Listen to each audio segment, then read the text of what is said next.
Wait, what are we doing to the Spire today? Hang on a second. We are...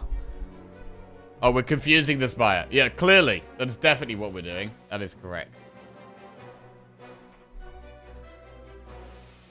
Confusing myself, more like.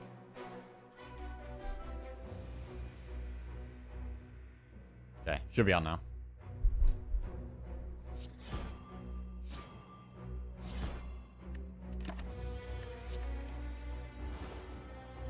Spire is rattled after being forced down to Ascension 0.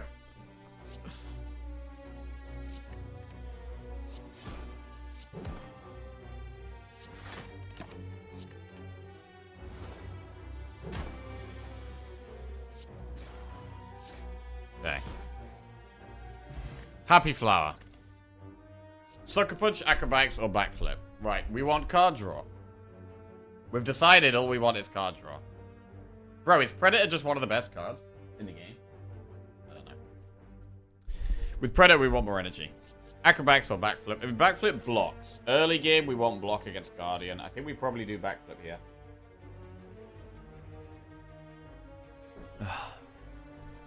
I can think of few things less entertaining than watching Life Coach win 52 Watcher games in a row. Bro, 52 is incredibly impressive, man. It's incredibly impressive. If only Jack could ever return to times when he was able to get a streak higher than 3. Shit, bro, can you remember once? Once upon a time, there was actually a double-digit number on the screen.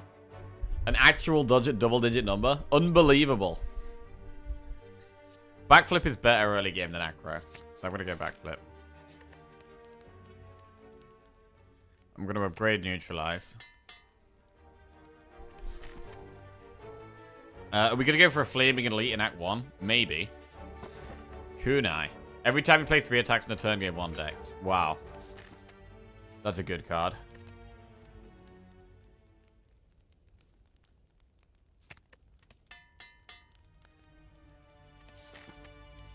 Okay.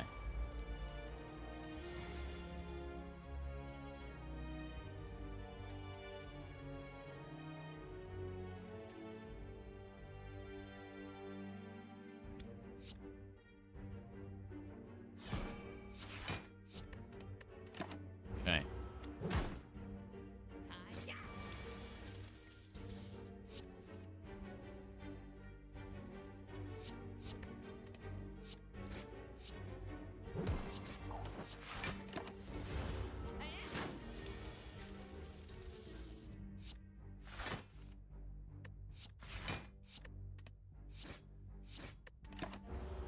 Predator?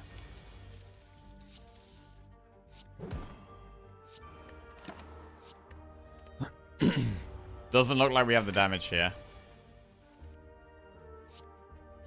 Never mind, we got the Predator again. Good. Cunning Pot. Dagger Throw, Tools of the Trade, Bane. Do we take Tools of the Trade? Or Dagger Throw?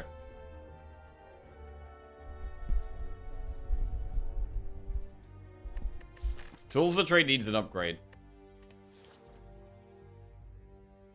But it's a good card. Right, are we going to go for a Flaming Elite in Act 1? Yes. We are. Meal ticket. Okay, some sustain is good. Metallicized Sentries.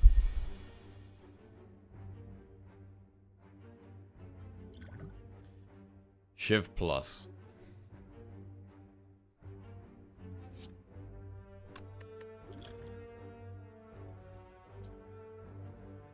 We're one off killing one.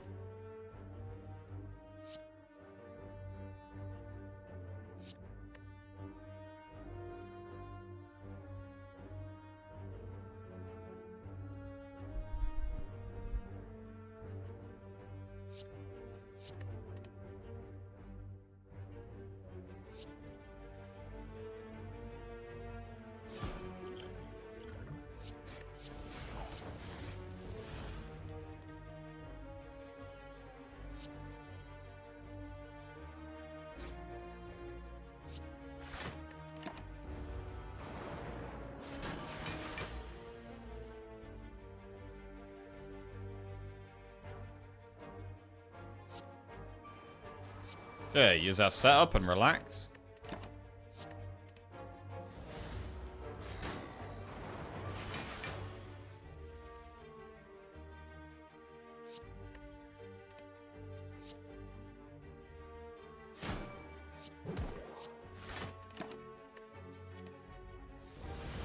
Oh, I could have retained the other defend, actually. Maybe.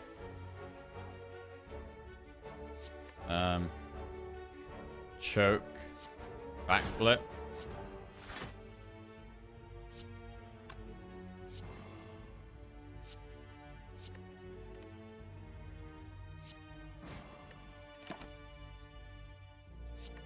Retain footwork.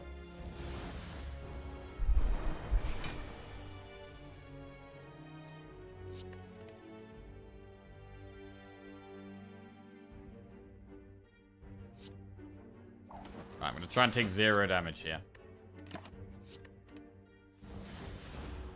And with Kunai, now Kunai, something like a Blade Dance is a lot better now we've got Kunai. Like, I think Predator is the choice over Blade Dance early on.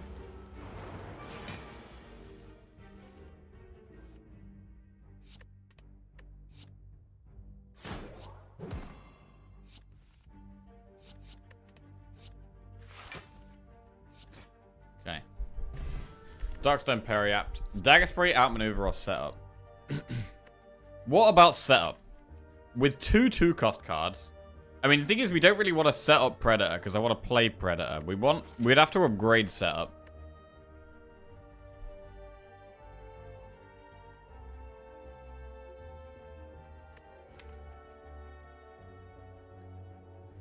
It's quite good with Choke, though. If we get more draw, setup becomes good.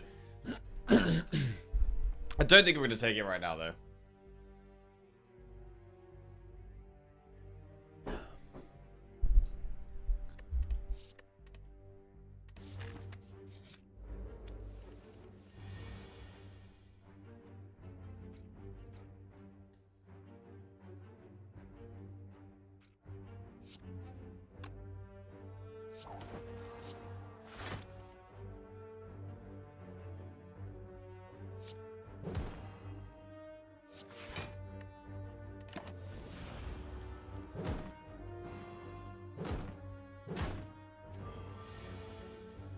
Okay, this is bad.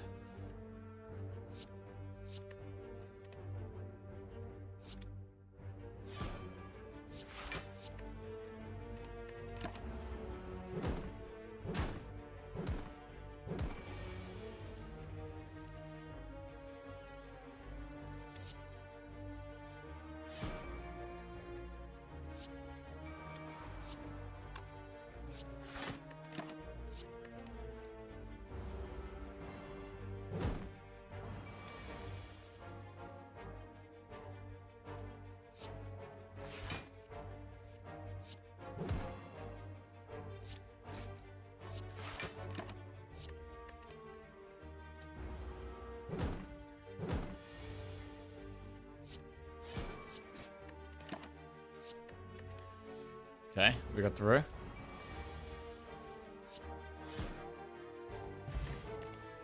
Piercing Whale, prepared, or Dagger Spray?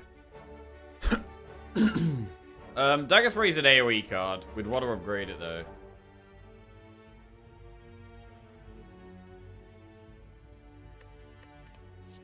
Whale is the better card in general.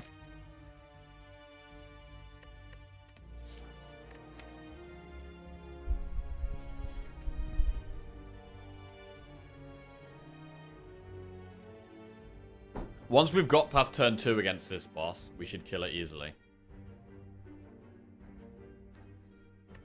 I'm going to take Whale. Right, can we rest or upgrade? I would love to upgrade here, but we could die on turn 2.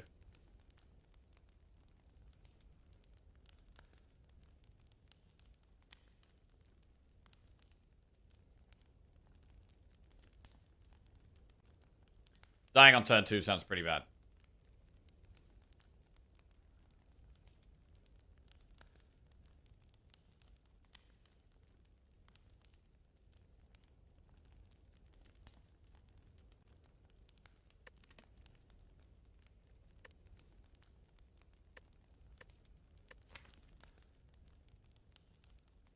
If we upgrade Choke, it helps us kill it. Did you watch the Monster Hunter Wild Showcase? I didn't know. I would like to, though. Anything to report?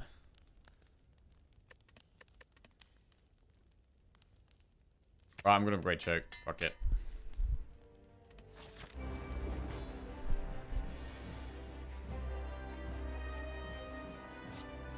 Okay, that's not a good hand. It still looks crap, but I'm not a Monster Hunter guy. Okay. Is this death?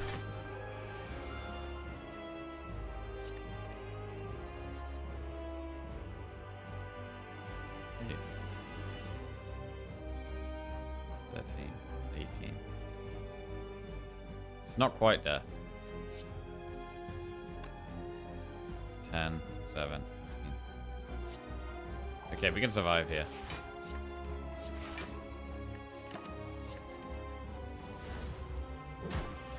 Now we've just got to take no damage ever. Sounds good.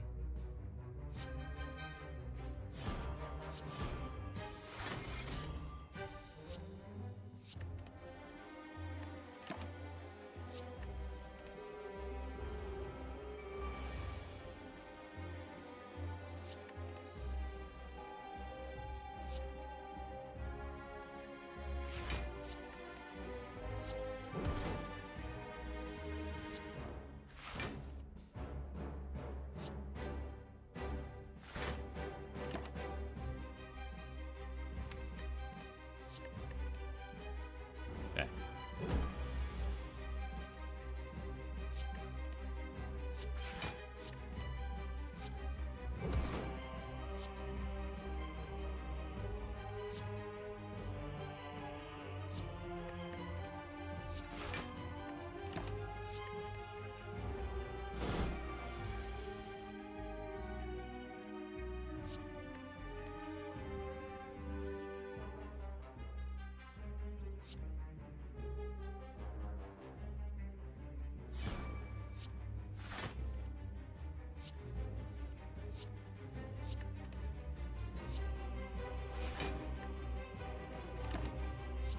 Retain choke.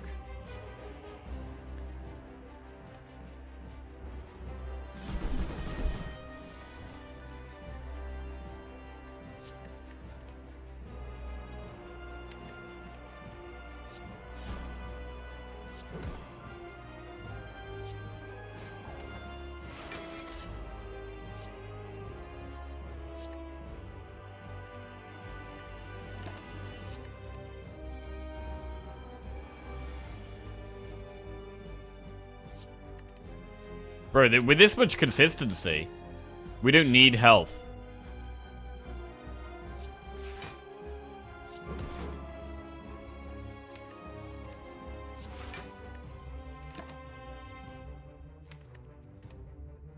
Predator and well-laid plans give us such good consistency here. The Happy Flower's nice. More energy would be really good in this deck.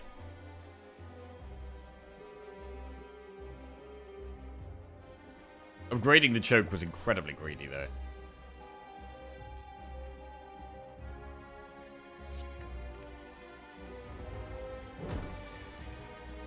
Upgrading neutralize was very important.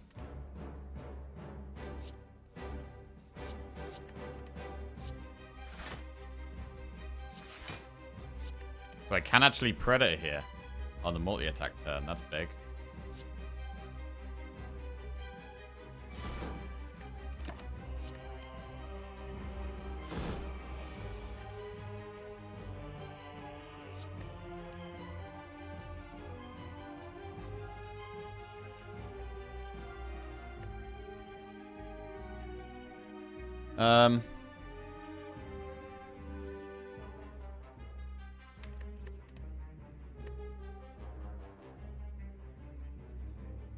Well, we Predator next turn, really.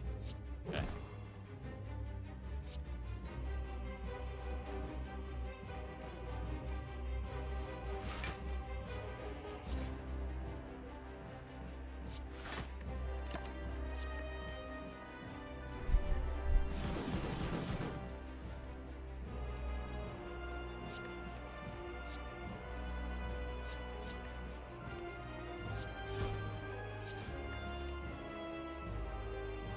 Oh, wait. Next turn I need to do damage. Shit.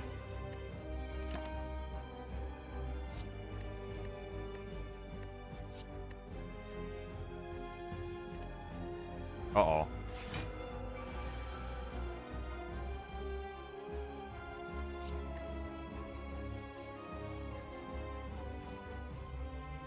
Wait, no we don't. We just block that. Quite comfortably.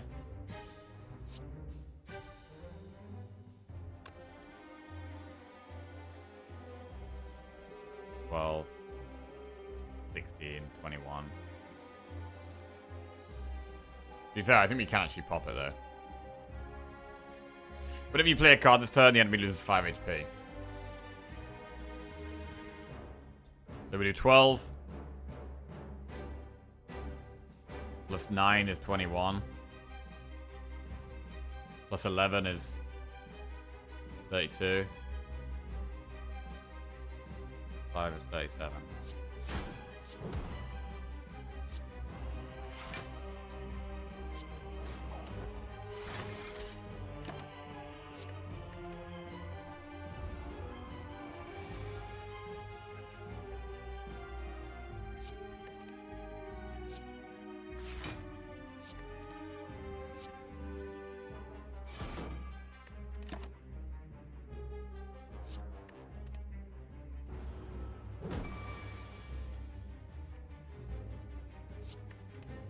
Bro, the consistency of this deck right now is so good.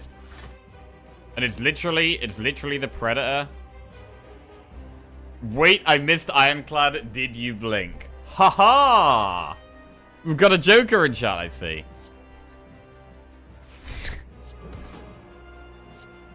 Okay.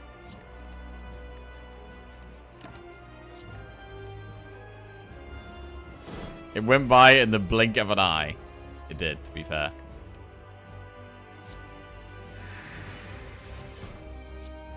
Alright, and that is how you go for a greedy upgrade and get away for it. Get away with it. Phantasmal Killer, Malaise, or Bullet Time. Can this be a deck built around Bullet Time?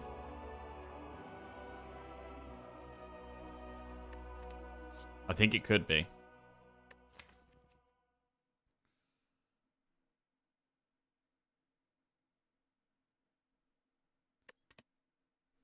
Phantasmal Killer is pretty good, though.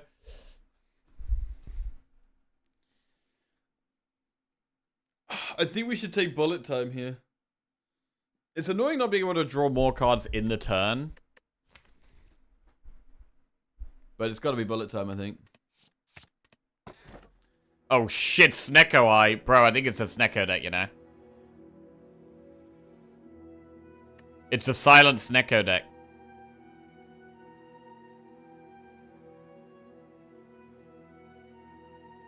Choke plus Predator plus Bullet Time.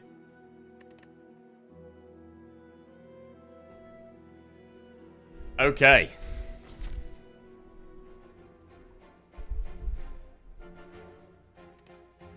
Oh shit, there's a fire engine outside. Oh my god, what's going on? Is there a fire?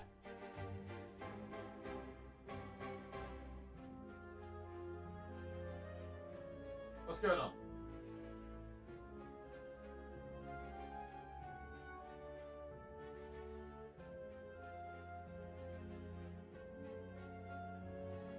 Okay, there's a person, there's a fire engine, there's a person looking out a window. They're reversing. The fire engine is reversing. I don't know what's going on. Something's going on. There's a big fire engine outside.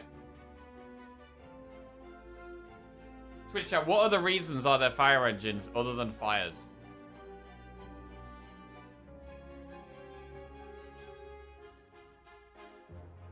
Wait. They're turning around. Are they leaving? Okay, I think they went the wrong way.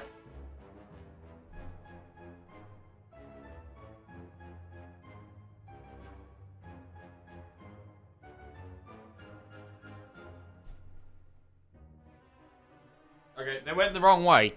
They've gone somewhere else. Car crash, a cat stuck in a tree, a gas leak, Jack smoking hot gameplay. They send them with ambulances. They're still here. They've just gone down a different side road.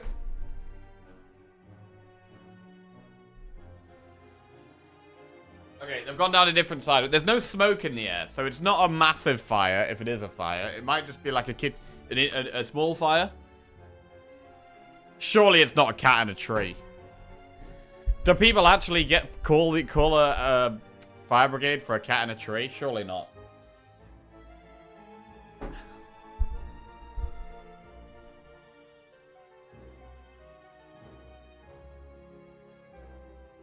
They were coming to put out your streak, but saw you managed it yourself and went home. I mean, a cat can get itself out of a tree, right? If a cat can get itself in a tree, it can definitely get itself out of a tree. They do in children's books, and they wouldn't lie to me.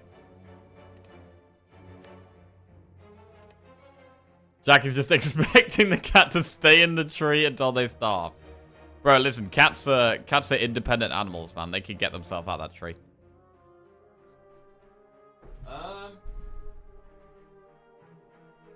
Alright, I don't know what's going on.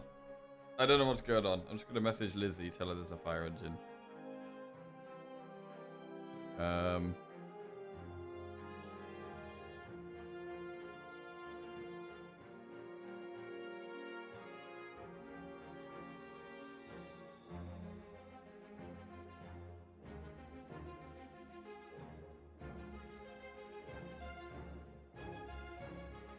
Alright, there we go.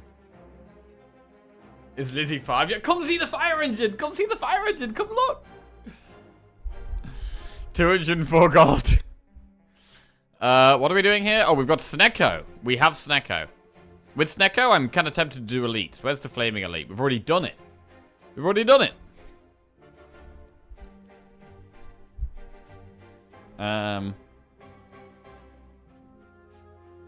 Enemy shot.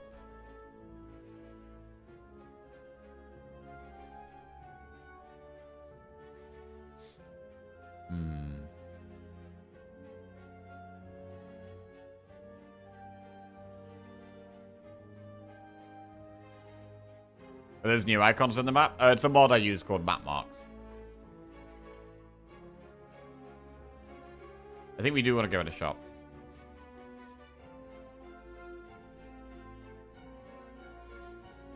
Right. How is the deck going to do with Snecko? Predator. Bro, I'm liking the way this deck is looking so far. Consistency is what I want. I want consistency.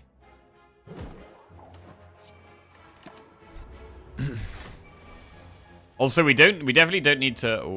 Oh, bullet time.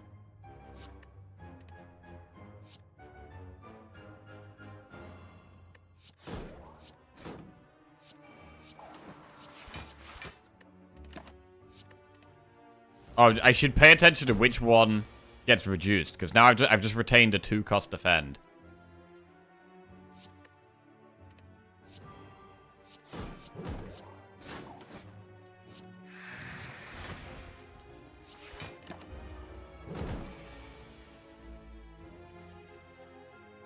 Right now, we feel very strong. Catalyst, dodge, roll, infinite blades. We could skip. I mean, dodge and roll is okay with footwork. But I think we can skip here. You want consistency, but pick one of the most random relics in the game. I mean, overall, Snecko gives you consistency when you got lots of draw. This is nice.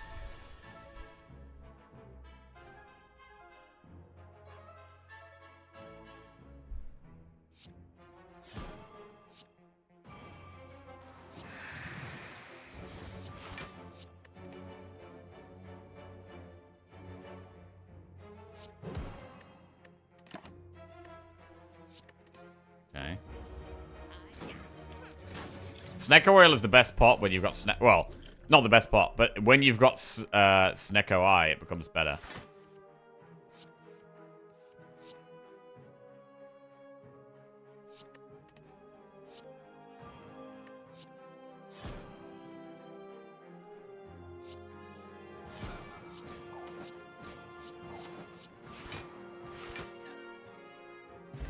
Okay. Backflip, acrobatics, or deadly poison. I think because of the kunai, we still prefer backflip to aggro.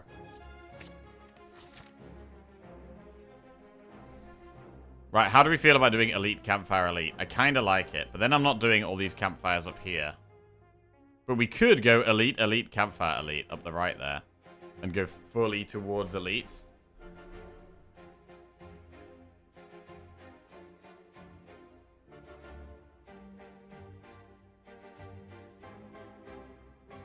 What are our best upgrades right now? Footwork is a good upgrade. Well-laid plans. Actually, well-laid plans is not that good with this deck.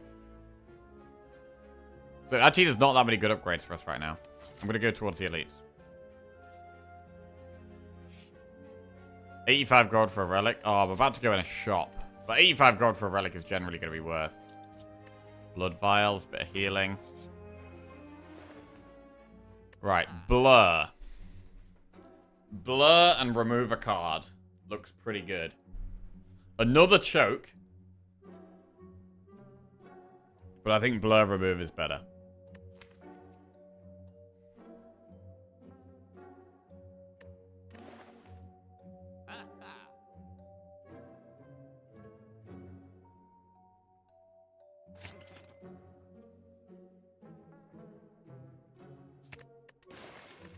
Blur for a strike.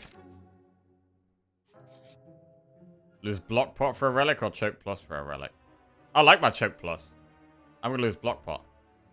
Mummified hand.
Predator's our best card. Bro, Predator over Blade Dance was definitely the play. Acrobatics or Footwork? Footwork is good. But we get dexterity from playing attacks. We're going to be able to play more attacks if we draw cards. We should take Acro. Wow. Bro, my whole mindset on this game is changing.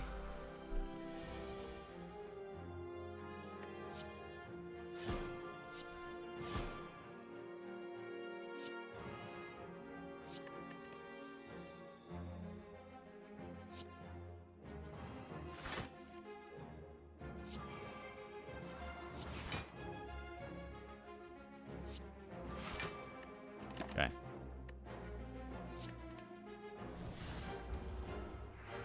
Flechettes is actually a card in this deck.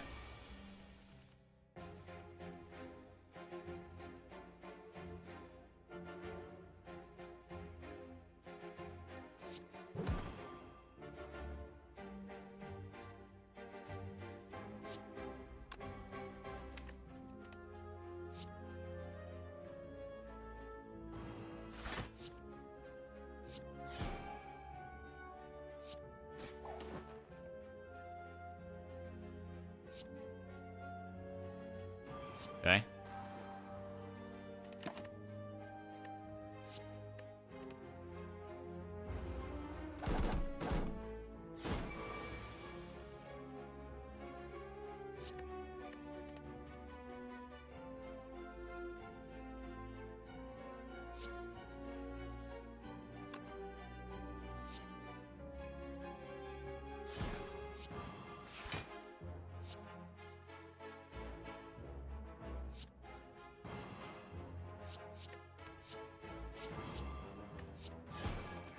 Get destroyed.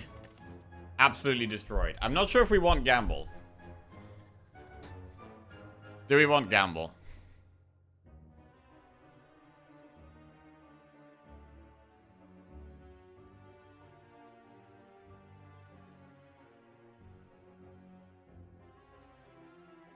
It's not going to be costing 0, but it can give us a fresh hand. When is gamble not good? When it costs 3 energy? Or 2 energy? 1 energy... It's probably still good at 1 energy, to be fair.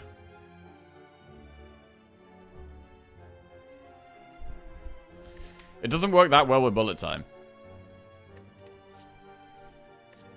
I'm gonna skip it.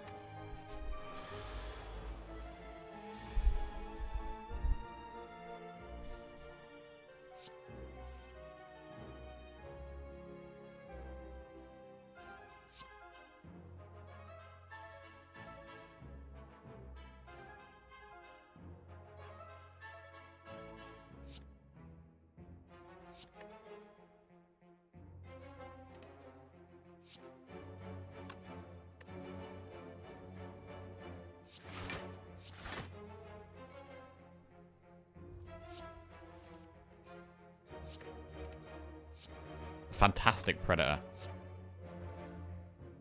And choke.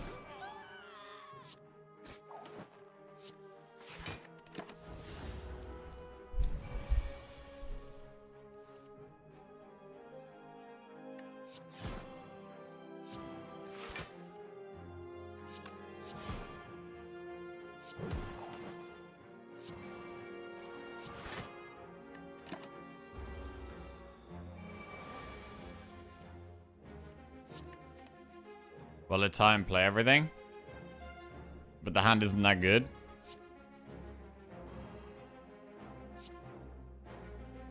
I guess we have the blur.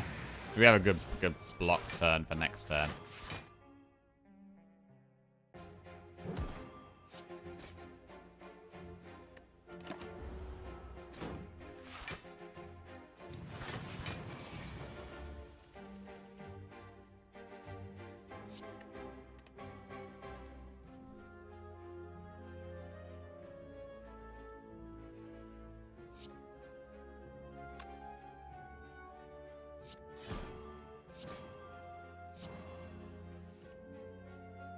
Okay.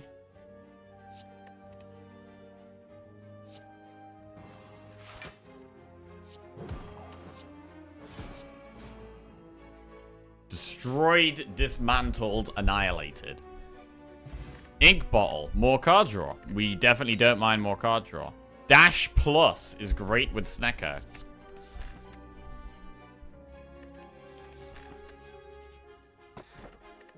Molten Egg or Blue Key? We're not going to be adding that many attacks.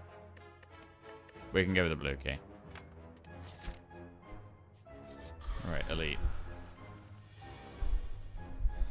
Bullet time is active.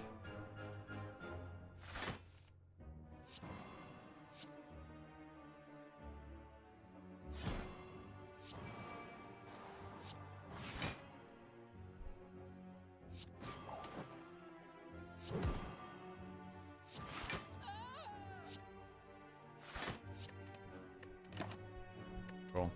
Ink bottle is almost active. Bro, this deck is just powerful right now.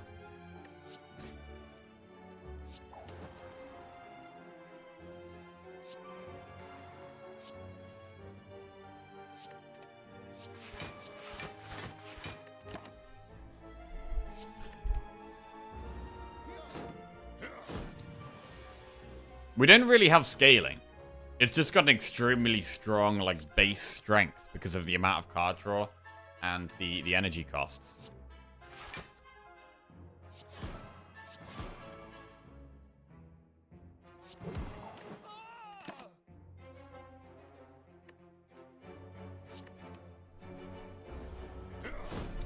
Deck is amazing until the Snecko troll against Heart. Bro, we're gonna put so much card draw in this deck that it can't troll us. That's the game plan here. So much card draw that it's impossible to draw bad. And I'm not drawing anything unless it's a very powerful card or it draws very powerful cards.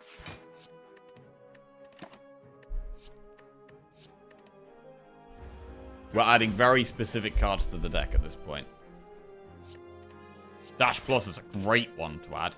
We were very happy to see that.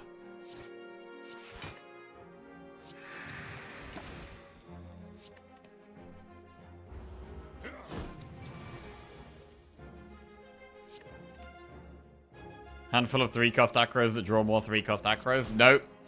No, none of that. Nunchaku gives us energy sometimes. Poison pot we don't really care about. Another acrobatics. Look at that, more draw. Bro, we're gonna get so consistent. Do we upgrade footwork? What do we upgrade? We don't care about upgrading tools of the trade or bullet time. It should be acro or footwork. I think we'll do footwork. Willow Plants is not that good with this deck because I don't want to retain that many cards.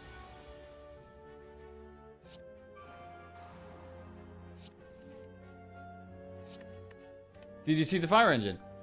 You didn't see the fire engine? Why are you laughing? You don't think a fire engine's exciting?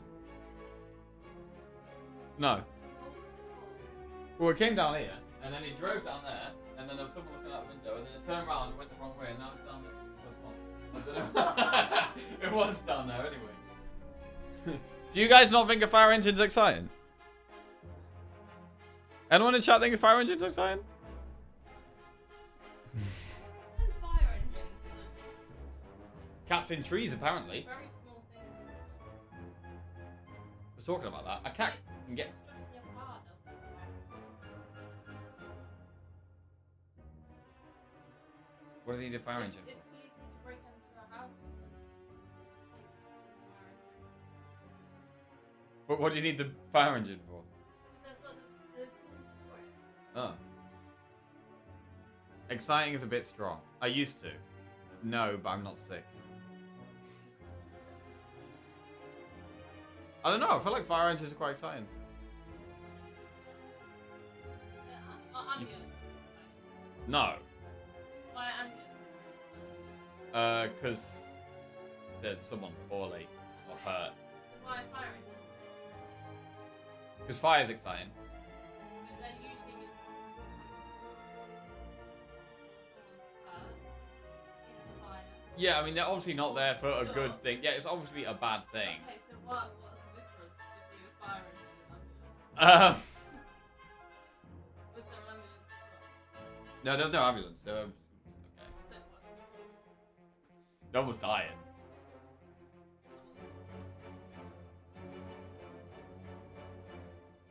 I don't know, I think fire engines are pretty cool. Yeah. Today I learned Jackie's got a bit of a pyro streak in him. I mean, everyone likes fire, right? Well, you know what I mean. Like, fire's cool. And fire's exciting. Obviously, you know, we don't want people burning to death. But, you know, in general, fire's quite an exciting thing. I'm going to a 3-year-old's birthday party this weekend, and judging by the present ideas his mum gave, I think the two of you share a lot of interest. Fuck's sake. Controlled fire, sure.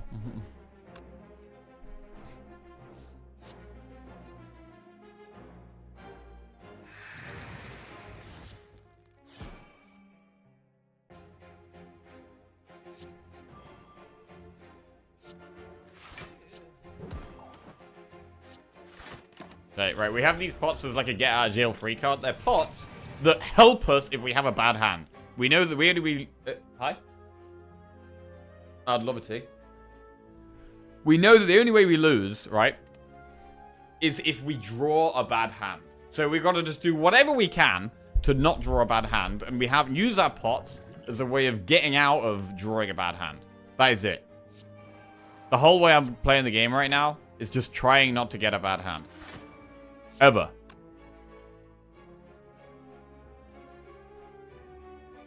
We could have played choke here, but...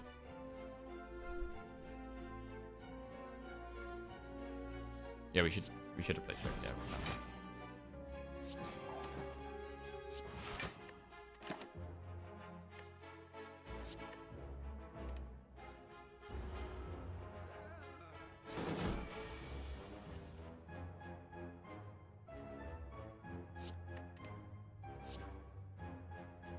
Wallet time.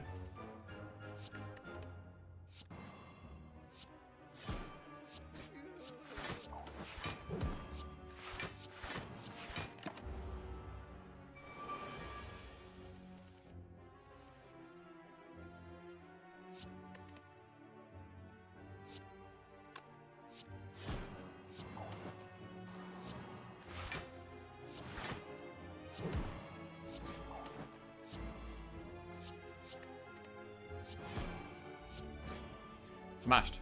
Good.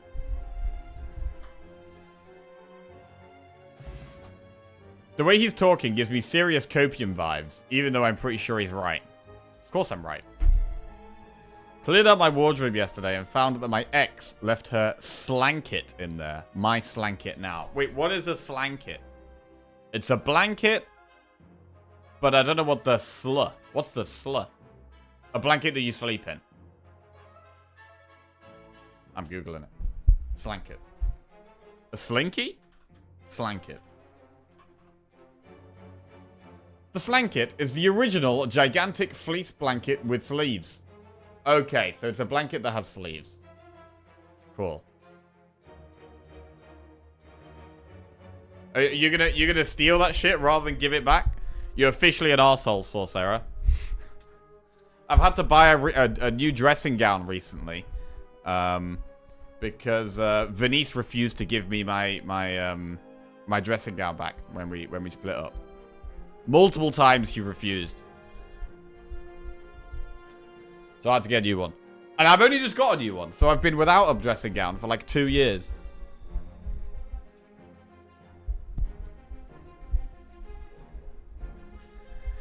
Don't take this from the man who stole his mate's dinosaur costume. Years ago, there was a huge fire in my town. Towers of stacked wooden pallets all went up in flames. It was actually really cool, impressive to watch from quite that close.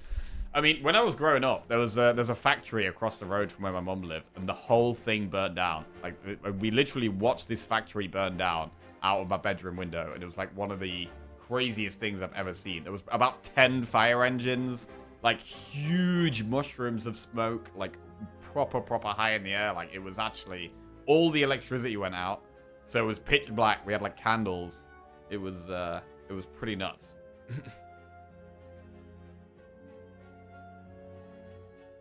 Do we take Terra? Fire engine fascination is clear now. Childhood trauma. Yeah, maybe that's where it all began. Maybe that's where it all began. Being a fireman was definitely one of the jobs I wanted to do as a kid as well. Train driver, that was one of the jobs I wanted to do. Train driver and fireman. I think they were the two I wanted to do. Yeah. Classic.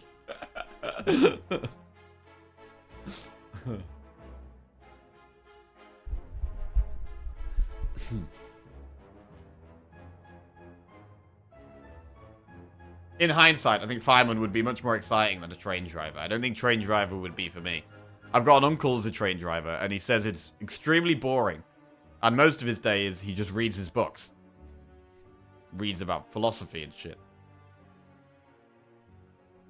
How did you settle on children's card game streamer instead?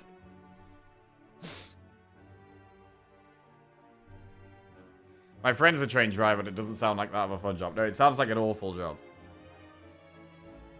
I mean, it depends what your personality is, right?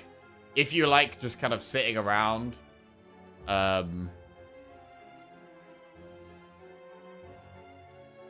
if you like just sitting around, not really doing a whole lot, then it's probably good for you. I think they are quite well played, yeah. Should we take a Terra to increase our damage output? It also depends if you're allowed to do the peep whenever you want. True. Move to Newcastle. They're always looking for metro drivers. That's fun because the metro is constantly fucked. Ah.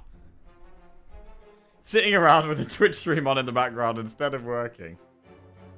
Imagine your childhood home is burning down. Pets are lost. Everyone in chaos. And Jack turns up as the fireman, grinning from ear to ear, saying, "Let's go!"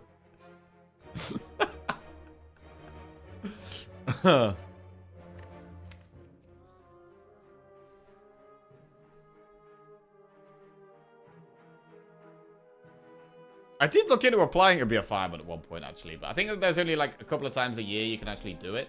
And the time I was looking was not one of those times. And then when it came to it, I was already streaming, I think. Stream, yeah.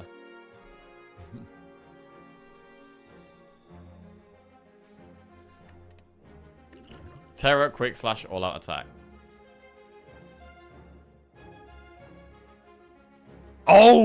Oh shit! One of the interviews I had actually before I became a streamer, I had like lots of interviews for different jobs because I was just trying to get any job, right? I just needed to make some money. I was trying to get a job. One of the jobs I did apply for was to be a photographer. But I didn't actually realize at the time that it was mostly like a children's photographer. So like a photographer that goes to like schools. You've not told me this. No, I haven't told you this. Yeah, I applied to be a photographer. What? So I had an interview to be a photographer. And I got there. And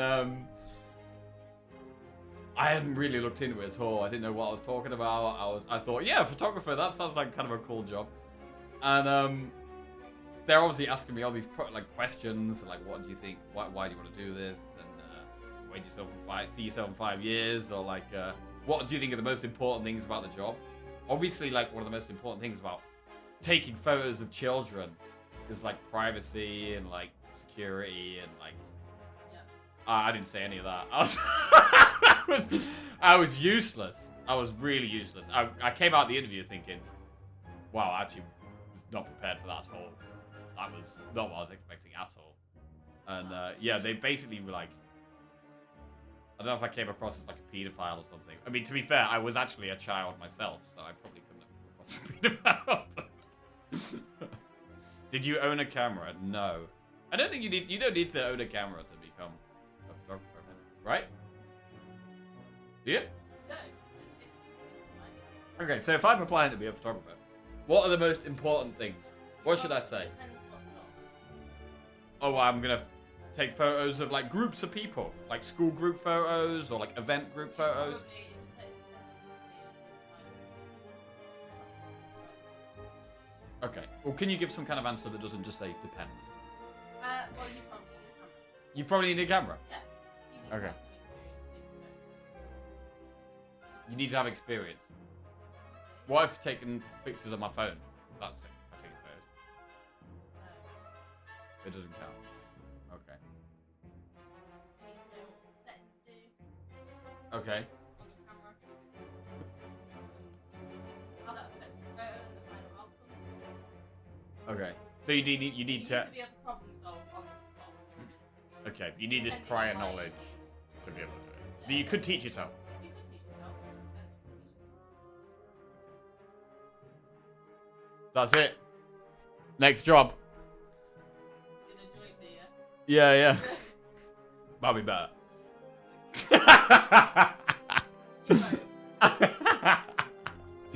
Jack rocking up doing the finger camera thing and going click. I really like fire engines, and I think I'd have something in common with the kids. What? I hear professional photography is something any random jack-off in the street can do with no training. We hire freelance photographers at work sometimes, and we do not consider anyone that does not have their own camera. Okay. You should have a portfolio showing an interest in photography. He pulls out his phone and shows him all the photos he's taken of children as experience. Oh my god. I don't need a camera, I have a phone. You should have hung at the kids' playground to get some experience first. Fuck it out. Jack has previously told us he thinks he could do any job with enough training. Yeah, I stand by that. I still believe that. Totally. I mean, there's certain things where you have to be in it from a young age. Like, I couldn't be a professional footballer because you need to have that coaching and stuff from a young age and the required fitness, which I definitely do not have.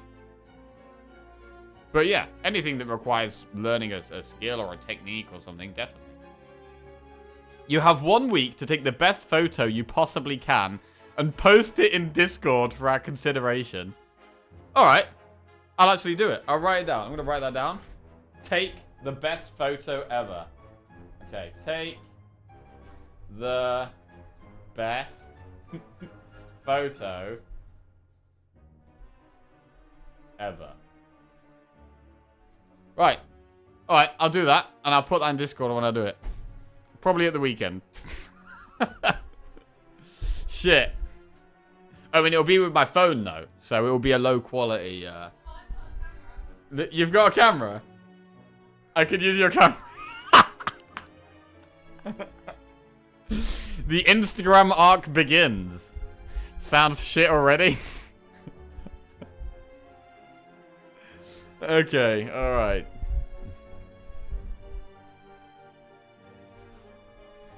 Why wait till the weekend? There's a fire engine outside today. It's actually gone. The fire engine's actually gone. Did you work at all before becoming a streamer? I had a Saturday job at a camping shop. But I didn't have a full-time job. I went to uni and quit. And then I was applying for jobs. Which is when I applied for the photography job. And then eventually stumbled into streaming.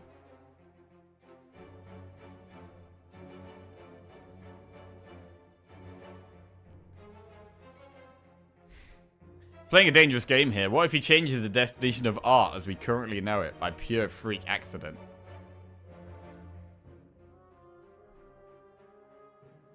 Do you own a camera? No, but my girlfriend lends me hers sometimes when I'm behaving well. Which uni and why? I went to Sheffield Hallam Uni. And I did maths. And I quit because I hated it. I hated it. Yeah. I've always been kind of like naturally just good at maths. And so that's why I didn't really know what I wanted to do.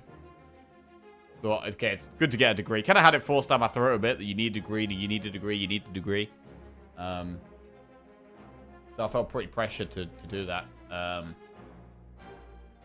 Went to uni, did maths. Kind of scammed through my first year by just being good. And then the second year was absolutely horrendous. I really didn't want to do it. I was like, what the hell am I doing? Why am I doing this? I don't want to do this. So I just quit.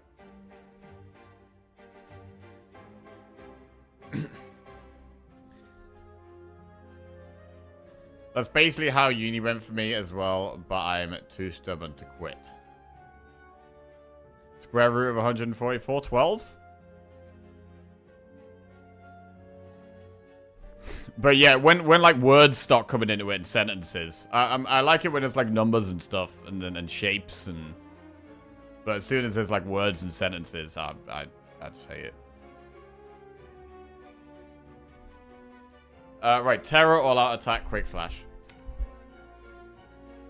This run was going well. Let's get back to doing the run. We should probably take a terror, to be honest. It does increase our damage output by quite a lot. Even though it doesn't help with our consistency. It's something I'm a little concerned about. Because I'm trying to only take things that help with consistency, but...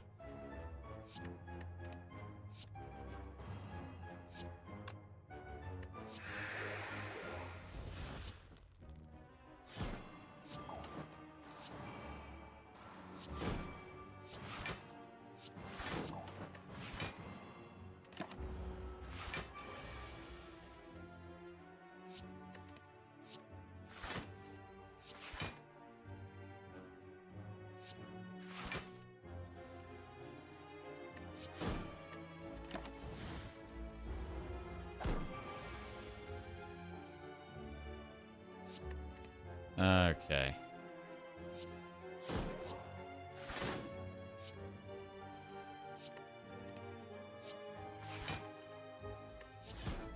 Sweet. Acrobatics, Noxious Fumes, Bane. Acrobatics is consistency. Get it. Get it. Bro, I'm actually learning. I feel like I'm actually learning right now.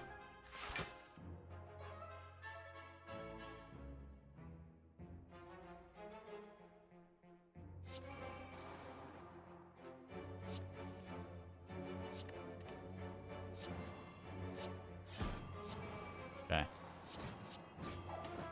Do you often play roguelikes? I do love a roguelike, yes. Particularly card games. Particularly card,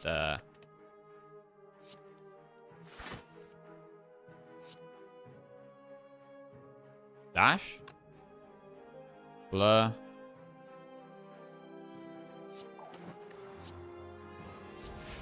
Okay, fine.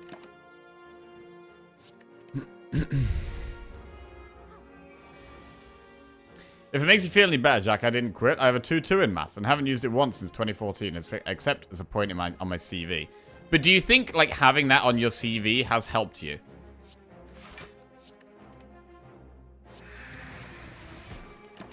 Because from what I've heard, just having a degree on your CV is, like, a massive help.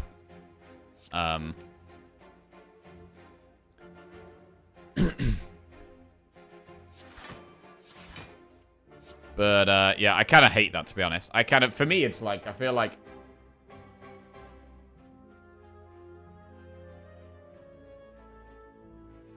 anything you can learn on a degree, you can actually learn in, like, a quarter of the time if you actually want to do it.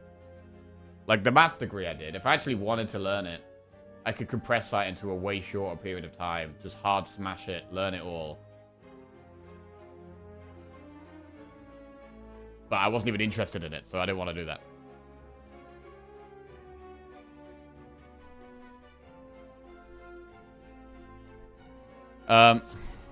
Right.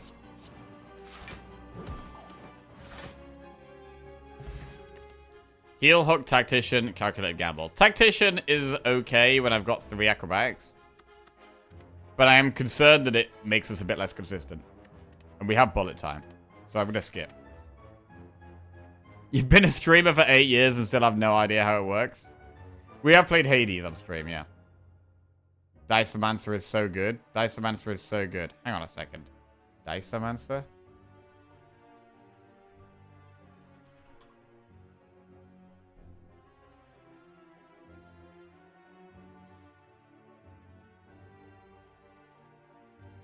It's another roguelike.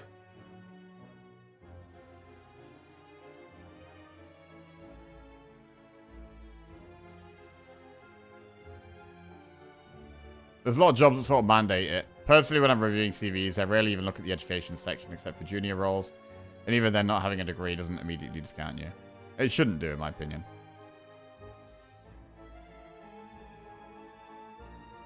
I agree in some aspects for sure. I mean, I became a software developer without having ever seen the inside of a university. Getting a degree is less about the learning and showing the employers the dedication to a task.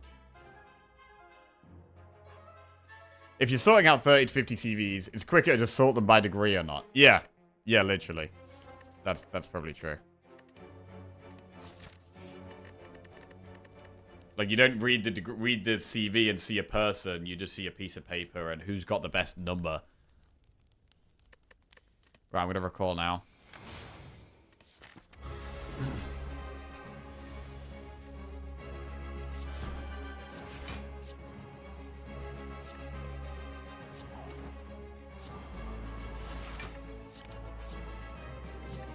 Experience over degree. But then that's another problem, right? A lot of jobs won't give you the job unless you have experience. But then you can't get the experience if you get given the chance to get experience. And then it's just... Anyway, this kind of shit winds me up.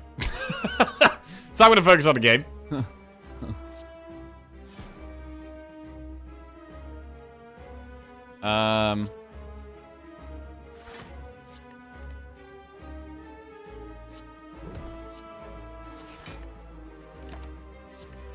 Retained Piercing Whale.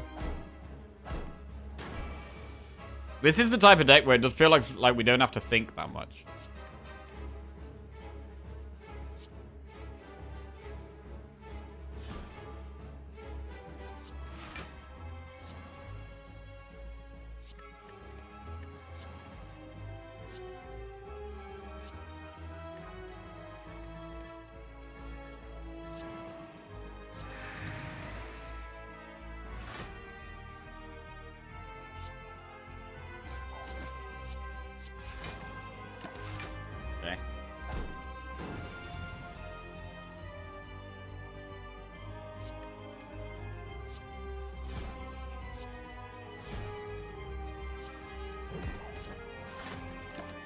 I mean, we're getting kunai procs just by not really doing that much as well. Entry-level position? Yeah, we're going to need a 4-year degree and minimum 3 years experience.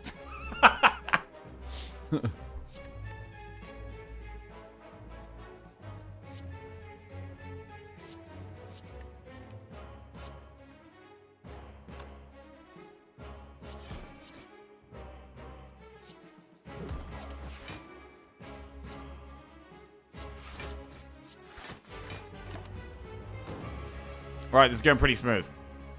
Choking it up. Bro, the choke is good. The choke is good.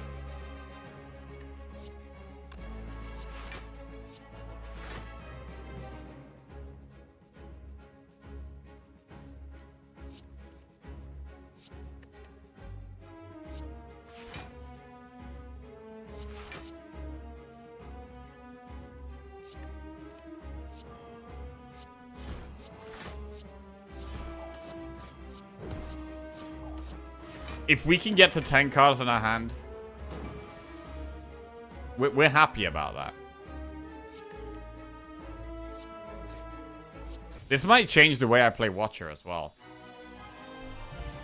Because in my last Watcher run, I turned down a few card draw cards at the end. Like, I turned down an Empty Mind. What else did I turn down? I think I might have turned down a second in a piece. They're maybe the type of cards that we need to just be taking. Even if it makes our deck bigger, it means we've got more draw in the deck, which is good. Burst, Phantasmal Killer, or Adrenaline.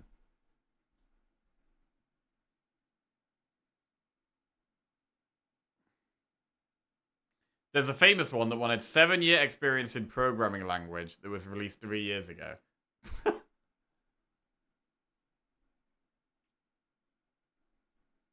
Covering letters is where you can get ahead of people with higher education than you.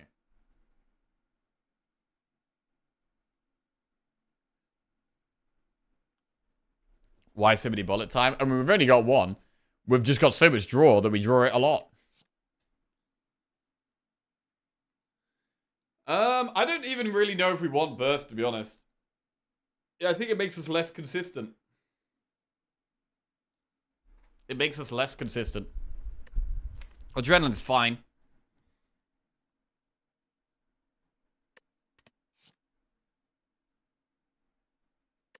My last job I applied for twice. The second term after, I learned about how the CVs are automatically filtered.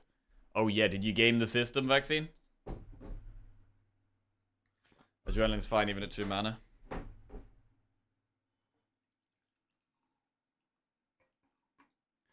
Absolutely min-maxed that shit. Nice.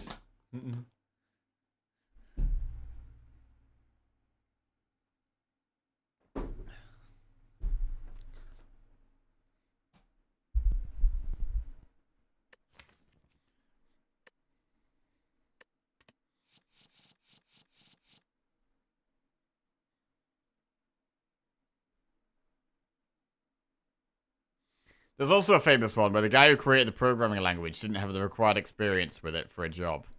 What? What?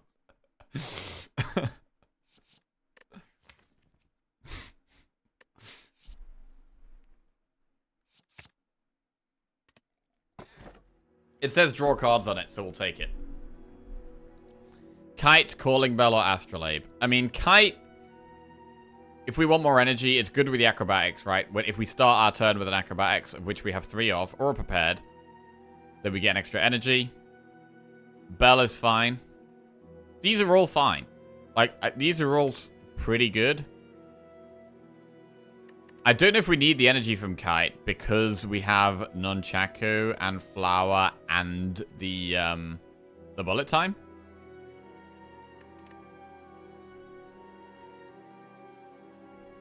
I don't think we need Astrolabe. I think Astrolabe might actually be the worst here. I think it's either Bell or Kite.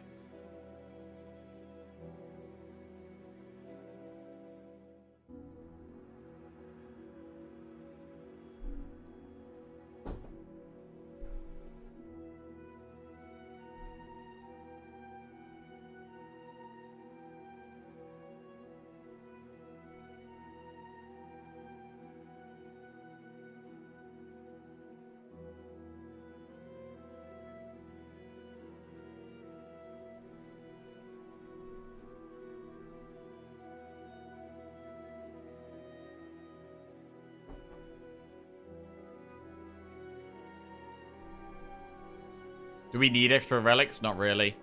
The extra energy from Kite can definitely come in useful sometimes. I'll take Kite. Right, we've got all the keys already. We've got a bit of gold.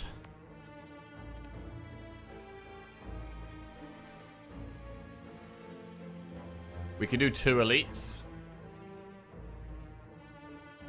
Campfire, elite, elite, shop.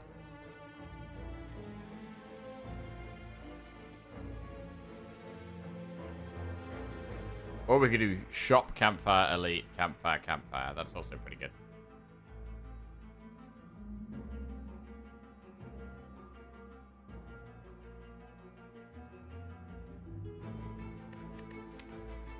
I love this deck. This deck is exactly what I'm trying to kind of work on with, like, the ways some of our losses have gone recently. This deck is very much taking into account how to avoid those losses in a run where we're doing quite well, but we draw bad once or twice and take a massive chunk and lose.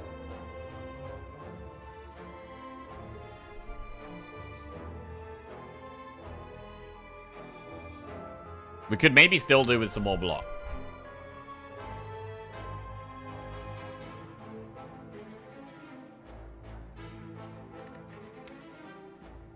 We've got 3 acrobatics, 2 backflips.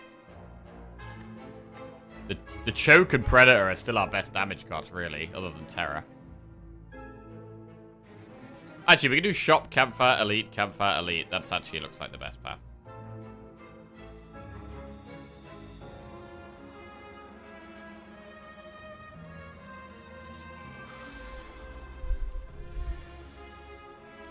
Like, this isn't a particularly good hand, but we have a bit of draw to get past that, hopefully. Oh, look at that draw, bro. Consistency. There's the bullet time.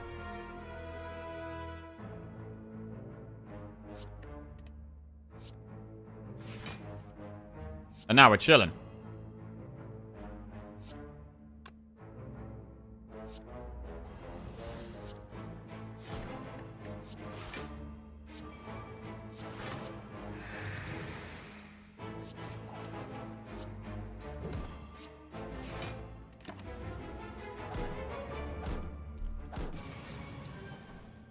Gotta remember we do have Pocket Watch. We haven't really been using Pocket Watch because we do play lots of cards a turn.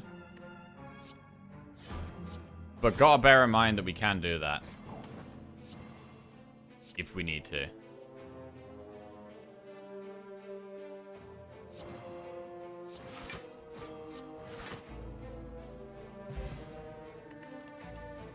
Backflip, dagger throw, deflect. There's another backflip.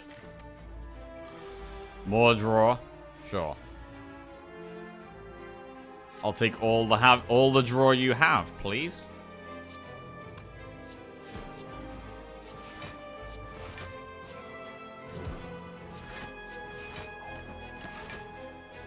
And choke means we just do damage by playing whatever we like.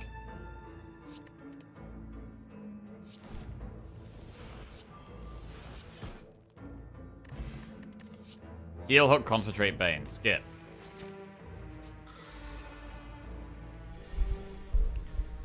You've thrown too many runs, not Oh, you've thrown too many runs remembering you have that relic.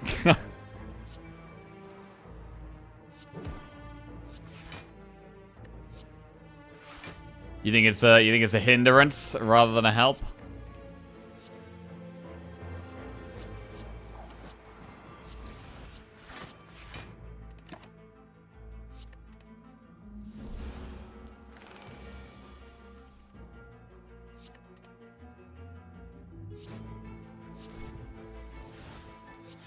God, I love it when choke costs 0.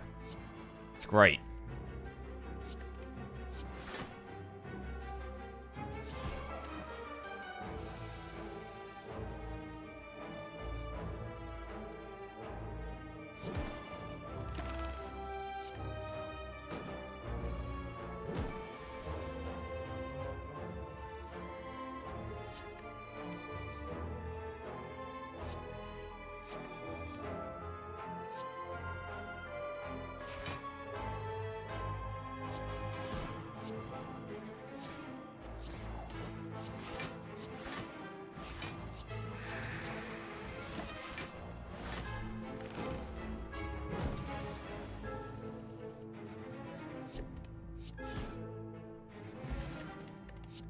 Sneaky strike, distraction, dagger spray. Sneaky can give us energy. Like, sneaky's kind of interesting, because if we play it acro, if we play it after acro, it can actually give us energy back.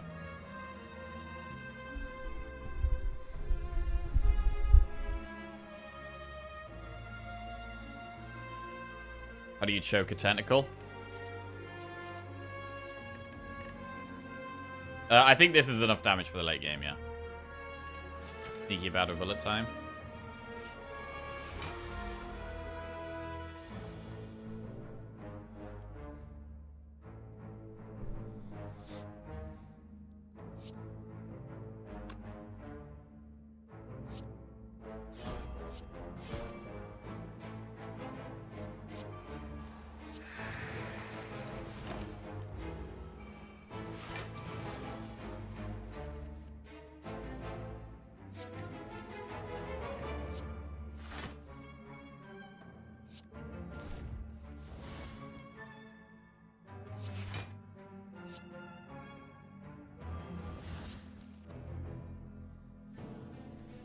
Okay.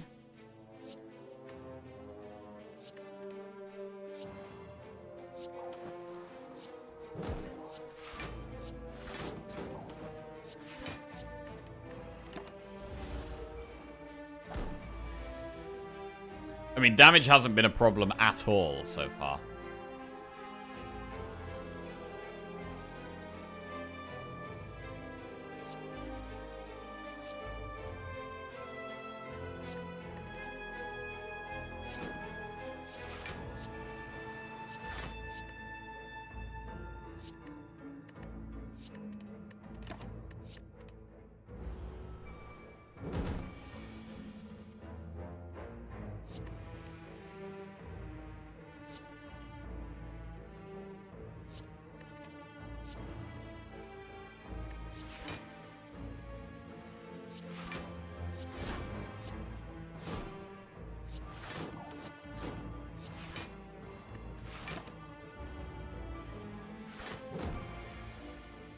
Do streamers streaming during work hours think their target audience is bored people at work?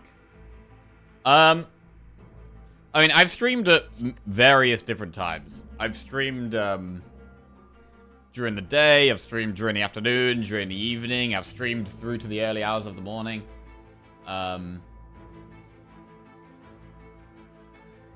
generally, I think the time I stream at the moment, which is during work hours in Europe, I do think a lot of people watch me while they're at work. Yes. Whereas when I used to stream in the evening, people in America would be at work, but people in Europe would mostly not be at work.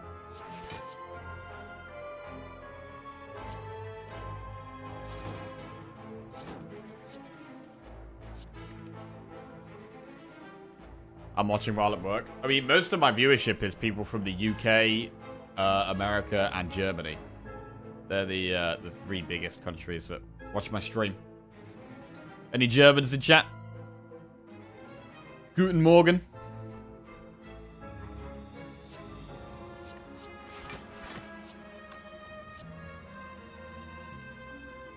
Okay. I'm Guten Morgen to UT. I'm technically half German. German and at work. There we go. Any Germans that work in chat? Any Americans getting out of bed? I'm working in the US, but I work nights. Oh, there we go. Fair enough.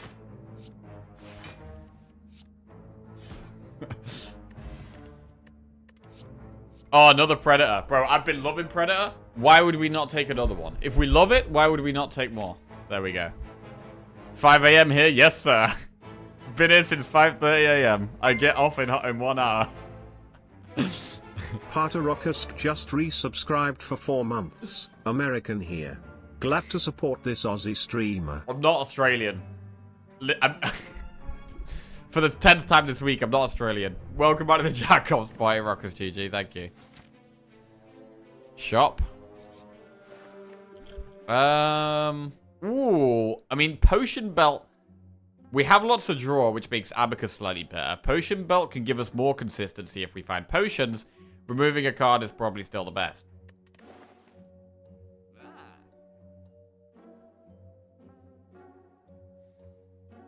And Venom.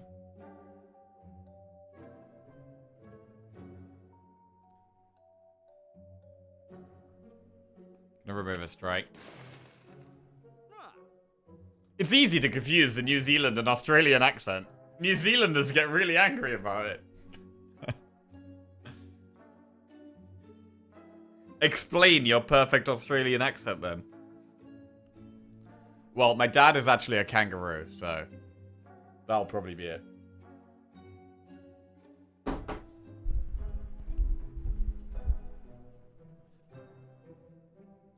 Potion Belt. Kangaroo Jack? Yeah, that's his name, yes. Wow, that's offensive. Cancel him. Today is an office day, but I'm a bit socially burnt out at the moment, so I've opted out and I'm sat at home wrapped in a blanket doing some testing instead. Oh, lovely. Well, lovely.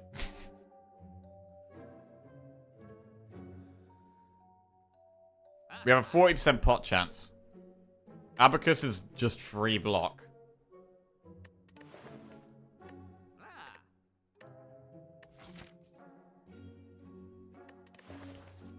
I'm gonna get Potion Belt. Right, what's the next upgrade? Predator for more damage. Well-laid plants is not that good. I mean, it would probably be Acro for more draw, but we don't really need more draw right now. Not needing more draw? Are we really saying that? Are we really saying that? Upgrade Predator.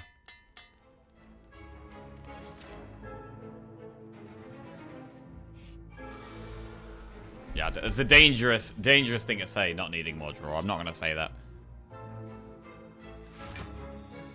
That's how we lose. With arrogance like that.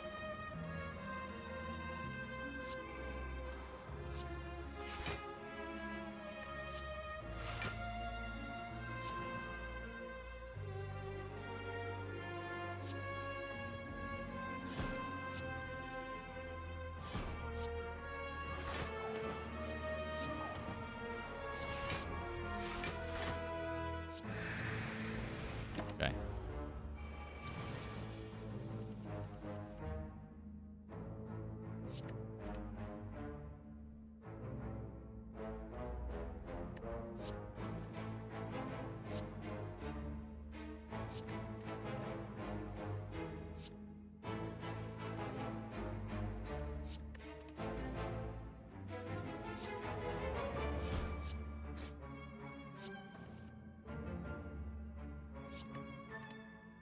Bullet time again.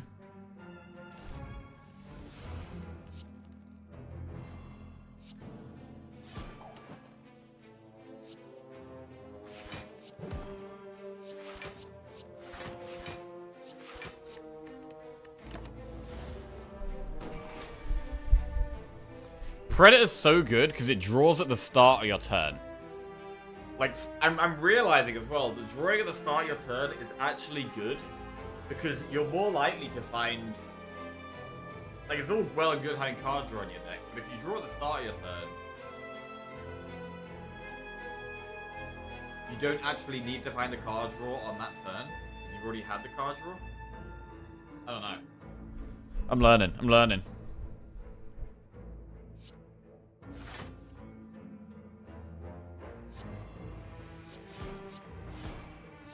Terror. Well, we're not playing the fights very well. We're just spamming cards, to be honest.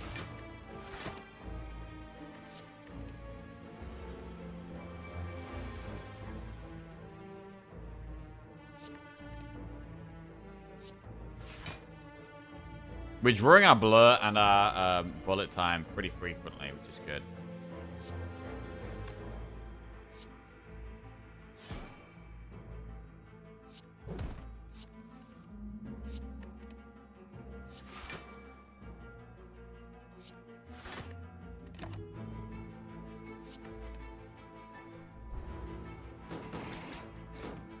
think it's really neat that the only difference between Wheel Kick and Predator is when you draw the cards, and yet both feel like they're the better one for their character.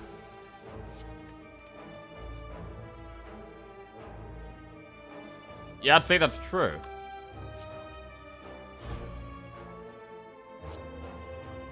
I would say that's true.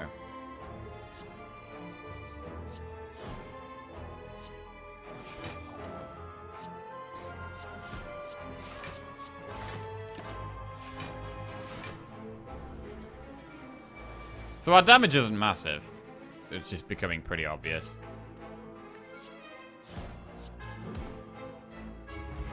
Pantograph. Heal before the boss. Speed pot. Reflex prepared plus. Outmaneuver plus. Is Outmaneuver plus good? When I've got this much draw?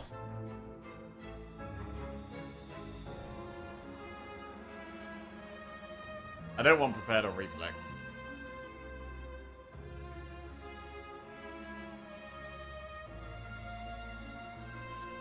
No, I don't want Outmaneuver plus.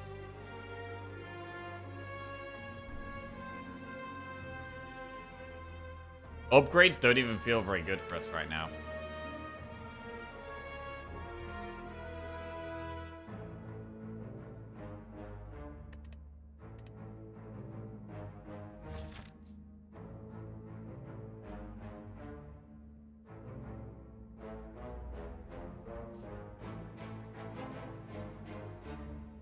Upgrade well-laid plans. Well-laid plans is not very good in this deck.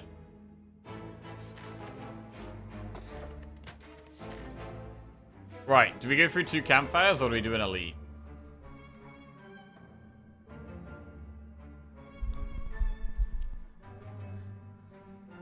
We don't really need to upgrade anything.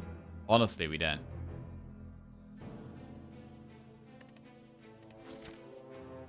So I'm going to go through enemy and then elite.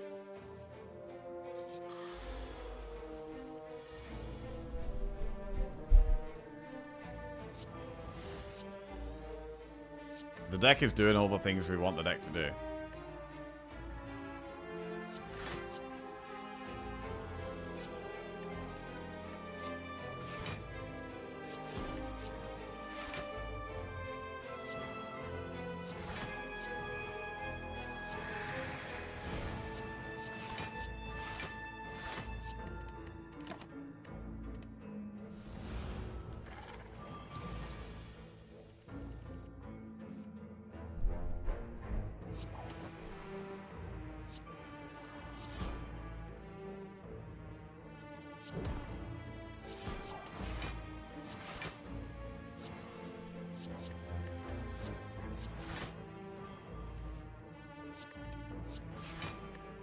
Would we take another blur?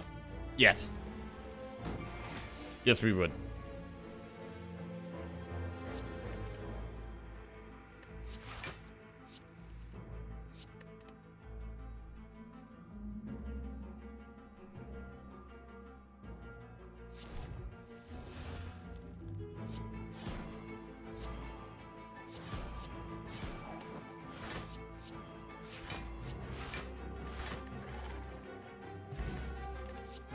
And Venom, another... Bro, what about another Predator? I'm triggered every time he says anything about well-laid plans. Where? Why?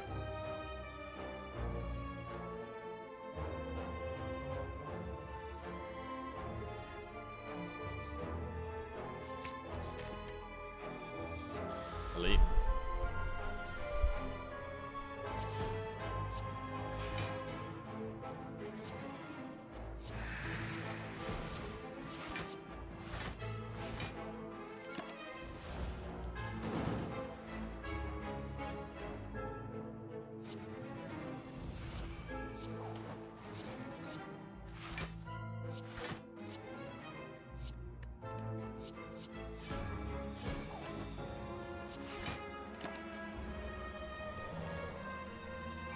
Consistency is everything. It's Silent's best card of consistency maybe in the whole game. What, Predator? Bro, I think I need to do a new tier list. We need to do a new tier list at some point. With all these learnings included.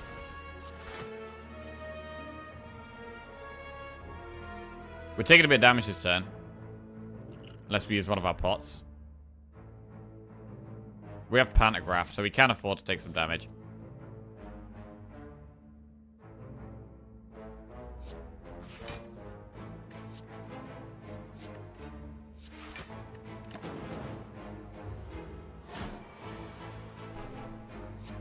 So that was the first turn in ages we've taken some damage.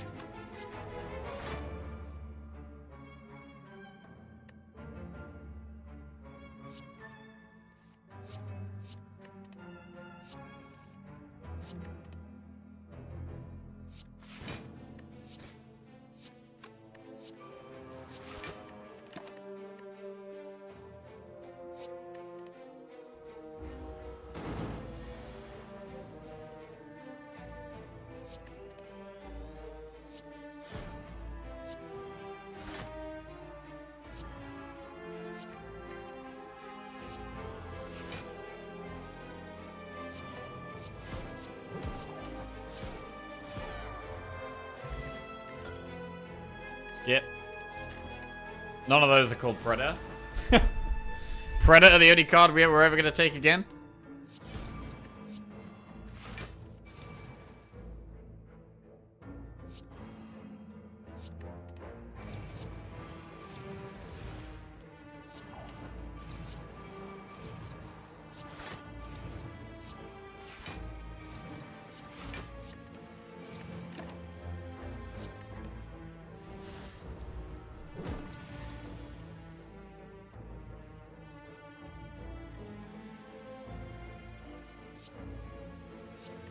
Cool.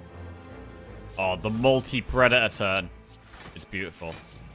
Bro, Predator's the only damage card you need. You don't need any more damage.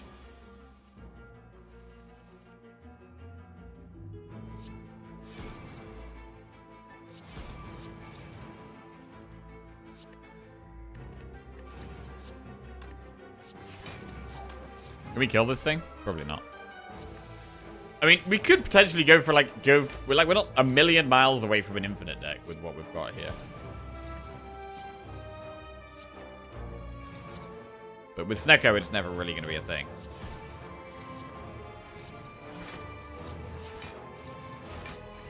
But we could potentially have a deck where we end up playing Choke over and over.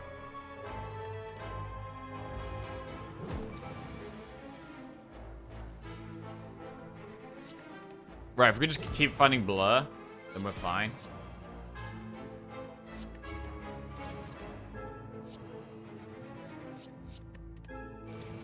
Good thing about Snecko with the Silent is that you can obviously discard the 3-cost cards, which is a really big deal.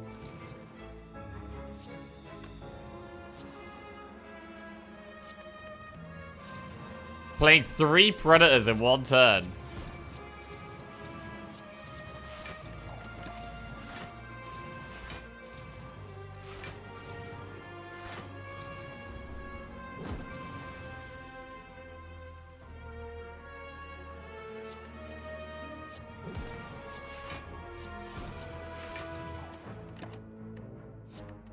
Okay.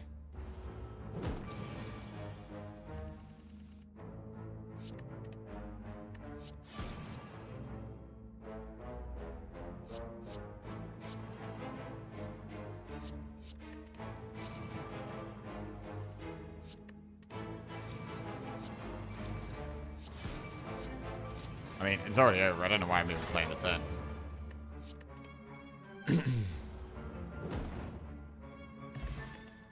Acrobatics. Do we have 3 acrobatics. Do we really need any more? We do have Kite.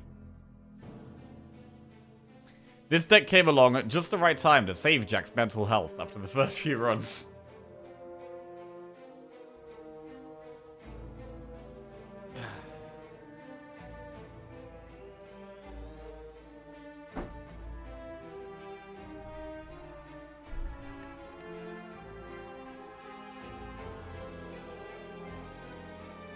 What is that emote? What is that emote actually trying to portray?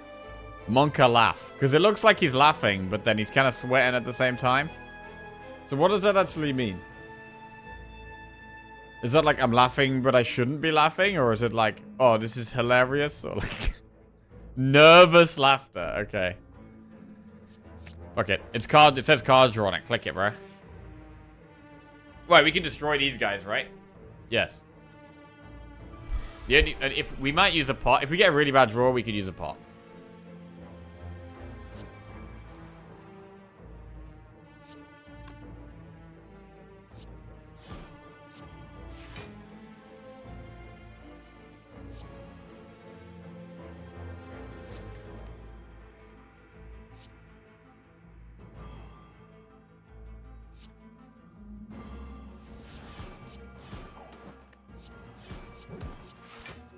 Bro, sometimes this fight is hard.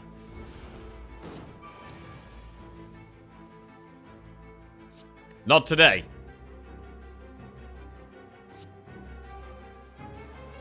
Not on this day.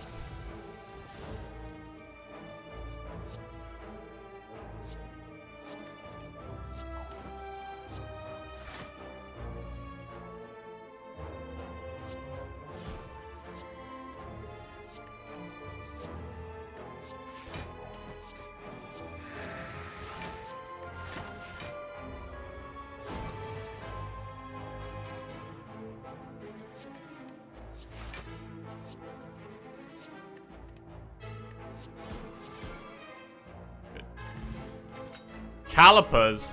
Backflip says draw on it. Bro, we're just clicking everything that says draw on it. Literally.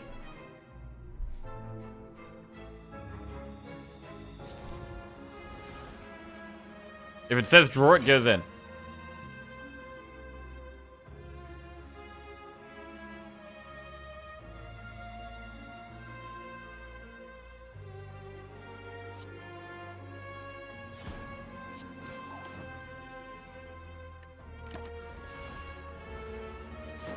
Draw me like one of your acrobats.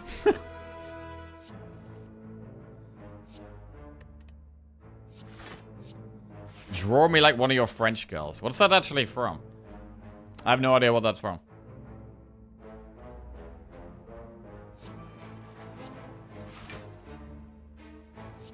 Oh, it's from Titanic.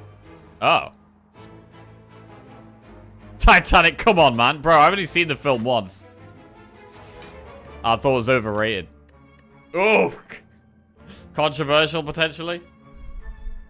Titanic, you heathen! Oh, shit, even Big for a Honky's showed up. Shit! Okay, out of 10, how good of a film is Titanic?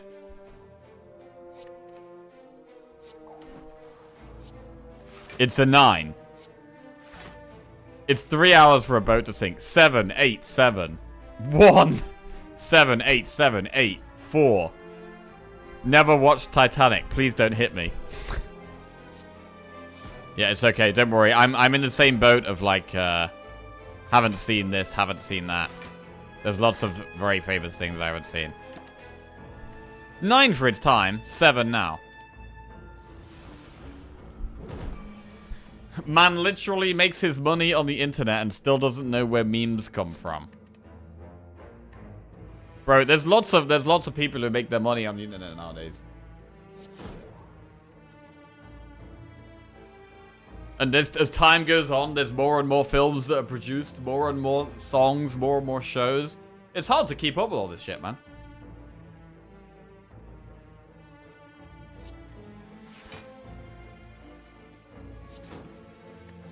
Okay.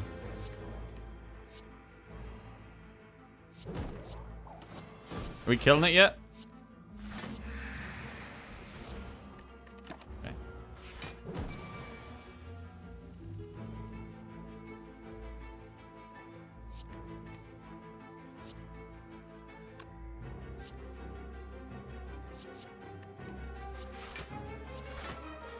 Jack went to his therapist, reluctantly decided to open up today. He was really gonna let it loose. What kind of addiction do you have, said Dr. Barbary? It's bad. It's real bad. I'm addicted to card draw. It's the way, bro. This is how we get good at the game. This is how we get good at the game. I'm learning. We've been punished a lot this week. Dash? Yeah. I mean, that blocks and damages. Dash is also a perfect card for us. We could upgrade dash.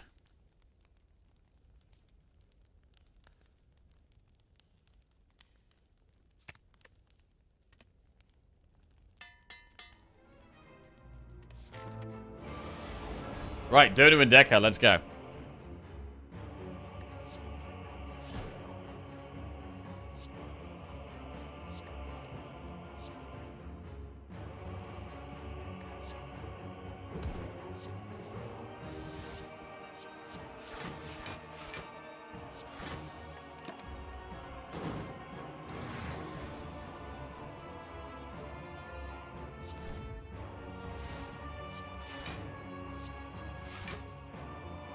I mean, are we too slow for a fight like this? Could this be the kind of fight that... No. I mean, we're just too strong. We're literally just too strong. We have calipers as well.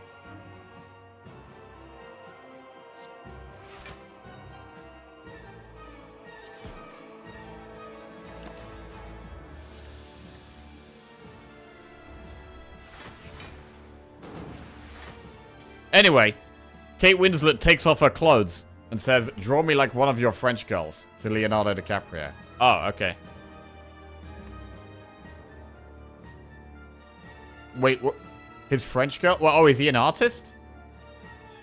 And he's got lots of French girls he draws as an artist. Is that what that is?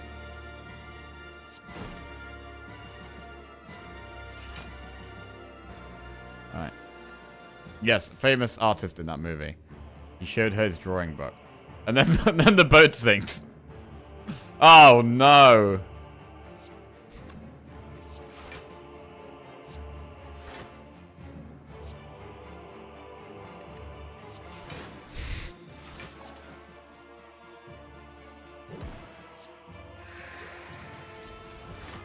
We could just play all of our cards. Spoilers? Isn't he pretending to be an artist to get in a first class? Or maybe that's not the plot.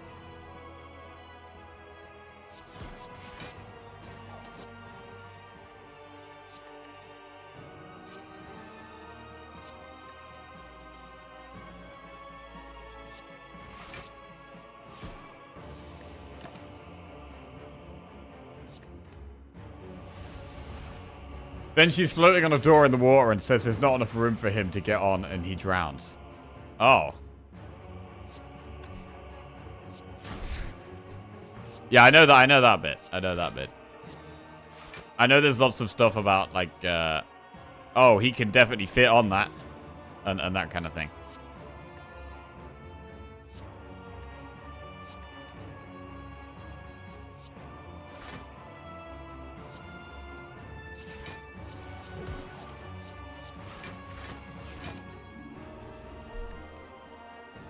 He could fit, but he'd weigh it down too much. It's because of the buoyancy.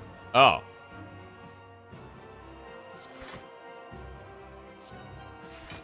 I mean, does he even try and get on?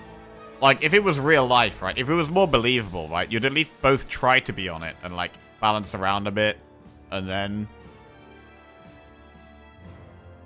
He does try? Oh, he does try. Okay.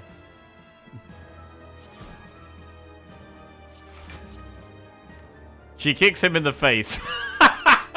And then holds his head underwater. Pretty brutal. Shit.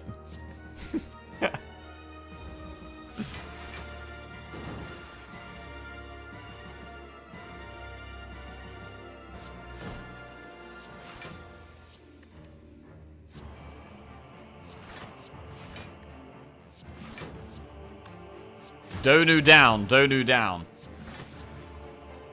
Bro, I can't believe I didn't know how to play the game until now.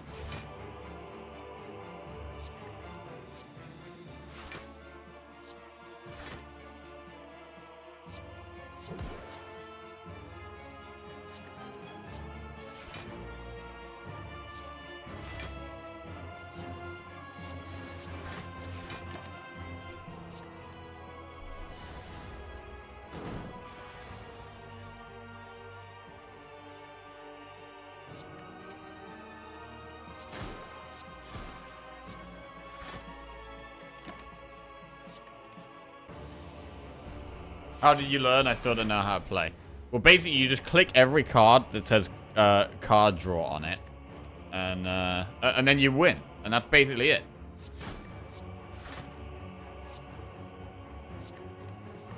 It's not even hard. It's actually a pretty easy game. Draw the Spire.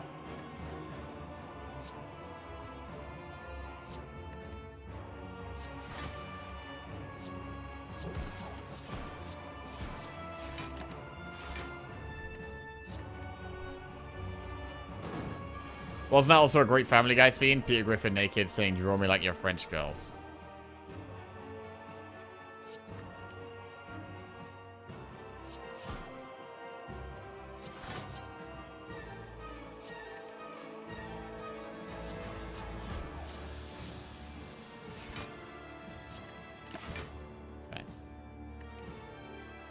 Went to take out the trash, and trash juice got all over my kitchen. I'm ending it all. Oh, God. Trash juice? Bro, that's disgusting. Dripping wet bin bag. Blech. Don't stand in it. Don't stand in that shit.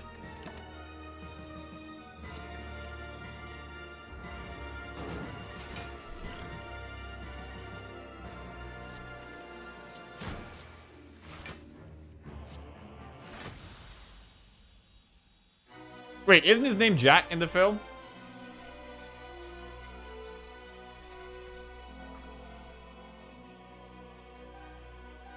Yes? Oh, no.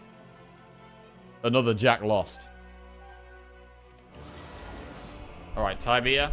Time eater, well, we can't just play all of our cards. But we kind of can.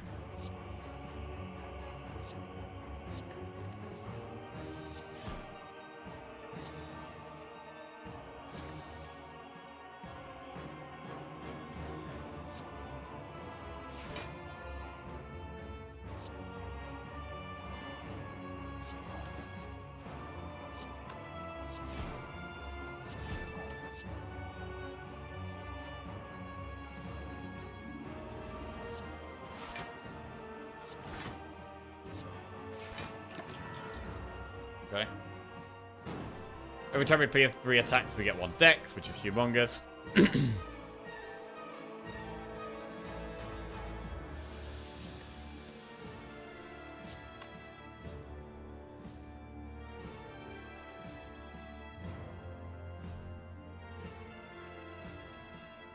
Did you also skip out on Pirates of the Caribbean for the same reason? No, bro. All Jacks have other Jacks back. Jacks are all on the same team. Imagine being her husband for decades, then she dies and goes back to the poor guy she knew for 3 days on a boat once. What?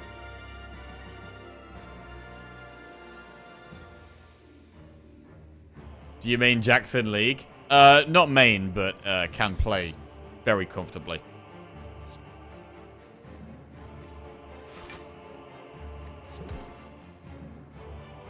Comes naturally.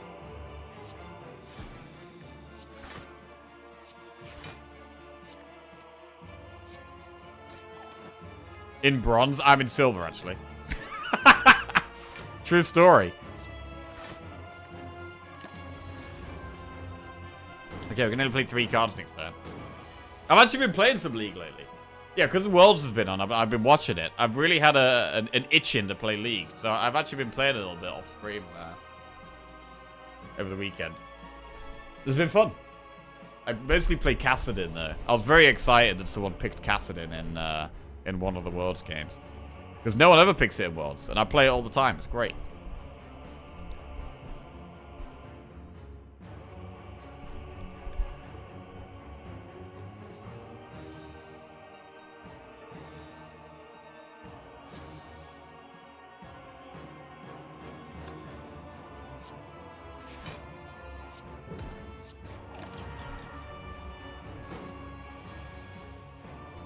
All Jacks are on the same team. Jack the Ripper pumping his fist in the afterlife.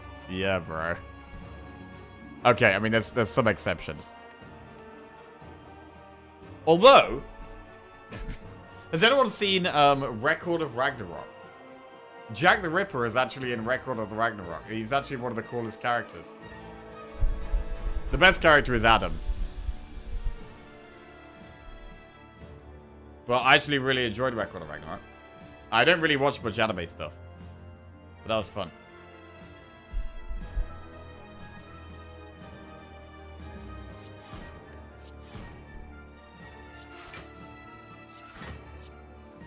It doesn't actually matter how many cards we play a turn here. Because we just overblock whatever it does.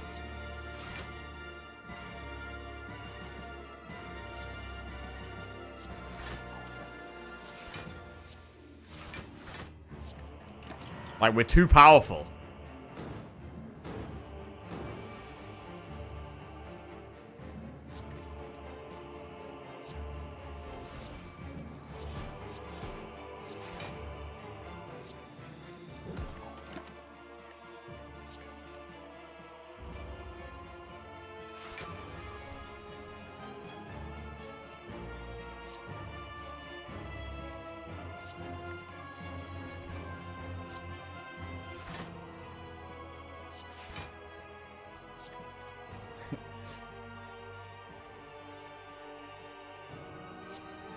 Netflix anime.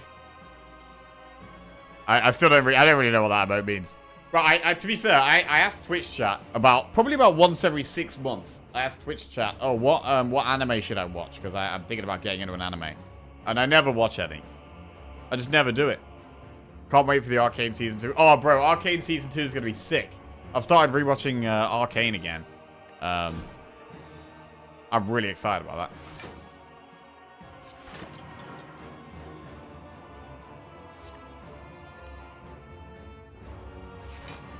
Never watch any we suggest, you mean? Well, I did do the similar thing for films. And I made I've got a film spreadsheet of loads of films to watch. And I have actually watched quite a few of those that were suggested by Twitch chat. Jojo Rabbit was one of them.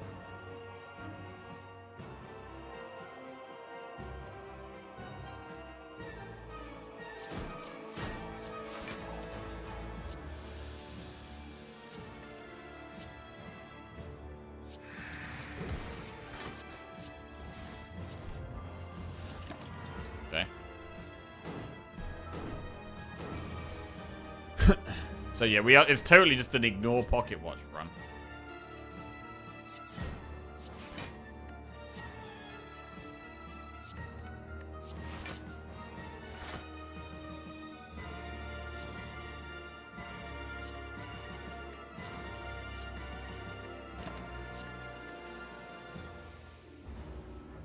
If you watch 6 episodes of One Piece a day until the break is over, you'll catch up.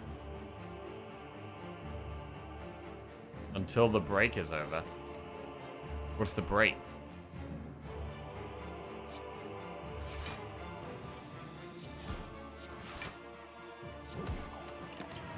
Once Upon a Time in Hollywood, probably my favorite movie. Really? I haven't heard that good things about it, so it's put me off watching it. My favorite movie, I think, is The Prestige. God, I love that film. Right. My favorite movie is The Exorcist. Oh no, bro, The Exorcist is so bad. It's so bad, man. Not as good as Inglourious Basterds. Inglourious Basterds is really good, but I think Prestige is definitely better.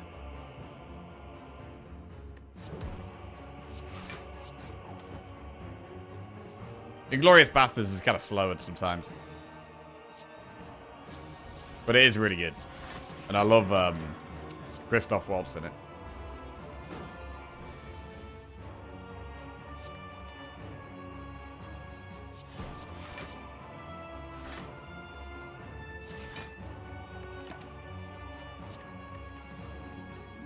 Inception's the one. Inception's great.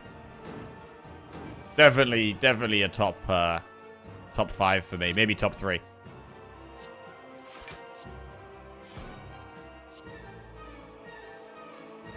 Alright, we killed the boss eventually. We played some cards, we killed the boss.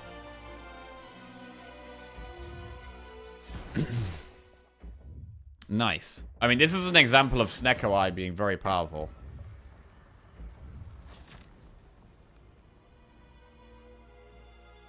The opening scene alone is better than most other full movies. Oh, the opening scene of Inglourious Bastards? Yeah. Yeah. With the floorboards. That is really good. To be fair, that is the most memorable scene of the movie for me.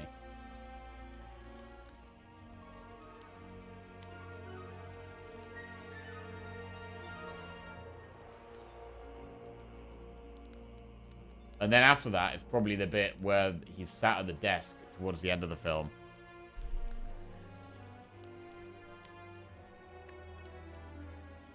Right, what should we upgrade?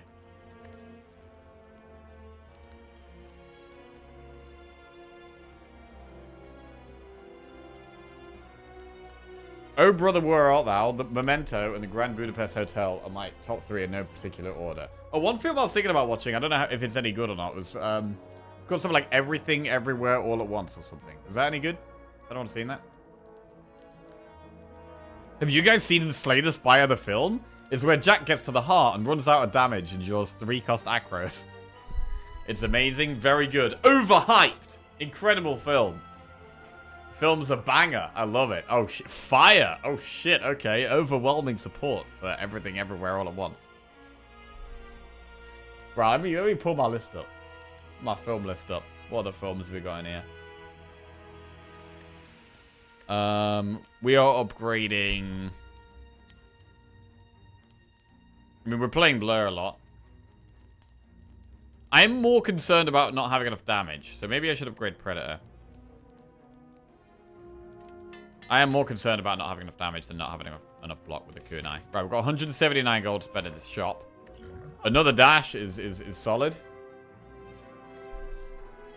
So on this list, what have I watched? I watched Grave of the Fireflies, as suggested by Twitch chat. I watched Your Name, as suggested by Twitch chat. Jojo Rabbit. Grave of the Fireflies was good. Your Name was pretty good. Jojo Rabbit was I would say, very good.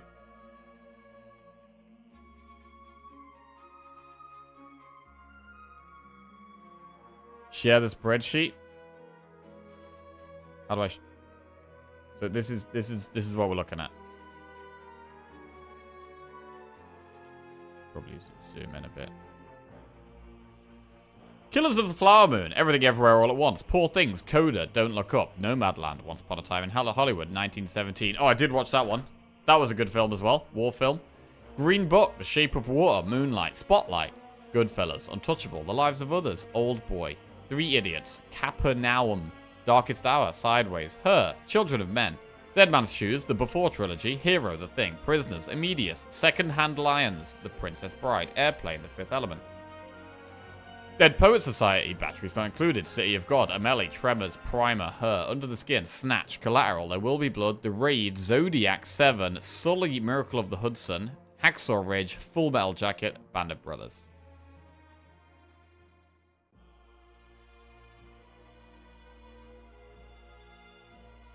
Oh wow, my camera is fucking terrible.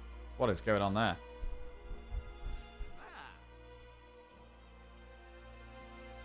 Sort that out.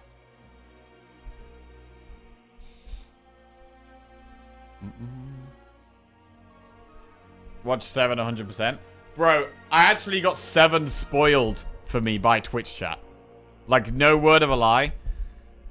Someone spoiled Twitch chat 7 for me, and so now I don't want to watch it. I know what's in the box. Yeah, that's the spoiler. I know what's in the box. I haven't seen the film, but I know what's in the box because Twitch chat ruined it. God, I hate Twitch chat sometimes.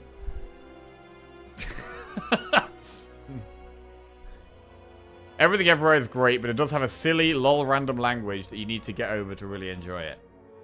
Silly language. Why don't you grade them in the same spreadsheet? Grade the films? Killers of the Flower Moon is way too long. You've not seen The Thing. I've not, no. Killers of the Flower Moon is really good, but goddamn, that's a film you'll only want to watch once in your life. Okay. You can take Poor Things off that list. Oh, yeah? Is that the one we started watching? You didn't like it? No. No, nothing was really...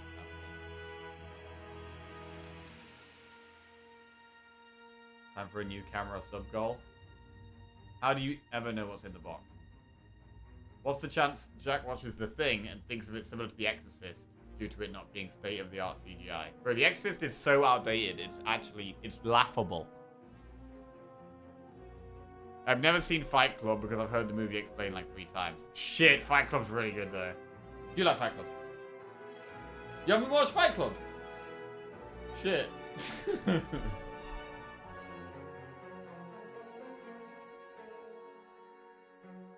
How long can Jack stall? I'm actually not stall. I mean, we're just talking, man. There's no stalling going on here. We're gonna win this run easy.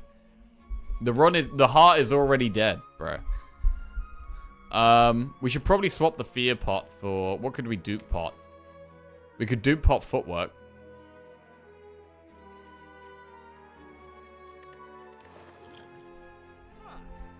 If we dupe pot, we can't really do anything else, though. Well, we could get dash.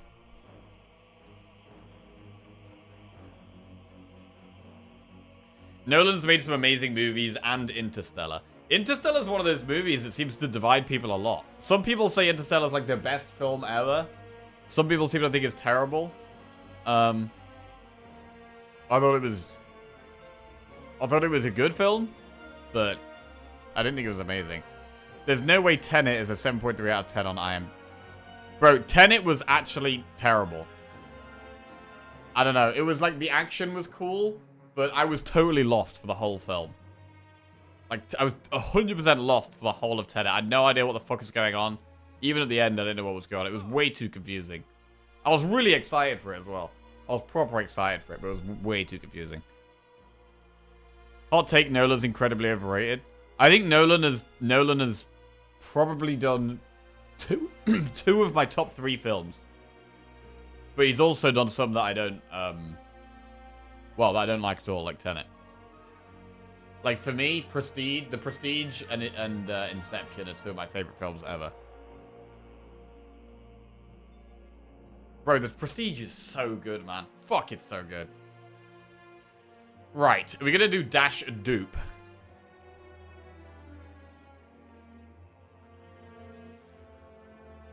Tenet was trash and I couldn't hear a damn thing. Oh, The Dark Knight as well. The Prestige is a movie I can watch over and over. Bro, The Prestige was literally better the second time I watched it. Even though I know what was happening, it was literally better because I knew what was happening. Like, I don't know. It's so good. I don't think I've ever really watched a film and thought, oh wow, this is actually better on the second watch. Prestige has one of his lowest meta scores. Bro, that's it. That doesn't matter. That's ridiculous.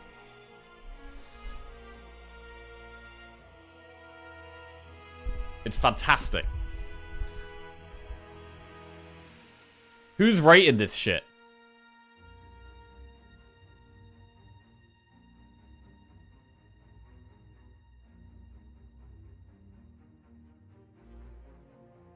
What? Hello? Oh, shit.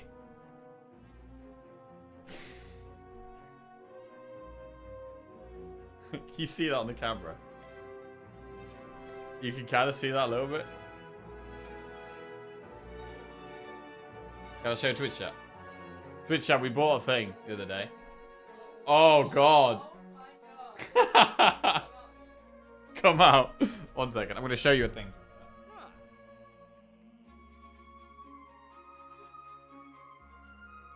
We bought we have a disco ball. Does anyone have a disco ball? But we're gonna, yeah. Have a party.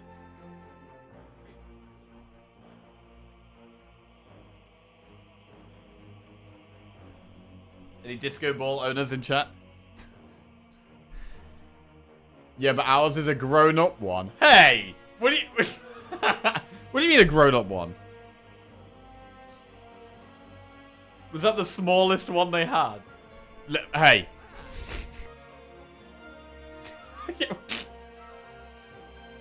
I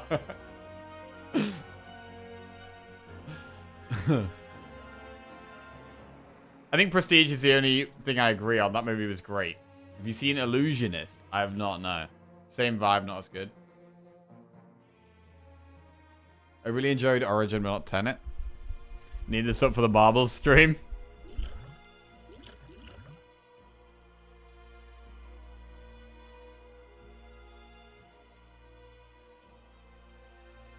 Okay. I got a second. Right. What, okay, school rating. Right, I'm going to give them a rating. What would I rate? Oh, yeah, this is the smallest, this is the smallest one I had.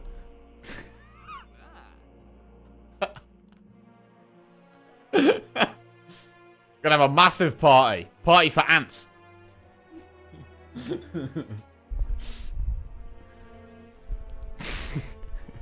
It's cute.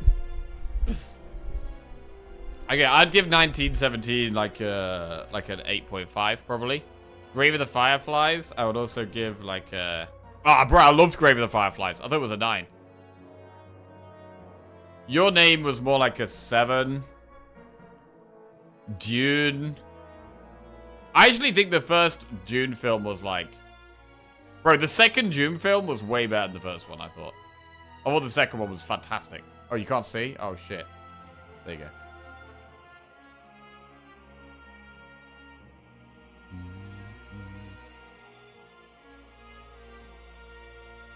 No, give Dune like a... I mean, Dune was good, right? It was still good. It was still like an 8. Maybe 8.5 is generous for that.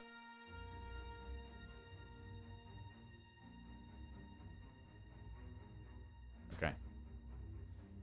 What film should I watch next on this list?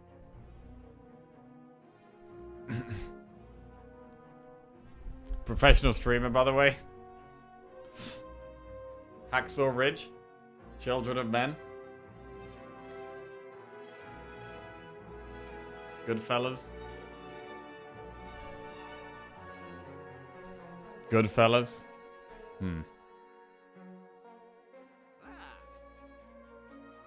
Right. Back to the game. I'm going to get rid of the fear pot. And I'm going to get dash and dupe pot. Right, let's go win now. Let's go win. This run has been great. I've loved this run.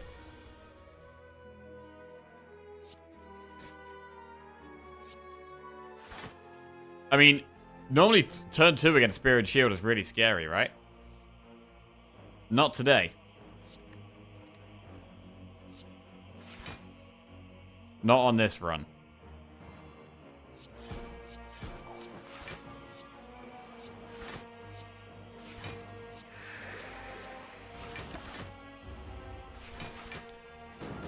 This is just a very powerful deck.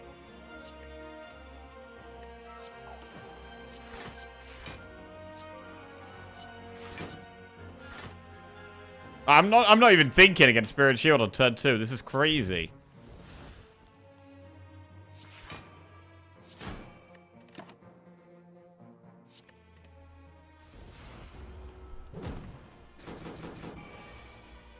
The consistency is just there. We have it. We have the consistency in the palm of our hand.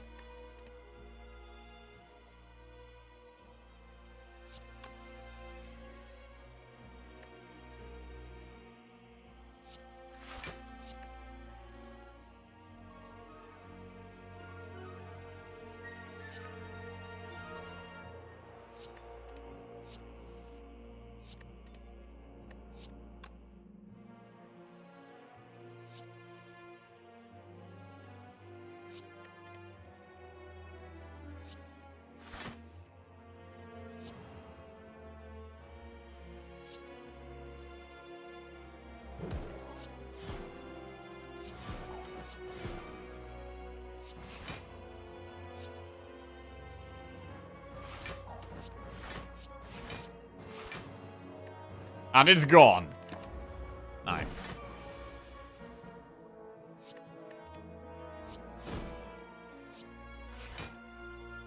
This is... I'm really enjoying this run. This is a very satisfying run for me. After the horrendous runs we've had the last few days, where I feel like we've been playing well. We've almost won runs, but then we've had... Feels like we've been getting really unlucky or having, like, terrible draws and just... everything's going against us. We're learning lessons and putting those lessons into action.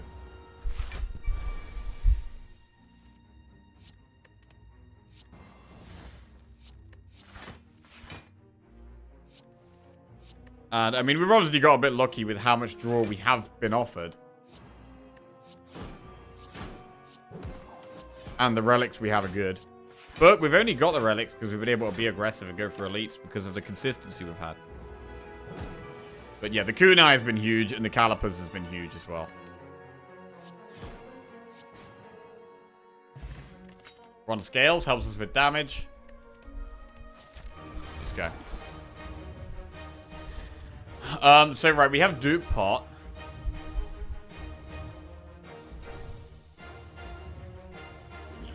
We wanted to dupe pot footwork, I think.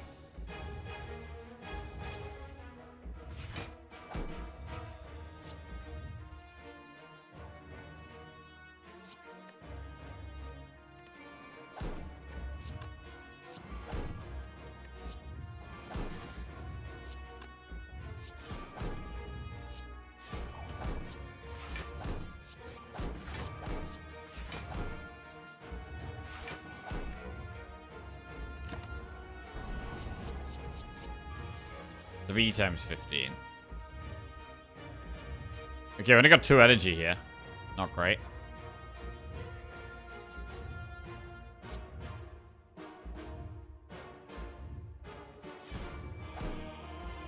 Nunchaku helping out.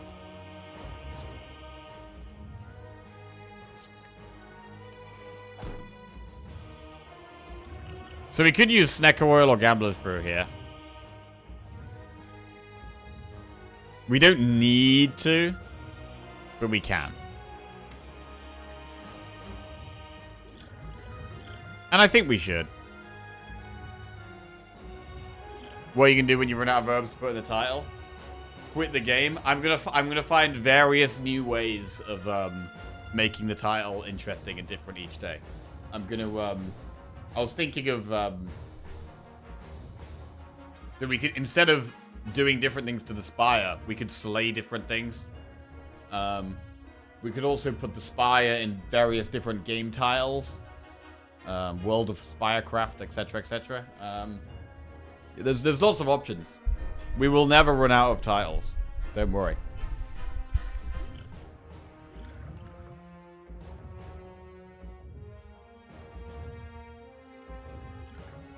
Right, let's brew it up.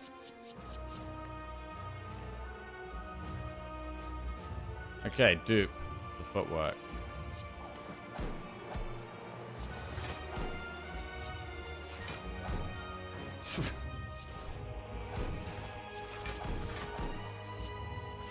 We may as well wail.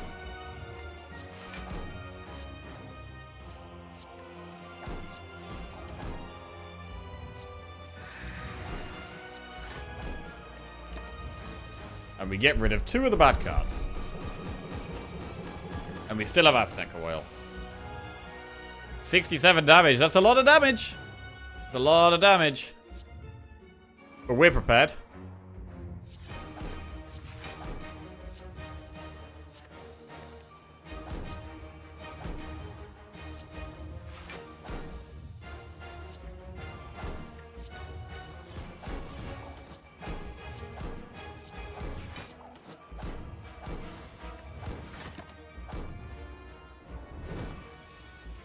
Cool.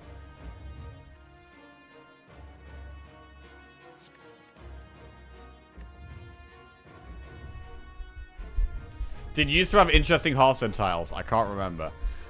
It was just 12k today. It was 2 years of 12k today. One time it was 13k today, but we hit 10k that day instead. Jack would have you believe he hit 14k once. Bro, I did get 14k. I hit 14k, okay? Don't take that away from me. Once upon a time, we did see the lofty heights of 14k.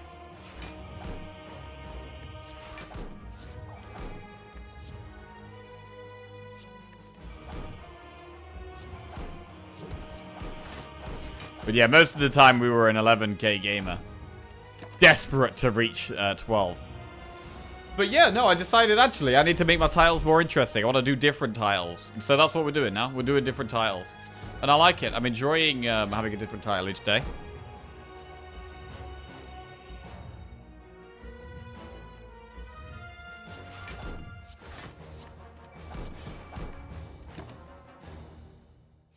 Okay. Battlegrounds are constructed. Well, I started my career playing Constructed and played Constructed for many years, but 12K was was definitely Battlegrounds. Would you believe it? I was actually number one in Constructed once upon a time in Europe. Holy shit! Wow, this is a bad hand.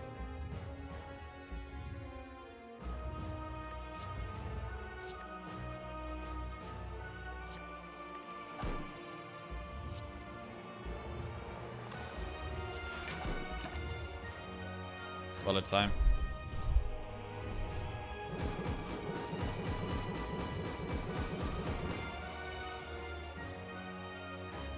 I mean, I don't think there's a way we could lose, right?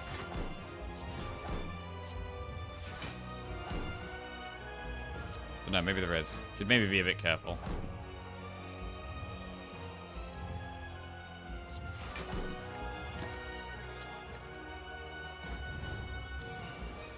Six times 15, not a problem, my friend.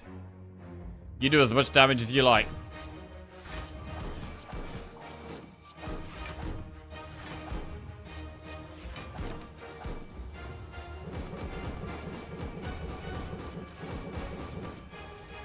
Bro, there's so many different ways you can beat the heart.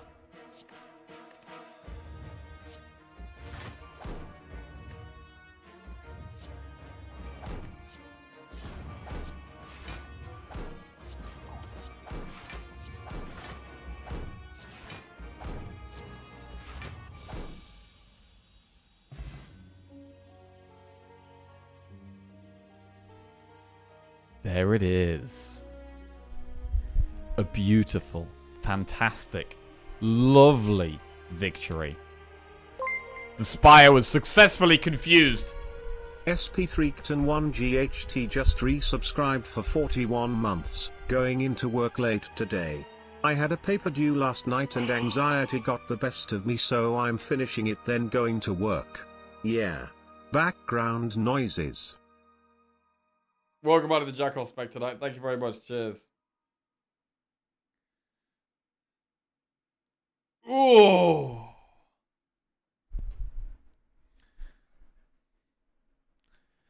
The Spire was successfully confused by the 3 predators, 3 dashes, 4 acrobatics, 4 backflips. Look at all the draw, man. 4 acrobatics, 4 backflips, 3 predators.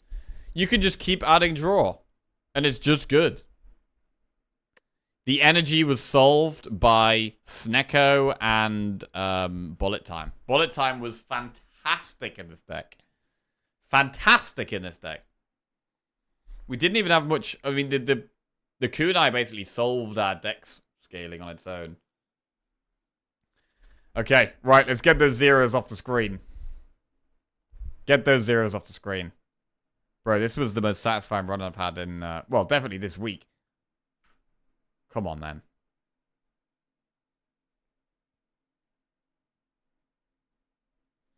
Nice. What was Snecko's average discount? Minus 0.322. So on average, it made cards more expensive. Because we had a lot of one-cost draw cards we were playing. It's always going to be... It's almost always the case that on average it makes cards more expensive there.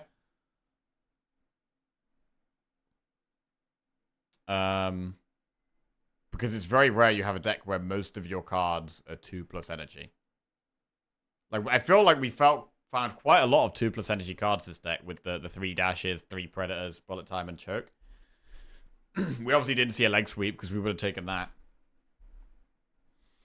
But it pretty much always on average adds cost to your deck, I think.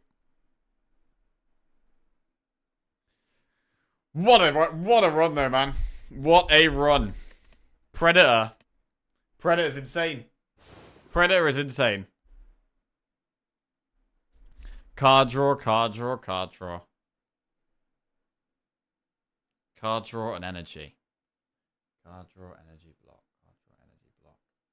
Like, out of card draw, energy, block, and damage, I think damage is actually the least important.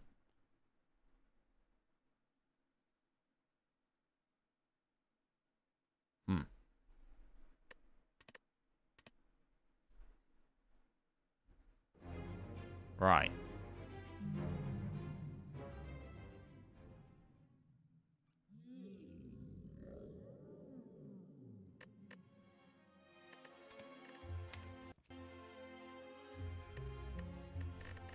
What a great run. Ooh! Lovely. Right, I'm gonna go make myself a coffee. And I'll be back in a minute, and we will play some Defect. Continuing with the trend of making our deck as consistent as possible. Right, right back.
Hello, it's Thursday, everybody.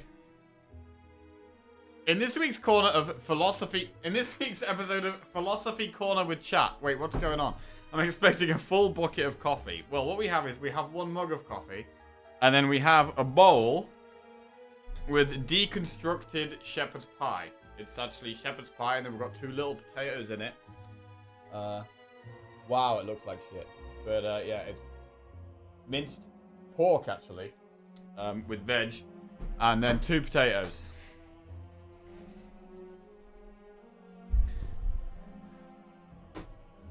Why is my computer doing that? What the fuck is it? Oh, I've just... Okay, I'll just put the bowl on my keyboard. That was bad. Okay. Right.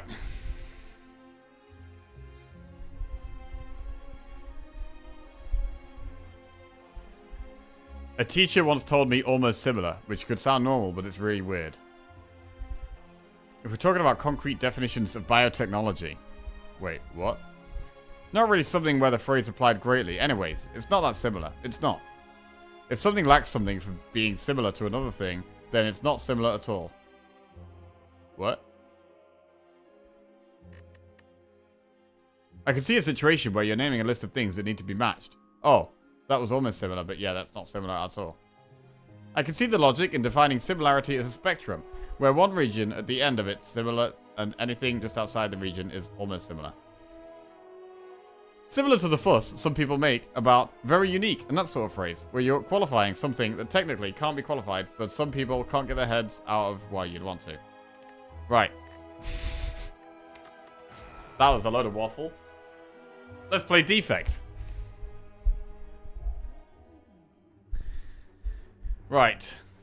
Choose a card to obtain. Enemies you next week come out of 1 HP. Obtain a curse for 14 max HP. Or boss swap. Jack sounds like he found that right. Oh, wait. There we go. Can't see, bro. Give me eyes, bro.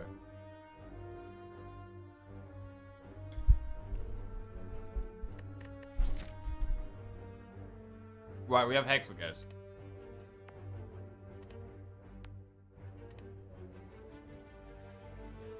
We could get to a 1 HP elite.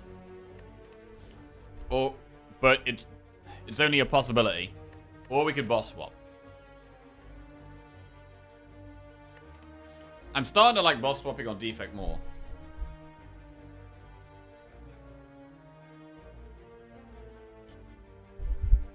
I mean, in terms of consistency, 1 lightning orb does absolutely nothing for us. A boss swap could give us Empty Cage. It could give us Astrolabe, which is, I think, the best thing.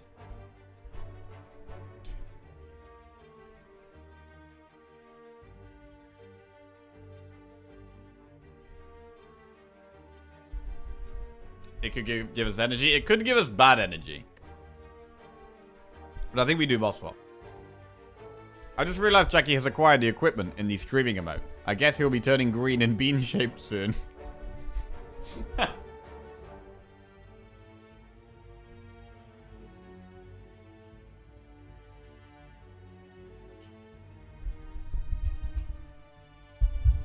I'm currently eating, so I need you guys to do the talking for a minute. Can you guys do the talking?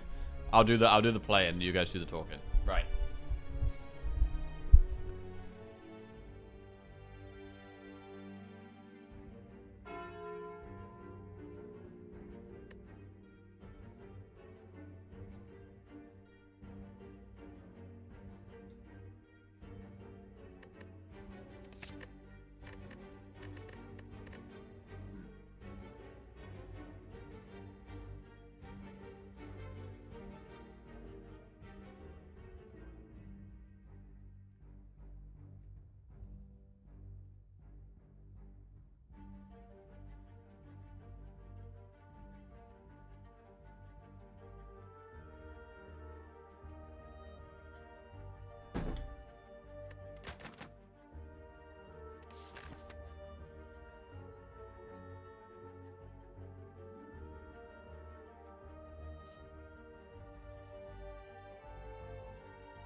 Is spatula the past tense of spitula?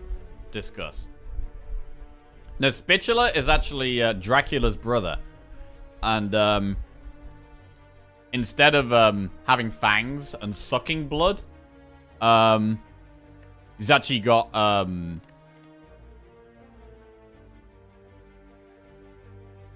actually spits blood.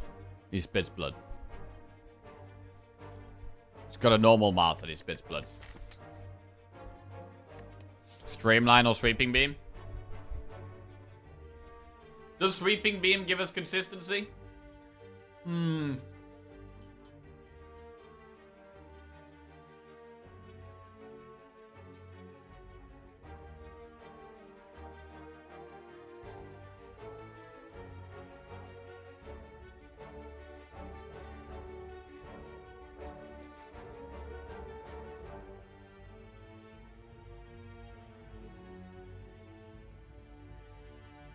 I mean, by what we've been saying so far, I should take sweeping beam here, I think.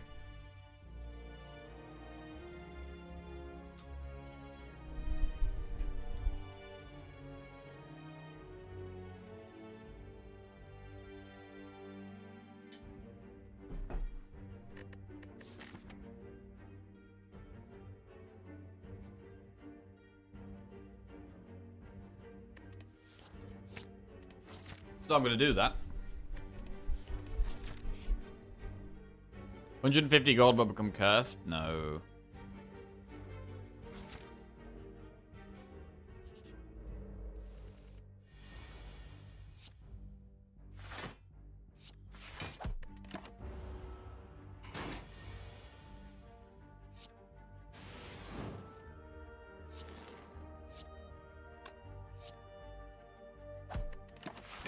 So wait, defender's actually bad right now.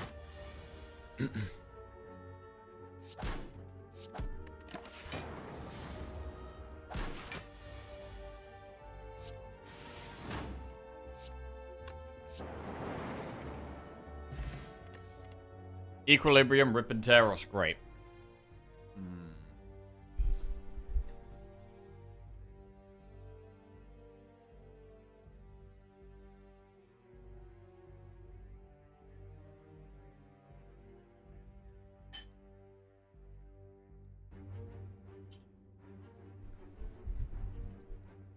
Rip and tear is damage.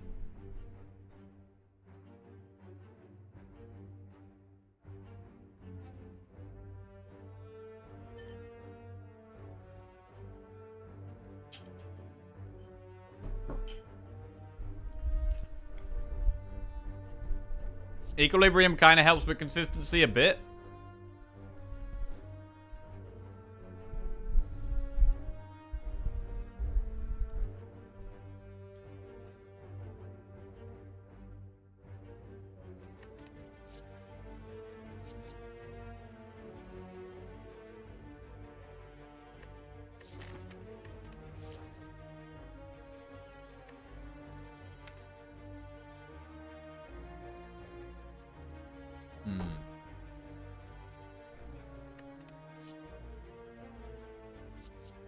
Rip and tear is far superior to a strike.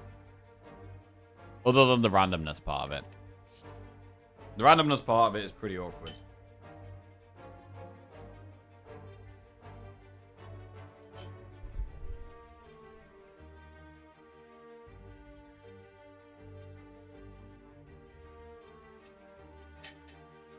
Equilibrium is kind of card draw.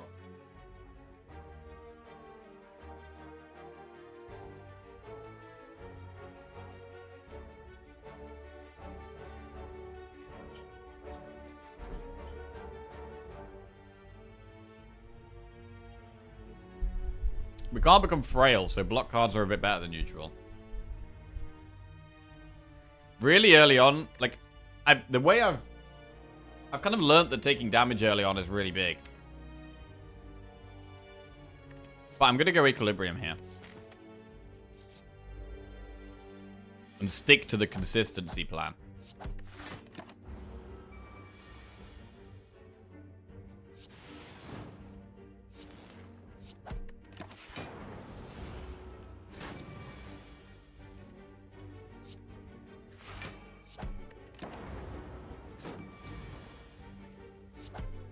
Like, we don't have a deck that beats Knob, but if we just never do Knob, we don't have to worry about that, right?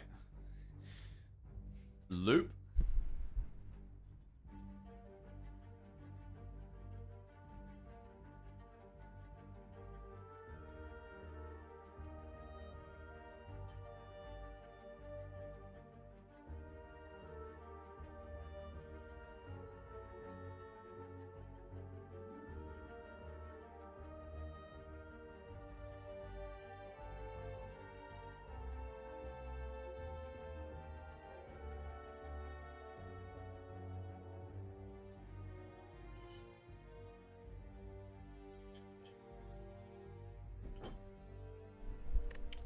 Loop doesn't help right now.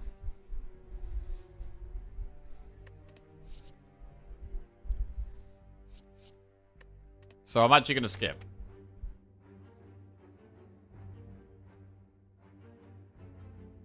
Doing Shop Elite.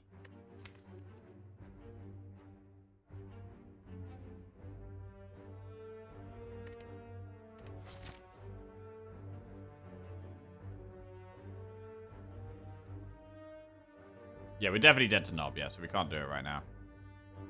We're probably going to go Campfire, Campfire, and then do one Elite at the end of the act.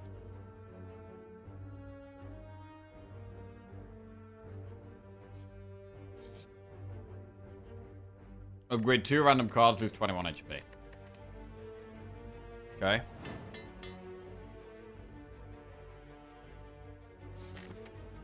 That's more block.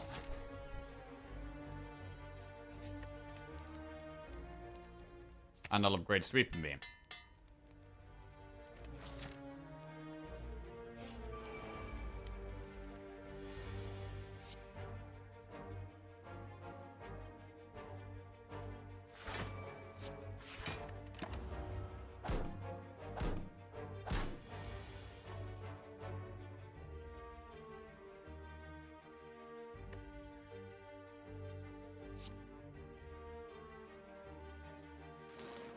Hit different ones?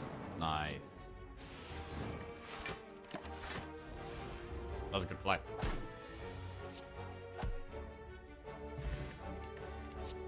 Reprogram, Cold Snap, or Cool Headed.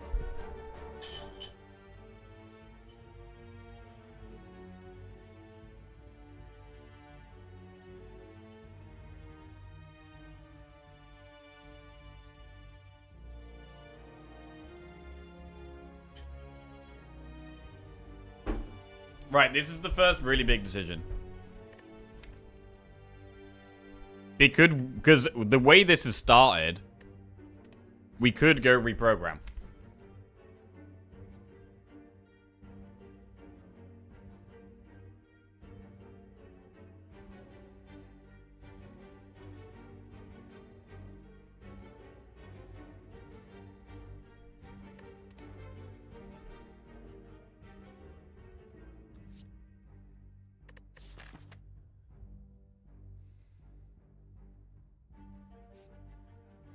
Never being able to be frail is pretty good.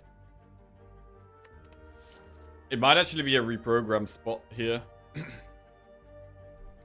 Cool-headed is a good one to draw for consistency.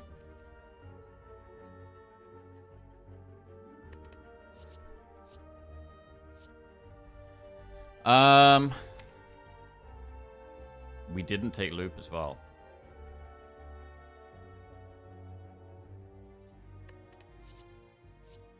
I'm gonna go reprogram.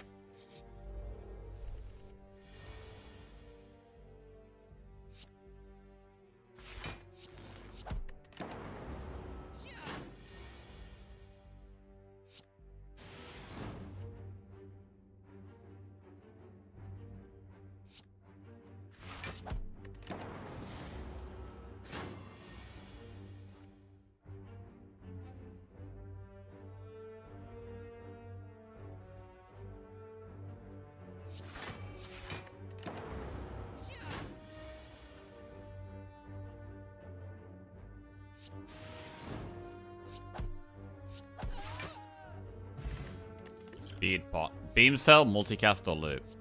Beam cell. Bronze scales.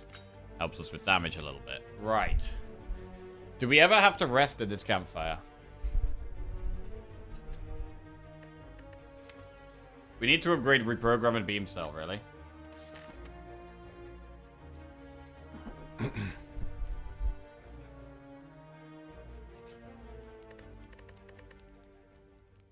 Yeah, I don't think we can do any elites here. We might go with this shop.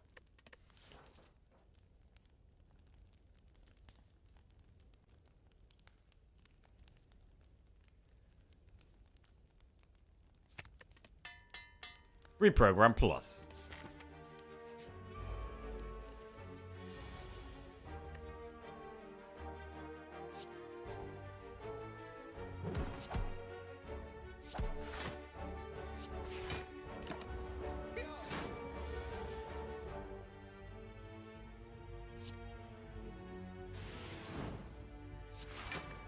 Definitely like an equilibrium so far.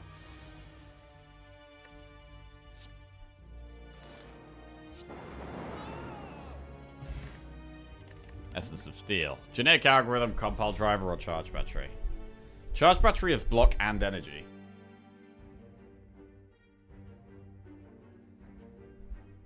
Compile driver doesn't help right now. It is quite an early generic algorithm. We could potentially hold it with equilibrium for the right turn as well.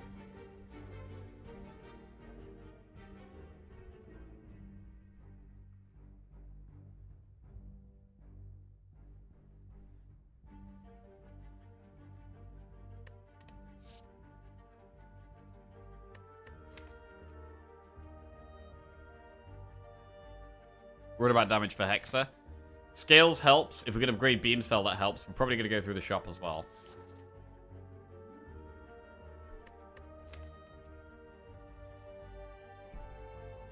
I am trying to not add too many cards here.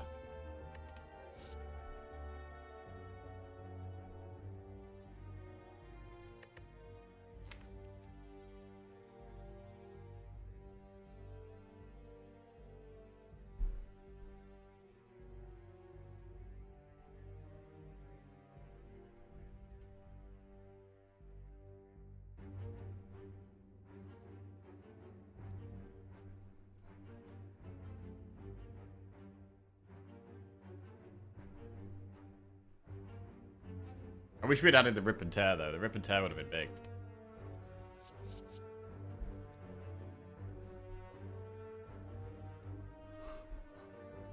Generic algorithm.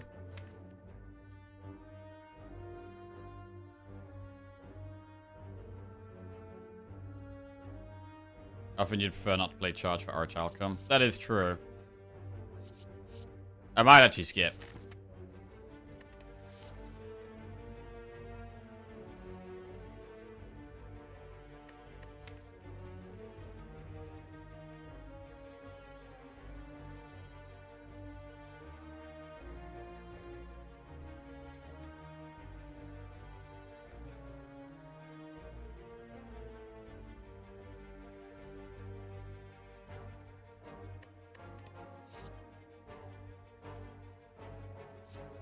Skip genetic algorithm in Act 1. Doesn't sound right. We'll take it.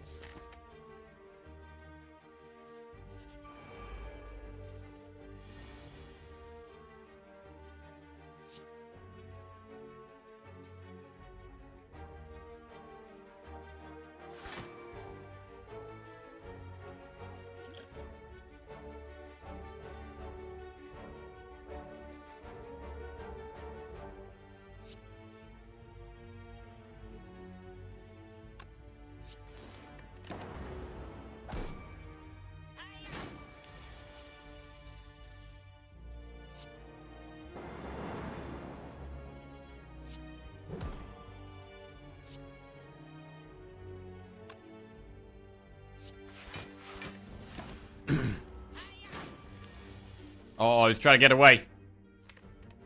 Shit. He might get away here, to be honest.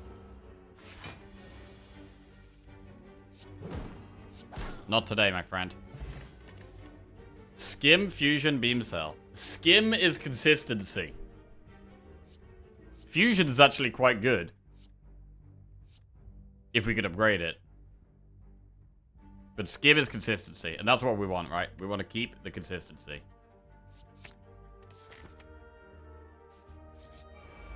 Oh, this is a hard fight. Where's that sweeper beam?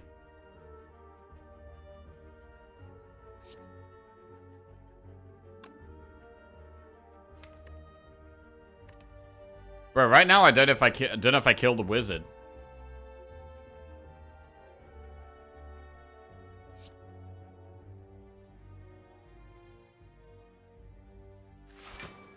Wizard's gotta go, man.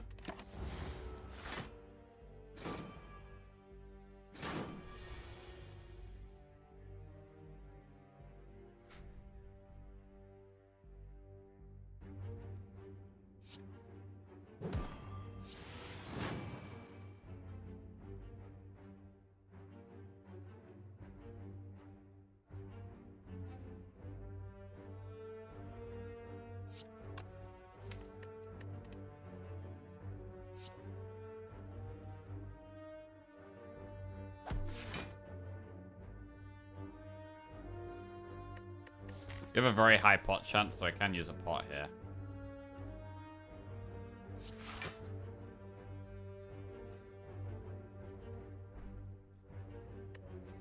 No, we can go on 10 health in a Hexer, I think.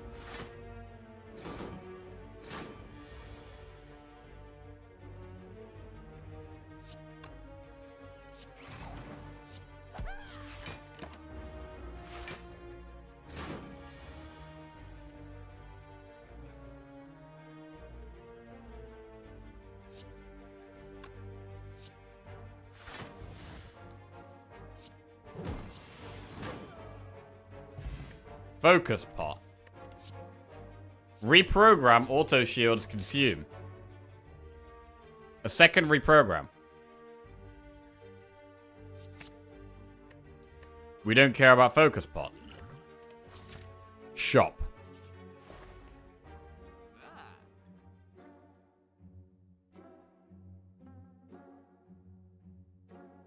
Steam barrier is good with reprogram.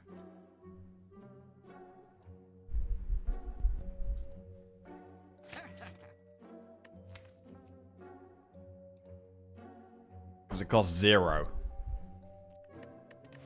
Sling. Sling's pretty expensive. This shop is not great, to be honest.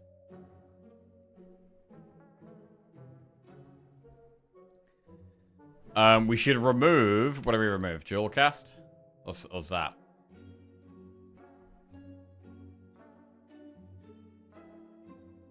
Dual cast can be used on an energy thing later. But I mean, zap does actually do something. Dual cast does literally nothing at the moment. Zap does a thing.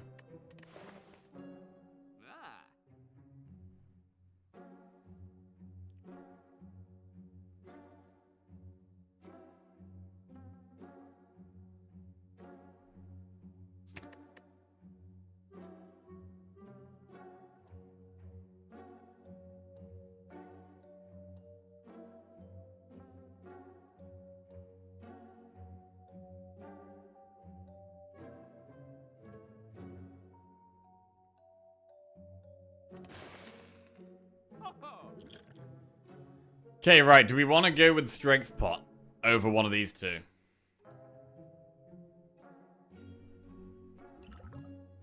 Essence of Steel is probably better than Speed Pot.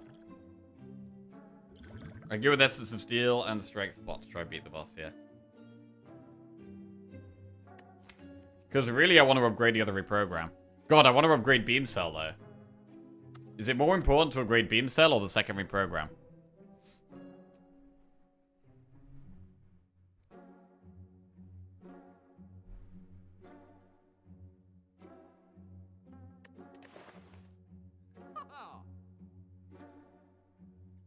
Shackles is also very strong.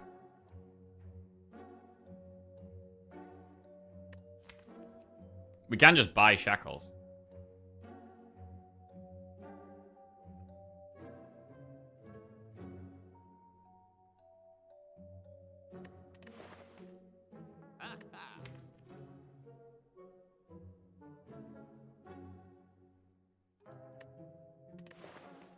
I think Beam Cell's our best card. I think we actually have to upgrade Beam Cell. Sunder's good for Act 2.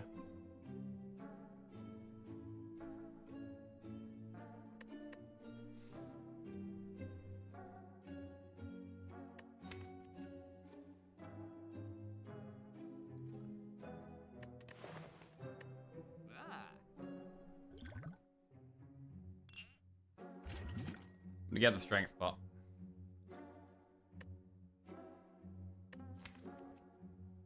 Sunder is good in Act 2.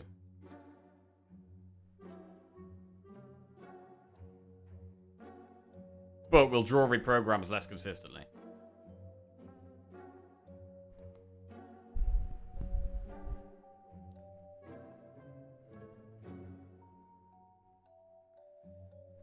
It's not really helping against this boss.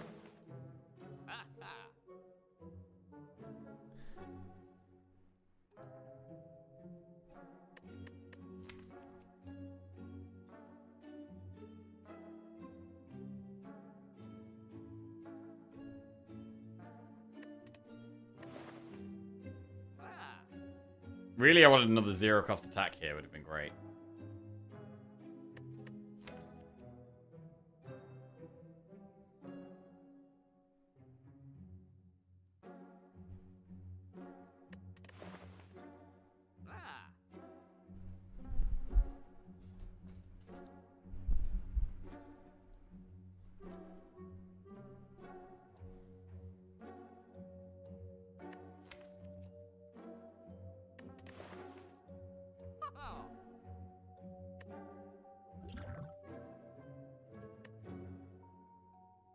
Alright, let's go.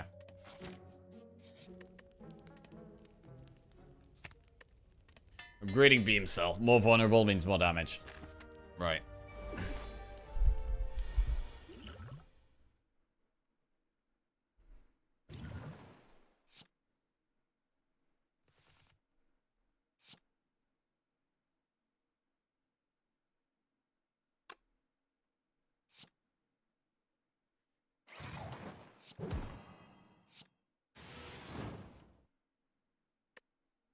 Okay. 1 times 6.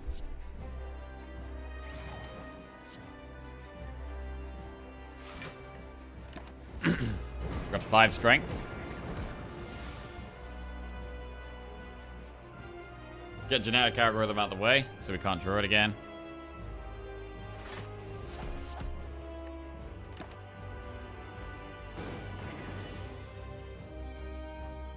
Program.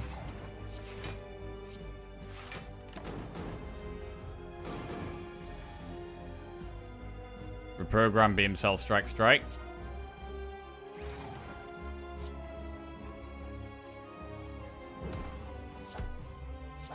Strike doing 21 damage when it's oh shit. Alright, I'm gonna use this. Strike doing 21 damage when it's vulnerable. Equilibrium's good for next turn. Beam Cell is by far our best card.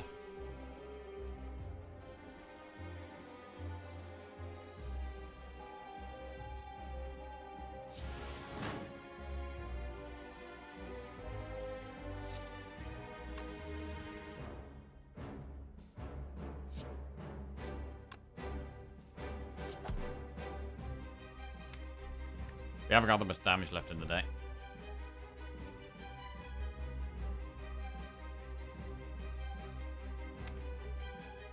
And we have burns. Could we potentially block the big attack? I mean, if I strike here, we get 4 block from Ornamental Fan. And we get 4 from this, which is 8. So actually, strike does block.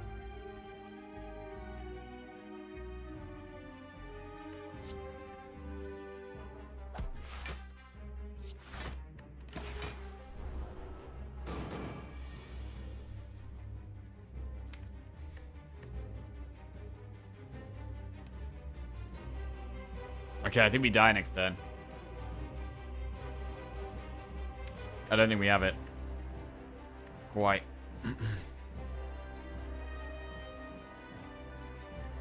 I mean, equilibrium and defend next turn.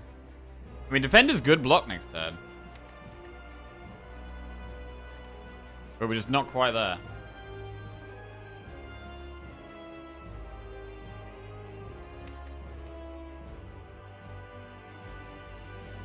$14.28 plus 3, 31 damage. Skin might save us. It could do. Am I better off going for damage or block?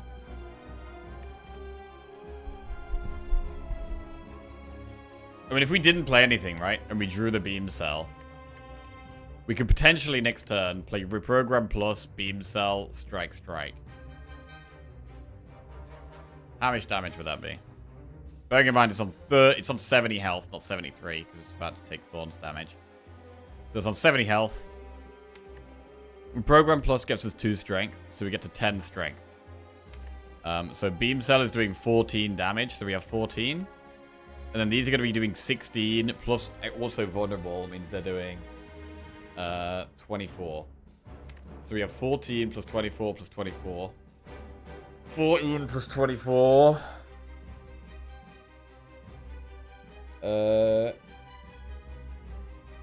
38 plus 24, 58, 62. So if it does 3 hits against us,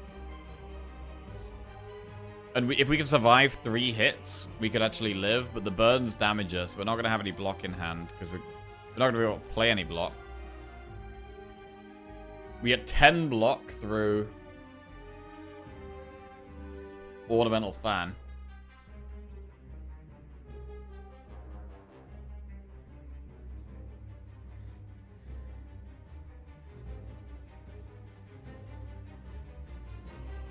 I mean, I feel like the play is Equilibrium Strike. Because the play with the root program doesn't actually save us.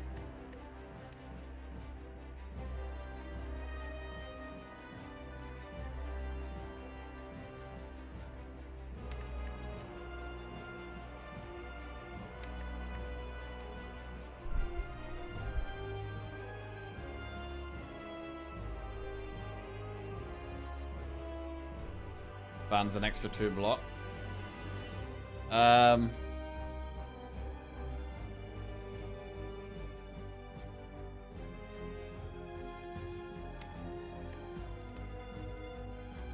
Let's say we draw Reprogram and Beam Cell, right? We're gonna take 6 damage from burns. In an ideal world, we draw all of this and only 1 burn. Maybe there's a world where you don't play Reprogram, equal this turn, Beam Strike, Strike, Defend next turn.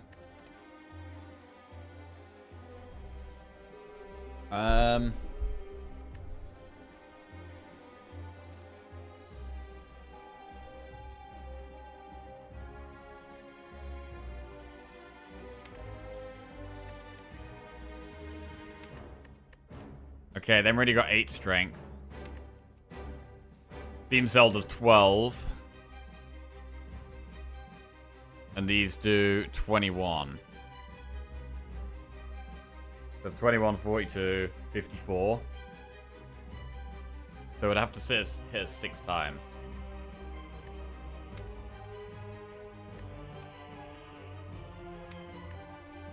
I think we're dead either way. I think we have to hit the skin.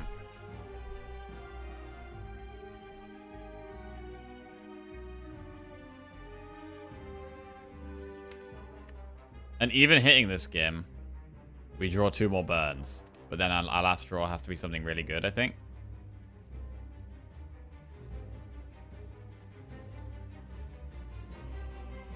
If we'd added Rip and Tear, I think we'd be okay. If we'd added that 1 early damage card, I think we'd have the damage here. Comfortably, actually.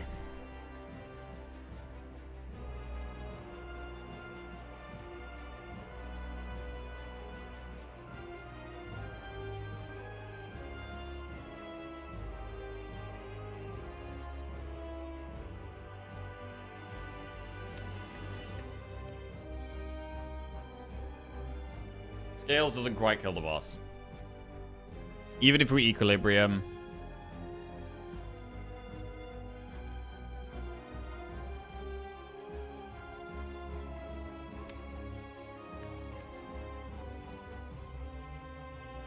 $54.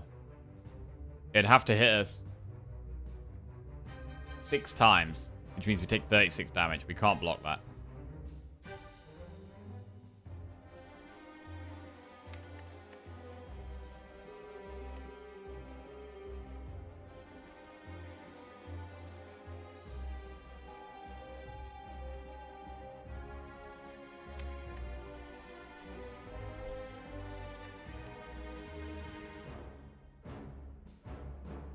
$24 to 48.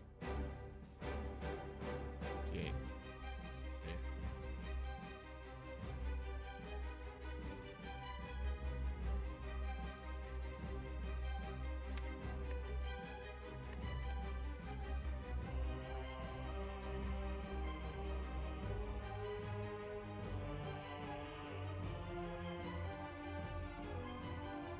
Is it just double strike this turn and pray for skim draw next turn?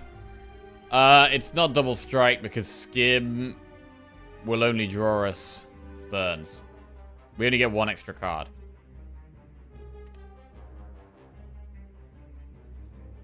So I think we will do want one of the strikes next turn.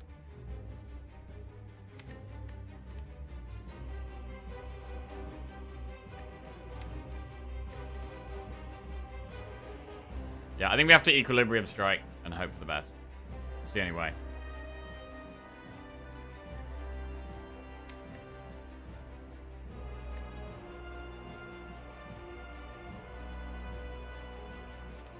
I'm thinking if you hold strikes and get reprogrammed next turn, it's lethal. Is my math bad? I think so. If we hold the strikes, get reprogrammed, beam cell, strike, strike. Beam cell does 14. These do 24 each, which adds up to a total of 62 damage. So we can have 62 damage if we reprogram beam cell. And it's on 70 health, but with the 3 hits, we die. Because it's doing 6, right? It's just 6 times 6.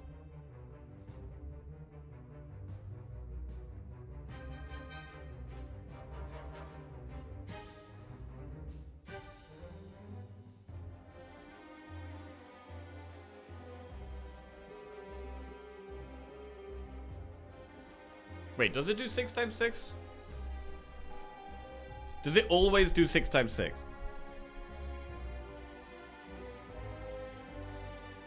You lock 10 for free?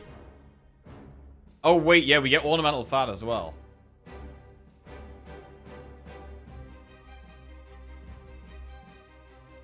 So we get ornamental fan and the 4 block from this. So we're actually on 18 health. Which does mean we would die exactly. And that's if we had no burns, but we do have burns.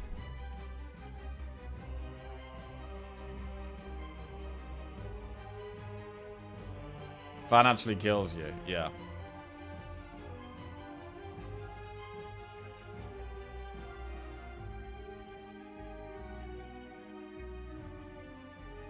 Which means that the only play is Equilibrium Strike.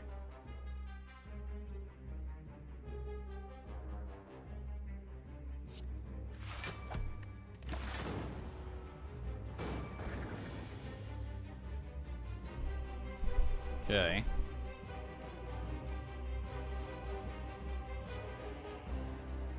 $12.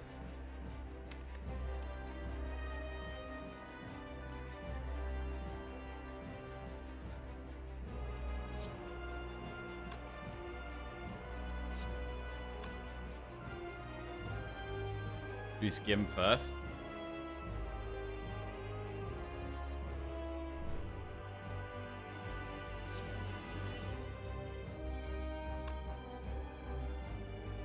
Or reprogram first.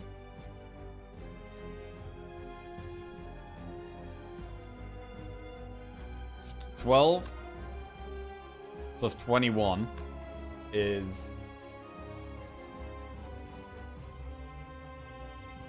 33.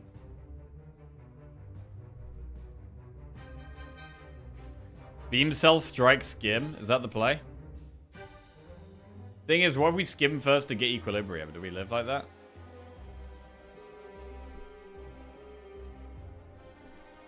If you find one strike, you win with skim.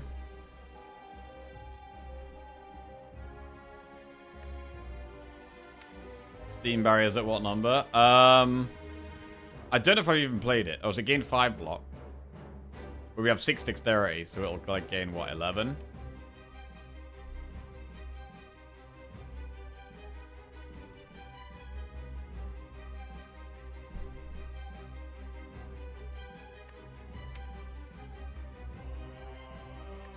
Right, I need to work out what draws save us to work out whether we need to... we get 1 draw. Like, these are both dead, but we get 1 extra draw. Obviously, if we draw one of the burns, we're dead. If we redraw strike, because if I play strike, we increase our chance of drawing strike. So beam cell strike and draw another strike is 12 plus 21, which is 33, and then we draw another 21,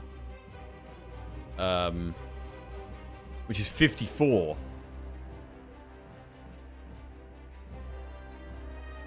So beam cell strike is lethal. So with that argument, it makes sense to beam cell first.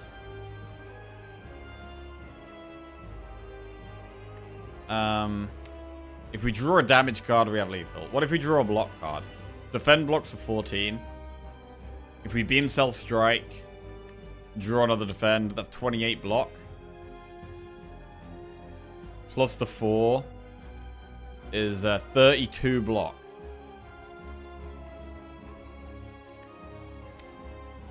Like, we have 3 defends in the deck. Oh, this is an upgraded defend, though. We have 2 unupgraded defense. Shit.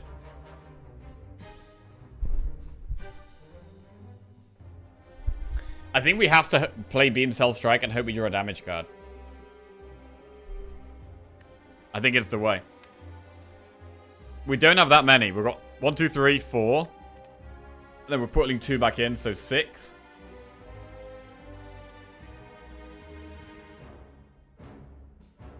Draw defend looks more safety. I don't think drawing defend saves us.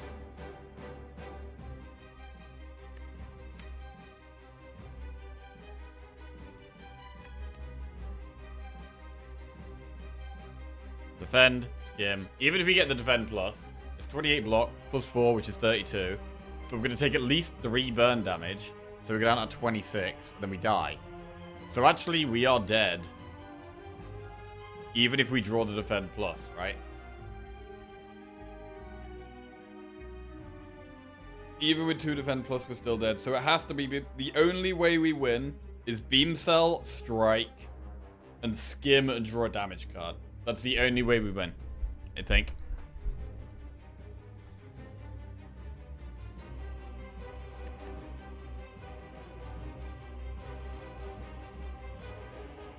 It dies on its first hit on us.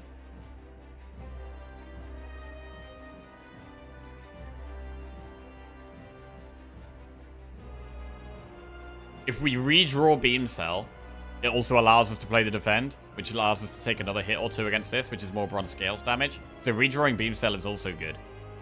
I think redrawing Beam Cell is lethal. Alright, here we go. 1 draw to save us. I mean, in hindsight, if we'd taken the Rip and Tear, we would have been a lot more okay. I think we should have taken the Rip and Tear on floor like 3 or whatever it was. And then we would be winning this fight. Why don't you have 6 energy like chat? Oh, I know, man. Maybe one day I'll have 6 energy. Okay, here we go. Beam Cell. Wait, is there another card I'm not thinking about? Equilibrium. I mean, Equilibrium doesn't save us. Sweeping Beam is lethal. Steam Barrier. No. No, we just do it. Okay, let's go. Beam Cell. Strike. Okay. Here we go. Skim for the win. Please. What are our odds? 1, 2, 3, 4, 5, 6. It's only a 6 in 16 chance. Better than a 1 in 3, but less than 50%. Come on. 3, 2, 1. Skim upgrade would have doubled your chance. True, but Beam Cell was definitely the best upgrade. Beam Cell was 100 million % the best upgrade.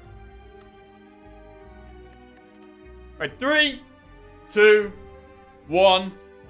Show me the damage! Beam Cell, wait, is that enough? Is that enough?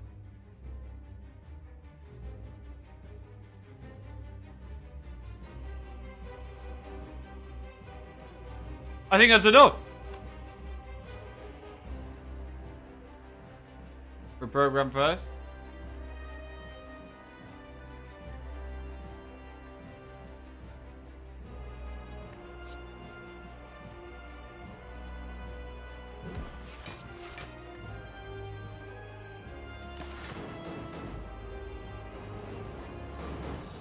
Yes!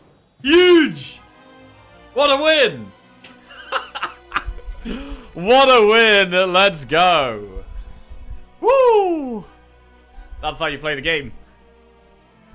I'm actually shocked we won that fight. Not even close, bro. Fuck Rip and Tear. I thought we were dead by such a large margin. Spend 20 minutes on the Act 1 boss and then die in the first fight in Act 2. That is very possible. Very possible. So Core Surge is actually bad for us because it works really badly with Reprogram. So it could actually be Machine Learning here for that extra draw. Machine Learning helps with consistency. I mean, not when we draw it straight away, which is annoying. But I think we should probably take Machine Learning. We're all about consistency. I'm going to take it. Pyramid, Fusion Hammer, or Tiny House?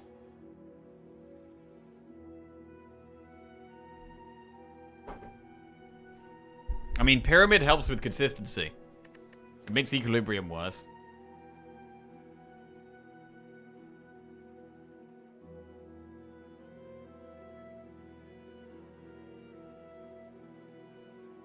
We don't have much energy. That's a problem.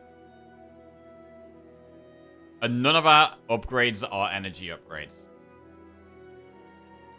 So no energy is a big problem if we take Pyramid.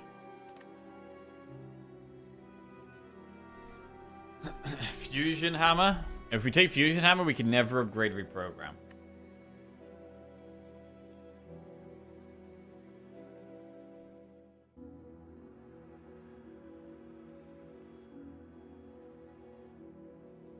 Pyramid Reprogram sick though, especially if we got Hollow. I really like Pyramid for Reprogram decks.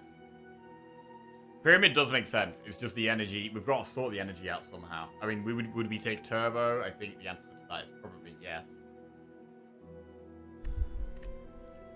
Right, we're going Pyramid.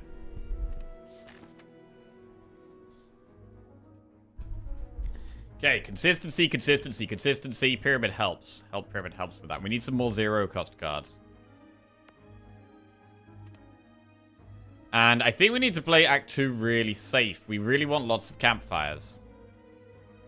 Is there a way through there's no way where we dodge every elite.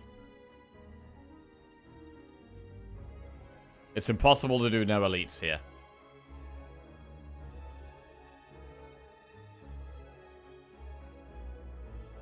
So we should do one as late on as possible. Probably this one. Campfire. Campfire elite. So I think the path has to be enemy, event, event, enemy, enemy, campfire, event, enemy, campfire, elite. I'm not sure we're going to make it that far, though. I think this act is going to be very hard for us. Incredibly hard with a deck that's this slow. It takes a while to get going. The bronze scale should help a bit, and the turnip should help a bit. Let's go.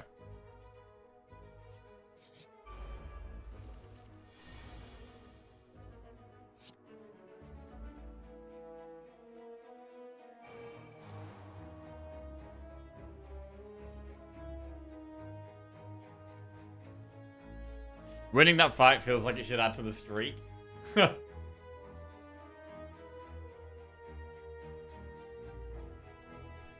Hmm. Don't need this.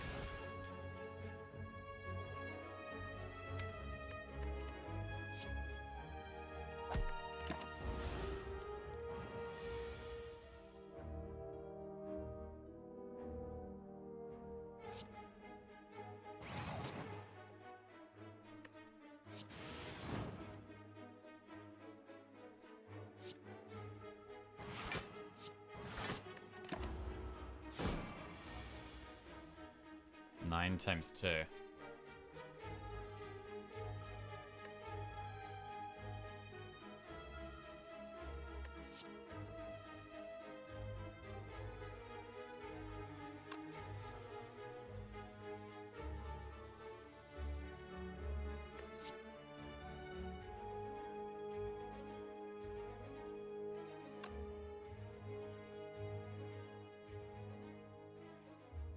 Play 3 attacks, we get fan value. Yeah, the fan really doesn't go well with the arch outcome. They really work against each other here.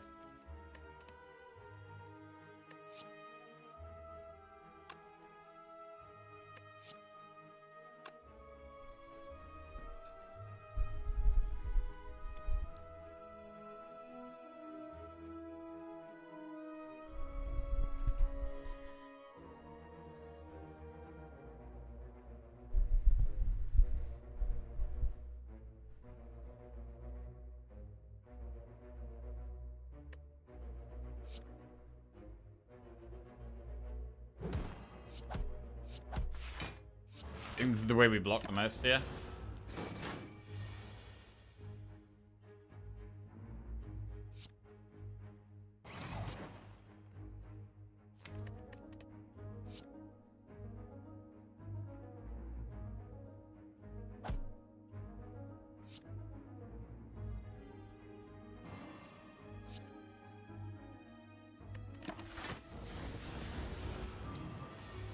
So now we're set up, we have good block.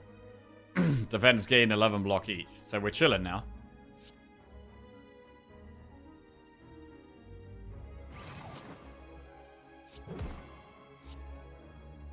Even equilibrium blocks enough here.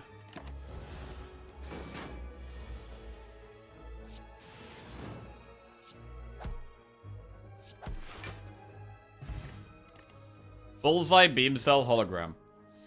Hologram is really good for pulling back reprogram, but it needs an upgrade, and it does feel like we're going to have to rest in campfires right now. Beam cell is good because it costs 0.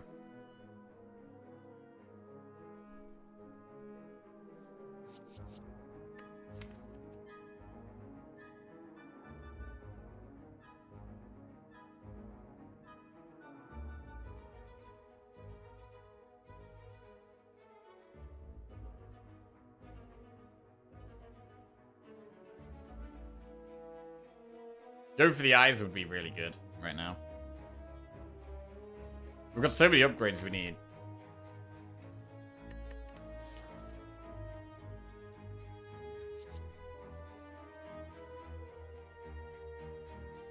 Emptying our hand is so important right now.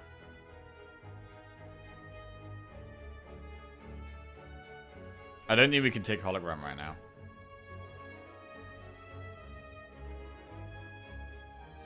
I think we gotta take beam cell. Gain 5 max HP, lose 25 HP, or become cursed. God, this is a horrible one to get. I think we have to take the curse. Can't afford to lose that health right now. Oh my god, lose all your gold or fight. We get some really hard events for a deck like this.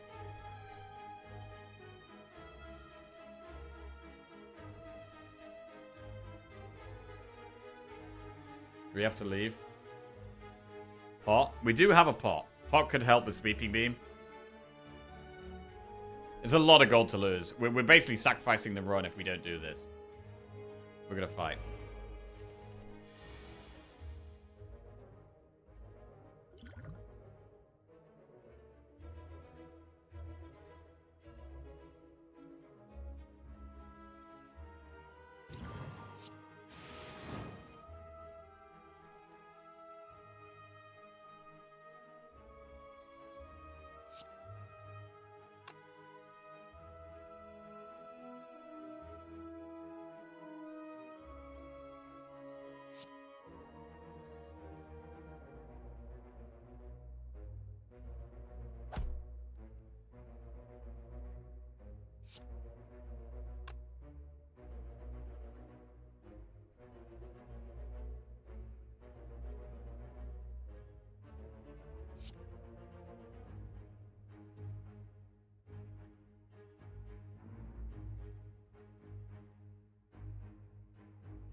I mean, it makes my block cards do nothing, right? So I may as well play them. Because they're going to do nothing. That's a bad draw.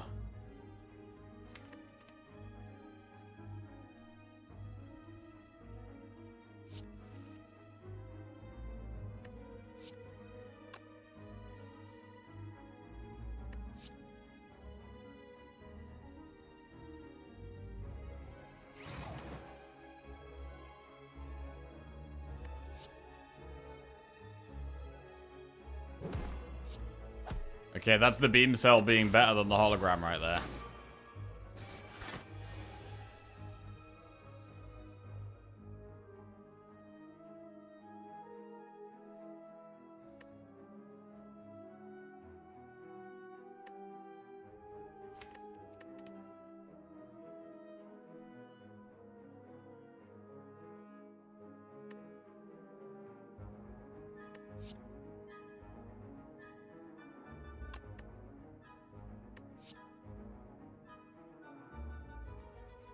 This guy kills himself.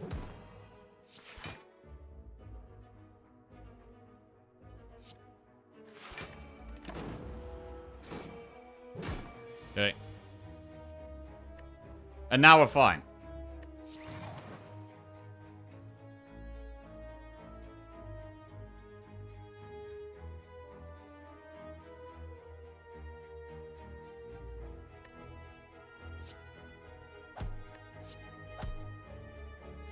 Okay, that was horrible there. Red Mask is good. Charge Battery is a block card that also gives us energy. So maybe we should be thinking about taking Charge Battery. I think we should. I think we should be taking it here.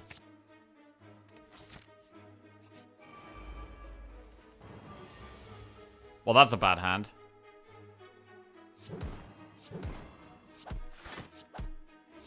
Jesus.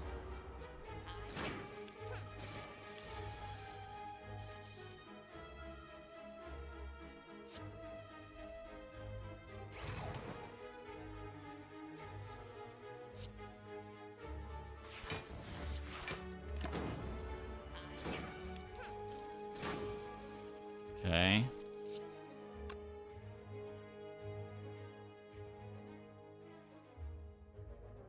Alright, the back's getting away.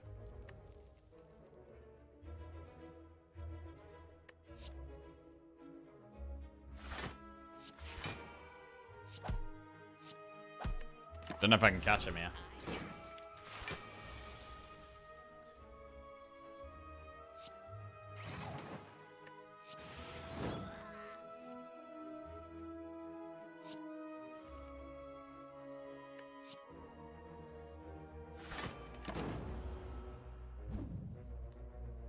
Rip gold.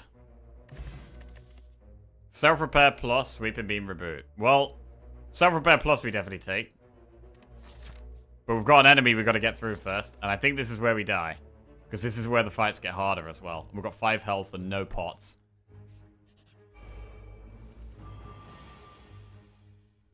And no energy.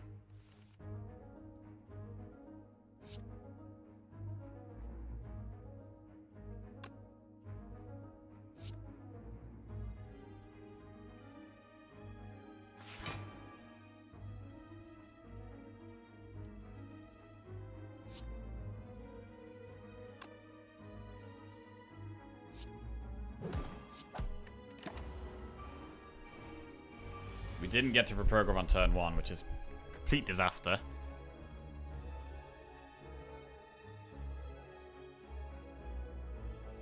Reprogram makes these defend pluses. 2 defend pluses blocks enough. Oh, maybe not with a decay there.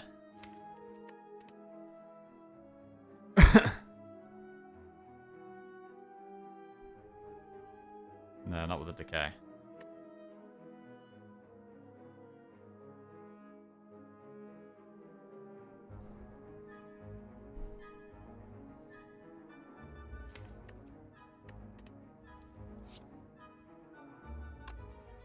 We have less energy next turn as well.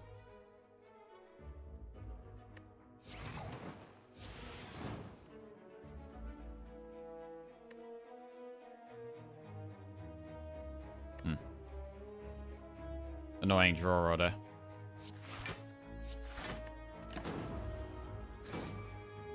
Should be dead now.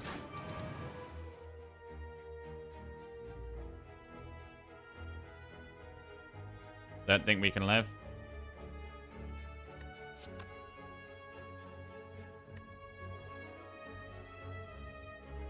Energy is just such a huge problem here. The energy is such a big problem.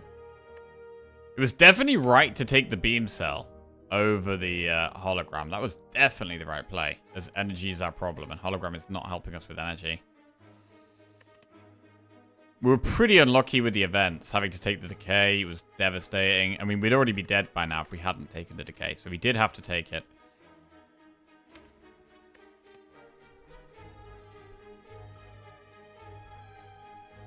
But, you know, not finding not finding any energy is just disgusting.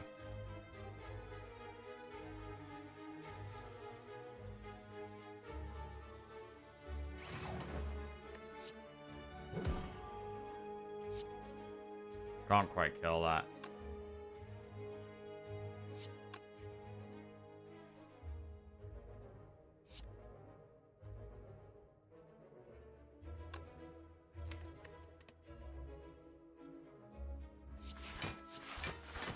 Red mask is useless as well against these guys. Okay. So just didn't have any energy was the problem there. Pyramid had potential, but we definitely needed more zero cost cards. I mean, charge battery was actually surprisingly good. If we had more charge batteries, that also could have been good. The rip and tear early on definitely would have made the boss easier. I mean, I'm not sure how we would have beaten the boss if we'd gone for orbs, right? Because we didn't really... There was a doom and gloom in the shop, but that was it. So I don't think going for a reprogram was necessarily bad here.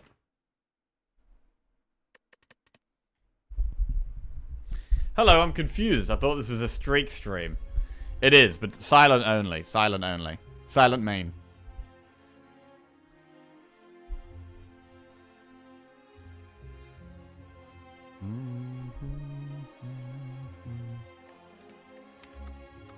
Right, so now we go Watcher.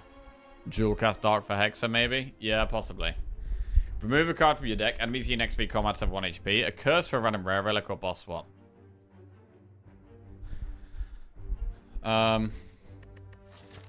Removing a card from my deck is consistency.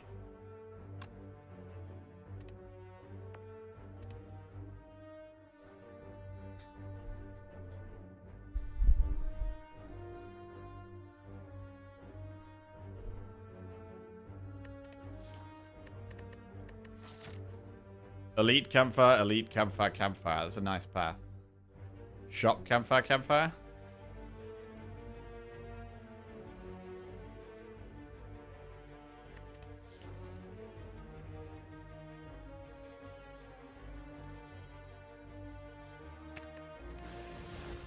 Remove defend.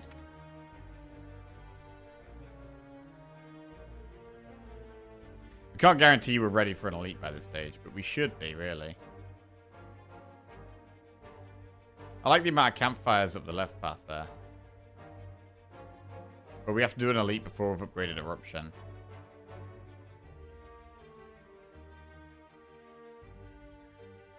If we go for this elite, we have to do a Flaming Elite. So there's not really a nice way of doing this. There is no nice path. So I'm going to go for the early aggression.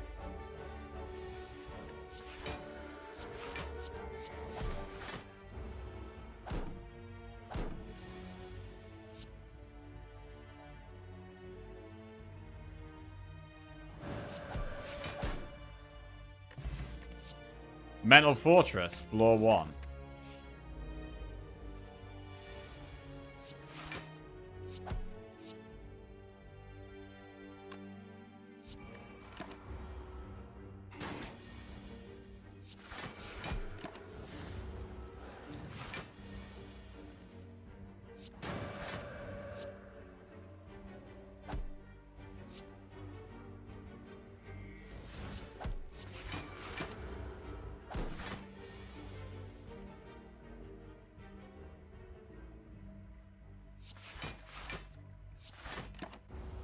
So Mental Fortress is actually all the block we ever really need.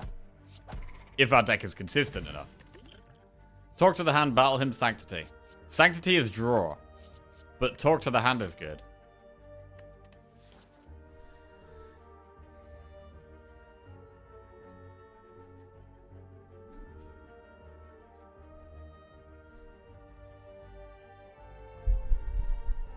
Turning down talk to the hand for Sanctity?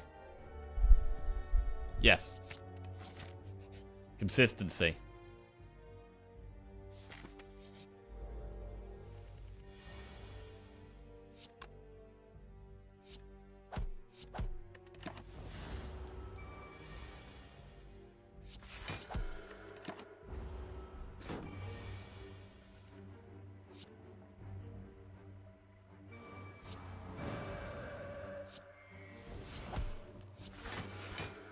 Okay.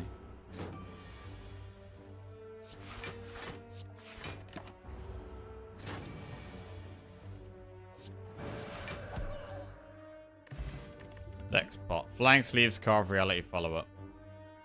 Carve Reality is a good early game damage card, but do we really want that? I mean, we are going for an early elite.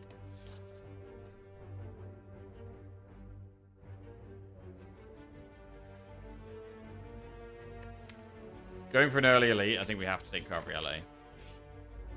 Like, we have to take some kind of early damage.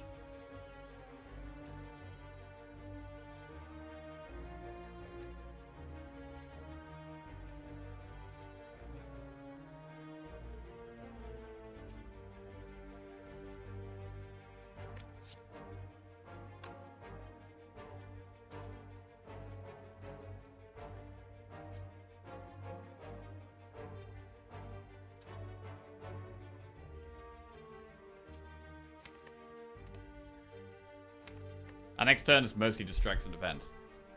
It's not very good. We're better off just going explosive here and killing something, I think.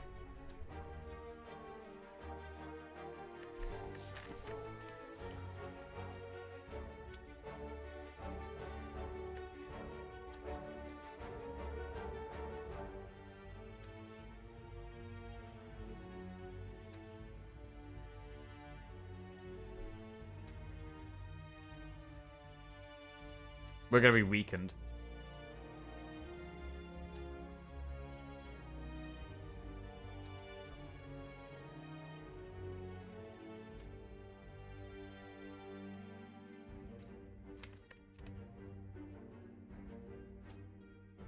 Alright, I'm gonna use the deck spot then. Take it slow.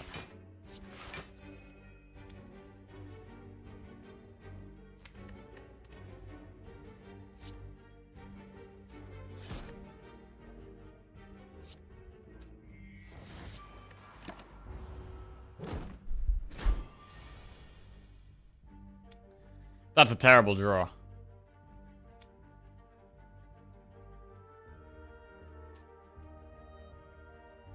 We missed the Vigilance. Last card of the deck.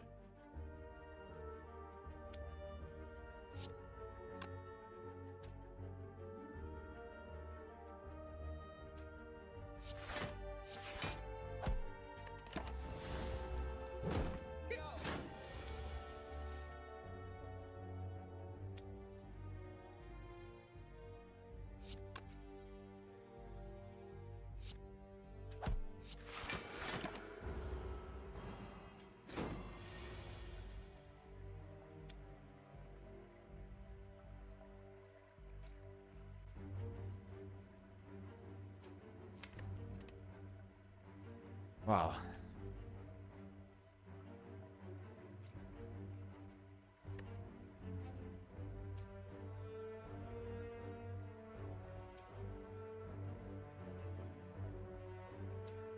Can't really do anything. We maybe should have had just Eruption straight away.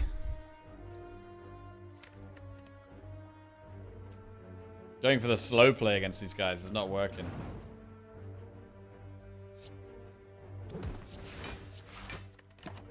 Okay, now one of them's dead, we should be fine.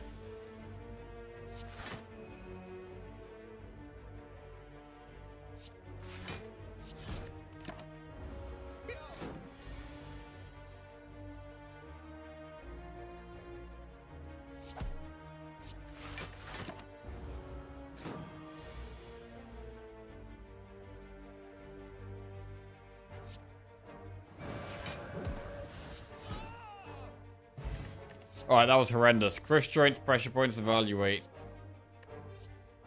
Skip. Right, this elite could be hard. It's Knob. Right, we have Eruption in our starting hand, which is good.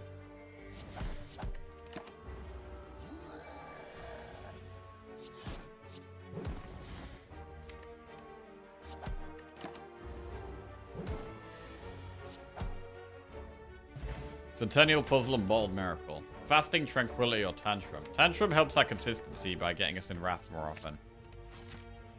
Right, rest or upgrade here. We have an elite that is not Knob.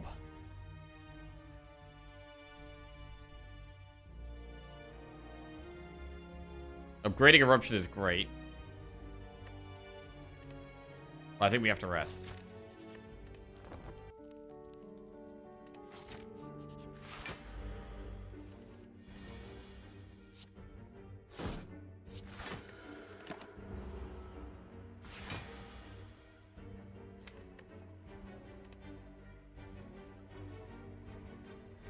Nice brown wall and plant, Jack. Looks like a lot of visual upgrades since I've been here. Hey, Aladari. Yeah, I've been working on lots of different things, improving the stream in general. This is a new chair. Yeah, it's a much more supportive chair. My other chair was absolute trash and falling apart. And this is a big chair upgrade.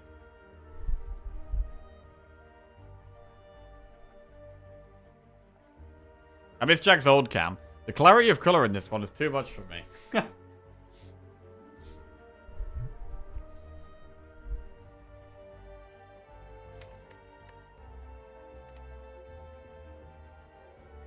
Thinking about using Tantrum here. But I'm scared.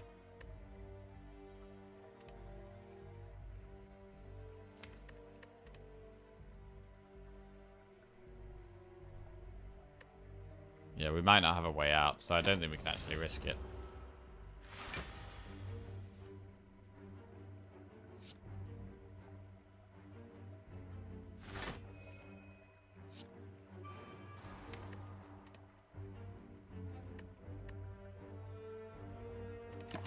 Alright, this isn't great. This is better, though.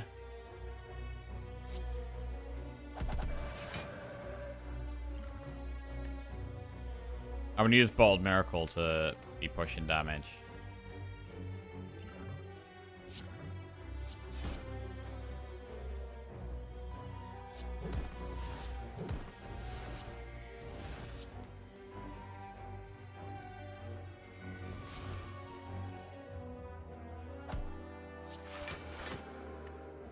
Okay, take 4 here.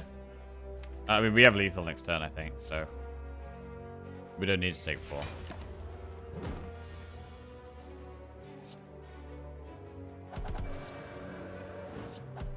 Good. Meal ticket. Heal in shops. Meditate, establishment, or empty body.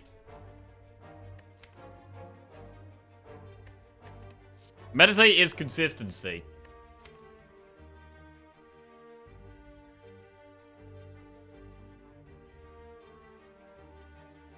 I don't like the card generally, but...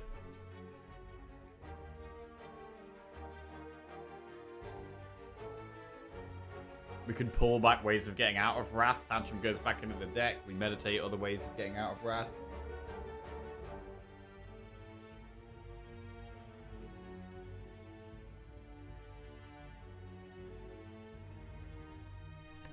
Alright, I'm going to try meditate this run.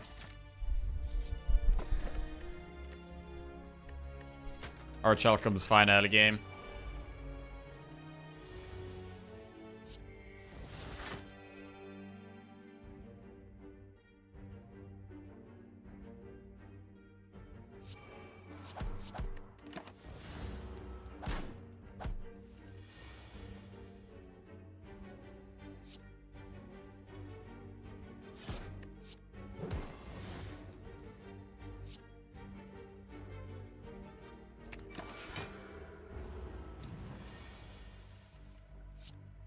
Double meditate runs are so smooth. Signature move, evaluate Bowling Bash. Bowling Bash is AoE damage.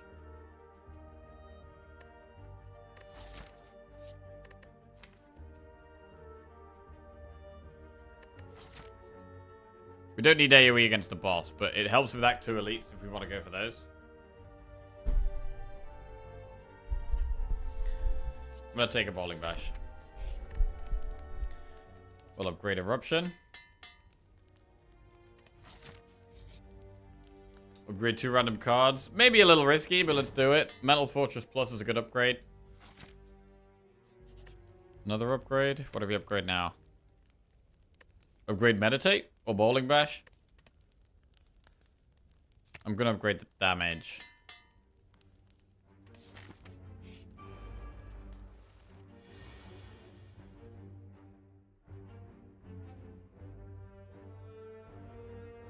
In terms of damage here, we have 9, 12, 12. Lethal.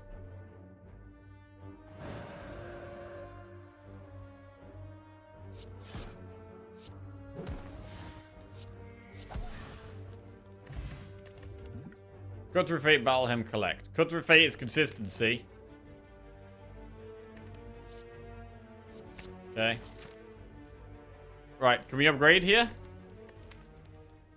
Upgrading Cut Through Fate is more consistency. What about upgrading Meditate, though?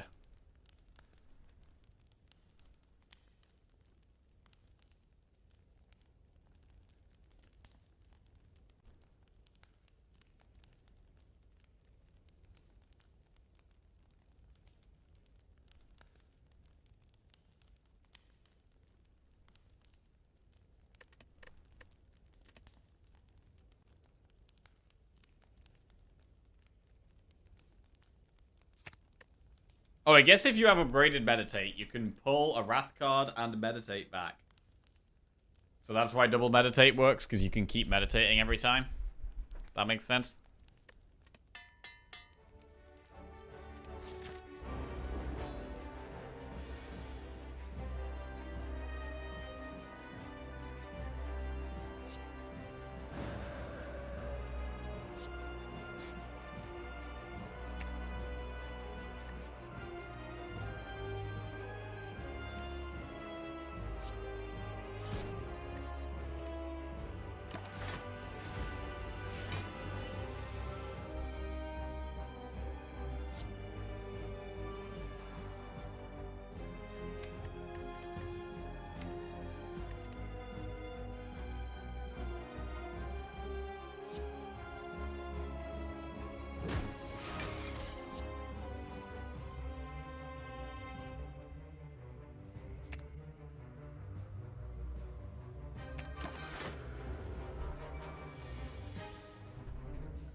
Defend Eruption.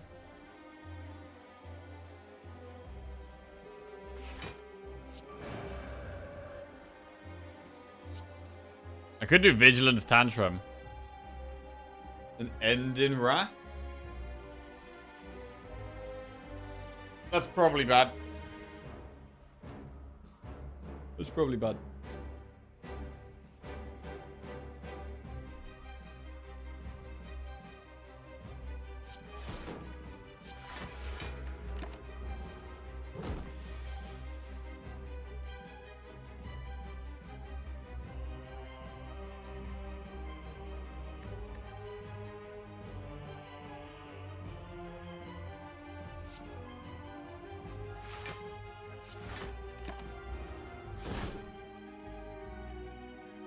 That's a pretty bad hand.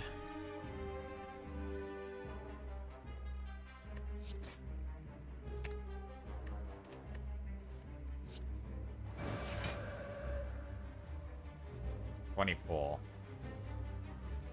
20 and 12 is 32.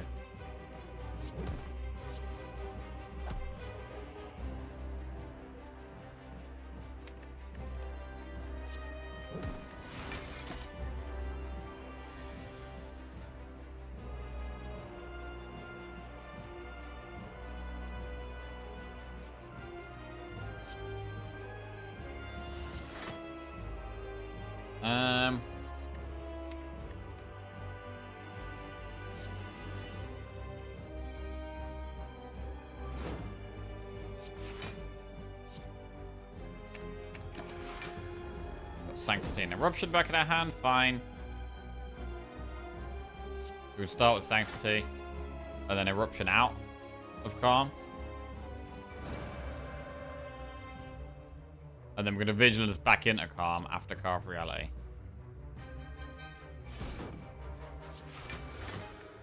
Clean. And now we possibly have Lethal.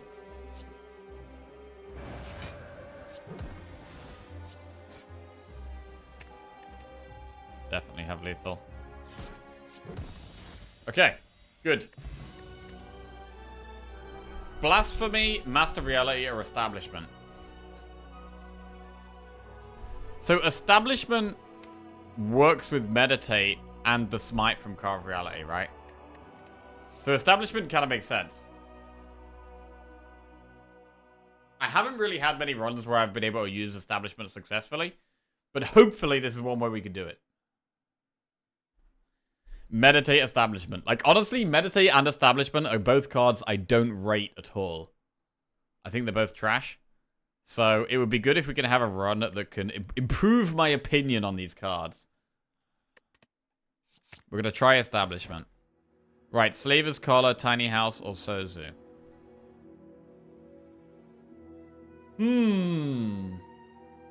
Potions can help with consistency, because you can have draw potions. Slaver's Collar is okay. I'm not going to go Tiny House. How did you think Meditate is trash? Because it ends your turn. Generally, cards that end my turn are bad. Normally, when I go into Calm, I want to leave it to get energy and do more stuff. With Meditate, you can't leave it until next turn.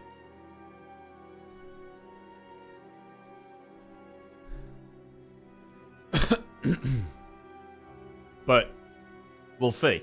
Well, I've tried it a couple of times and not had great success with it. Also, when you're going infinite, it doesn't help you with going infinite at all. Like, the one energy card, I would much rather have the one energy card, Calm cards that don't end your turn. Is it Sozu or is it Collar? The more draw we have, the more valuable energy becomes. We are trying to add draw. I mean, we've got Sanctity and we've got Cut Through Fate.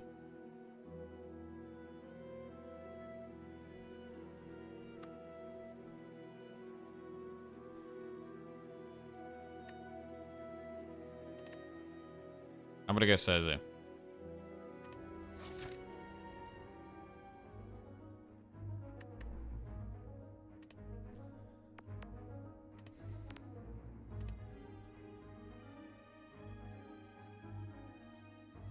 Right, we could go shop, campfire, campfire, and then maybe even double elite at the end of the act. That's quite a nice path. I like that path.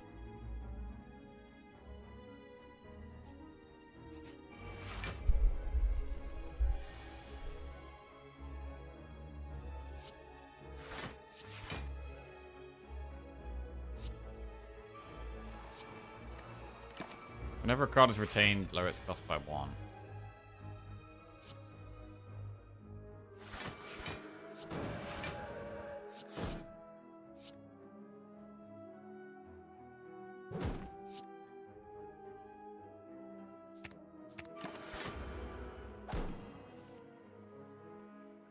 Nice.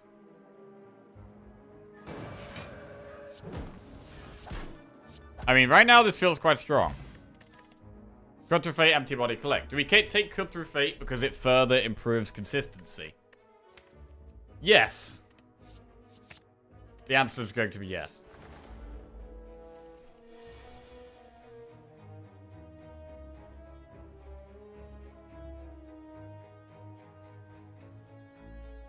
I could take some damage to get draw here.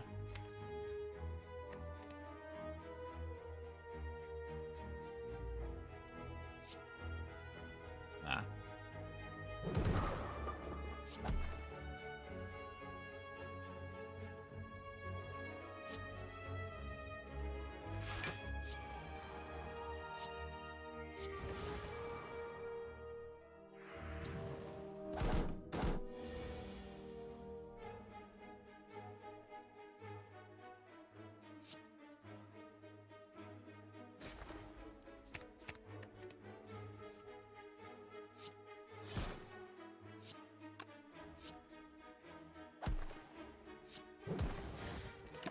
Oh yeah, we have our Rochelle come true. Okay.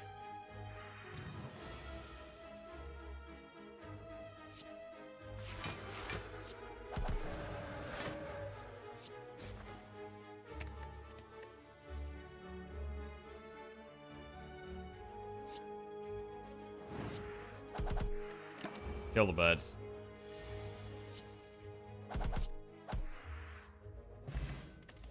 Prostate, crush joints, just lucky. None of these help with consistency. No. 85 gold for a relic. We do have a shop coming up. But I think we still take it. Warpaint. Sanctity plus and defend plus. Upgraded cards are just better. They are just better.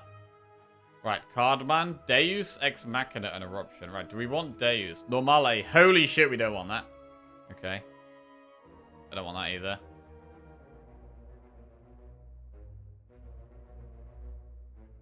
Okay. I've seen Zeknar use the Establishment and Meditate combo to victory a good handful of times with Watcher. It's actually quite strong.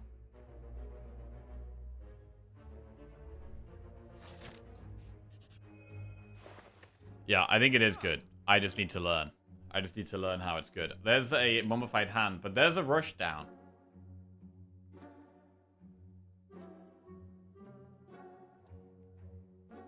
Consistency is just take Rush Down, remove Strike.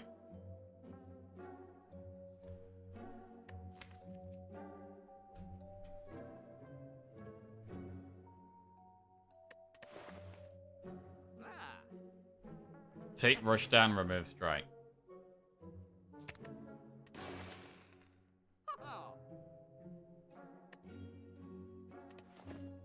Move on.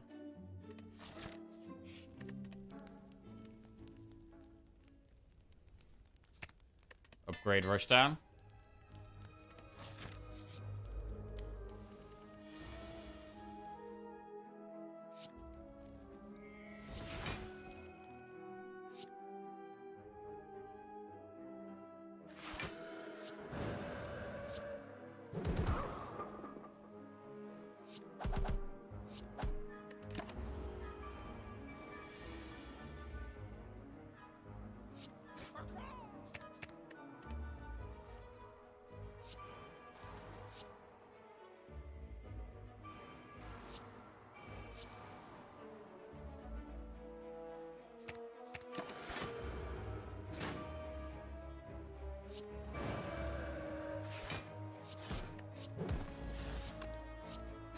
Okay, this is going quite well.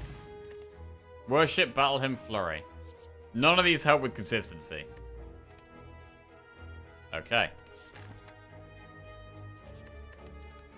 Right, what's the next upgrade? What does the Establishment upgrade do? Makes it innate? Do we want it innate, though? Or is it better to upgrade a Cut Through Fate?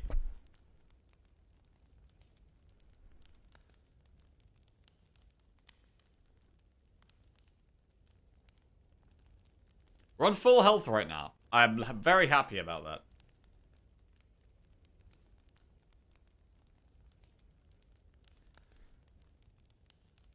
I mean, generally we want to play our powers on turn 1.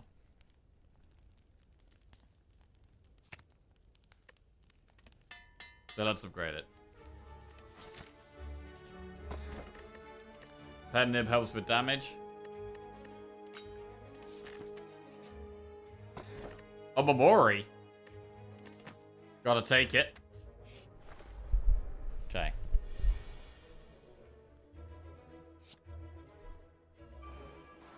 I'm gonna take 1 damage here.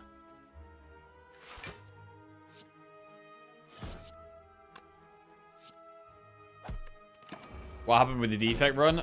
We died because we didn't have enough energy.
Okay.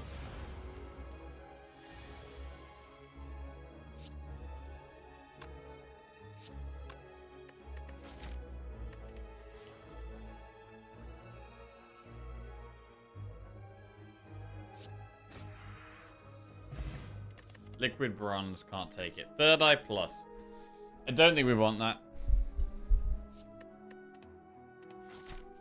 Right, do we want to go for these two elites?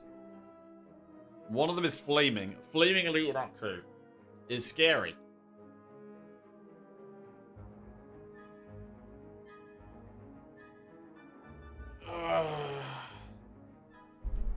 Take plus.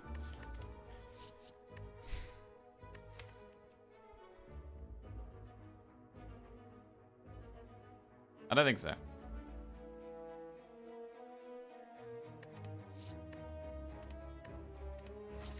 I'm gonna do two elites.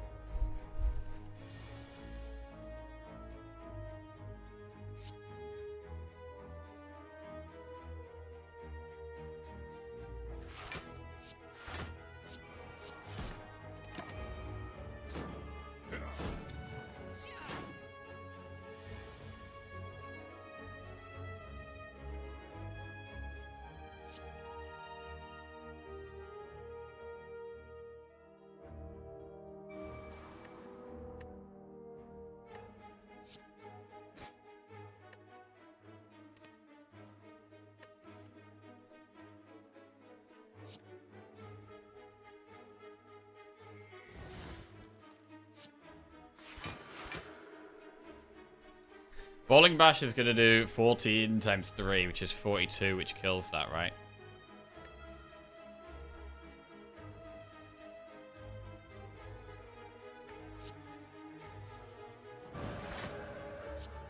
Oh, 15 times 3.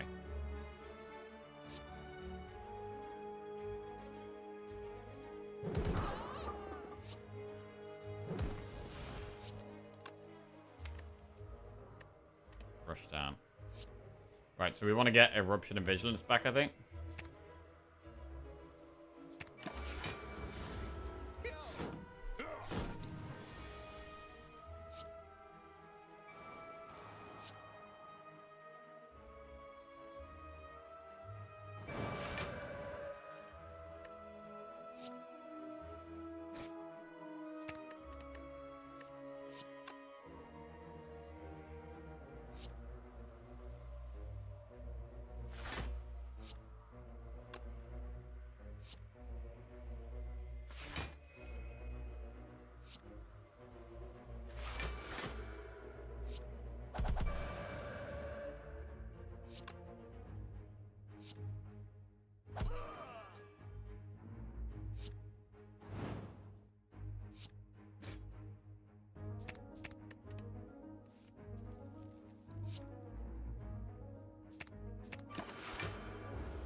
Eruption draws now. Good. More bank. Whenever you climb a floor, gain 12 gold. Pray, halt, crescendo. Skip. Okay.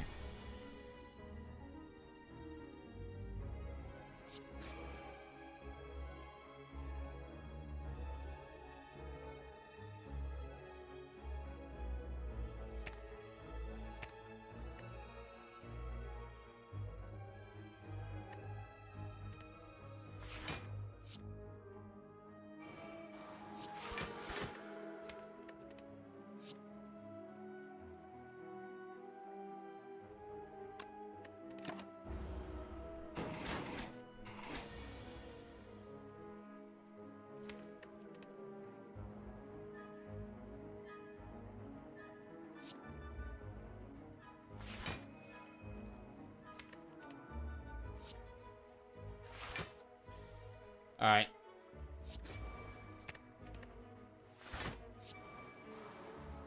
We could enter Wrath, but it's not worth the risk here.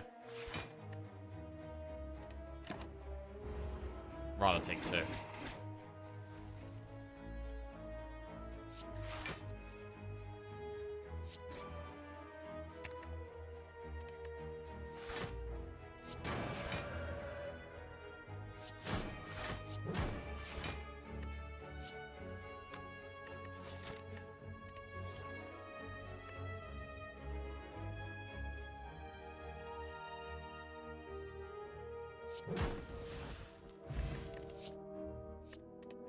Skip. Regenerate Gremlin Leader.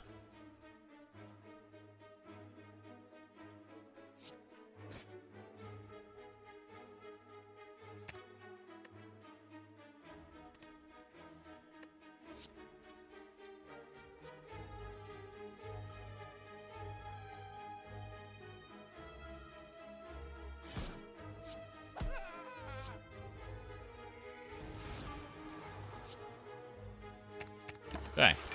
Get the cuts back. Free cut sounds good. Played the 2 good powers. Now do some strong stuff.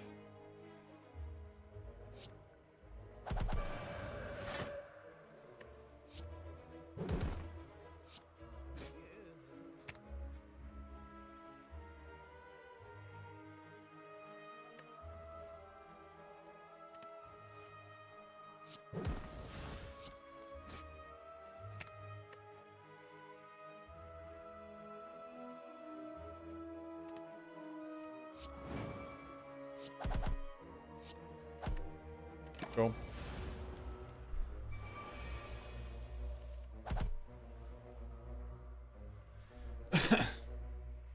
Alright, that's pretty good. Green key, ancient tea set. Battle him, lesson learned, or deceive reality. So, lesson learned makes us less consistent, but it does upgrade cards. Most of our deck is already upgraded.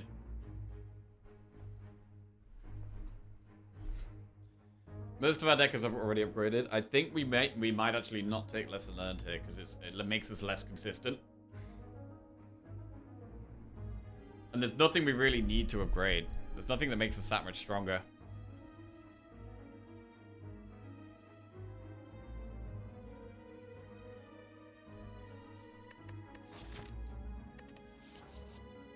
What about deceive reality?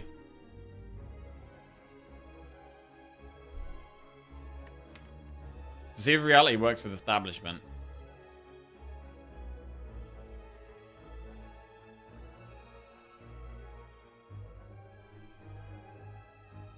It doesn't help make us more consistent, though. And Mental Fortress is still the best block card.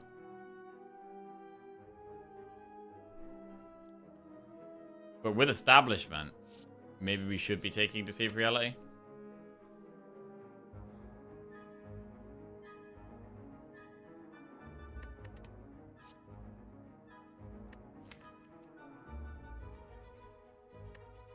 It could also just be skip and upgrade Cut Through Fate.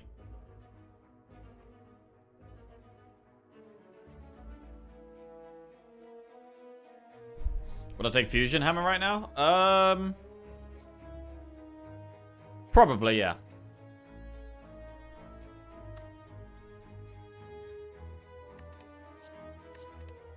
Alright, I'm gonna skip. And upgrade Cut Through Fate.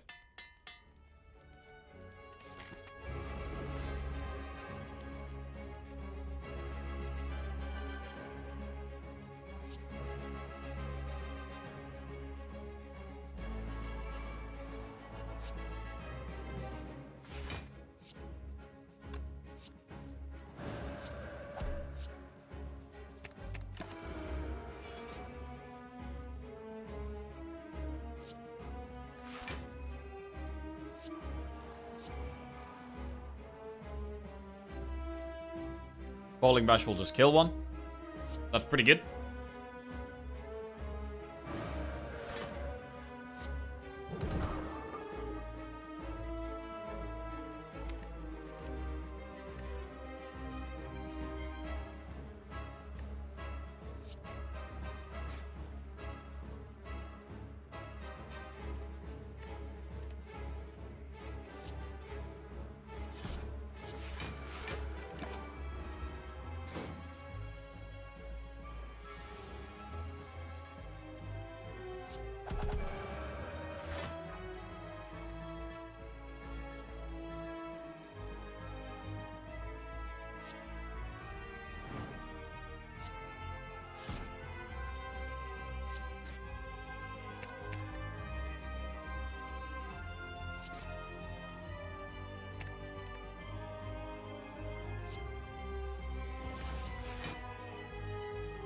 That's not a good draw.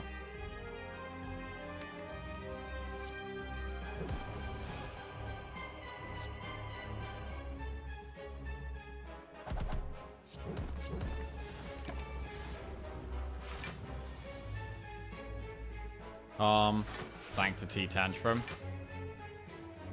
Or Eruption here. We can end on Meditate.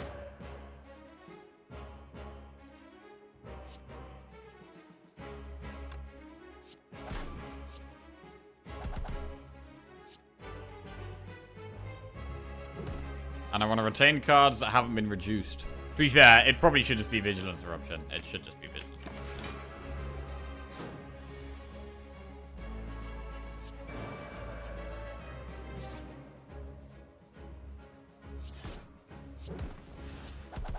Alright, that was really straightforward.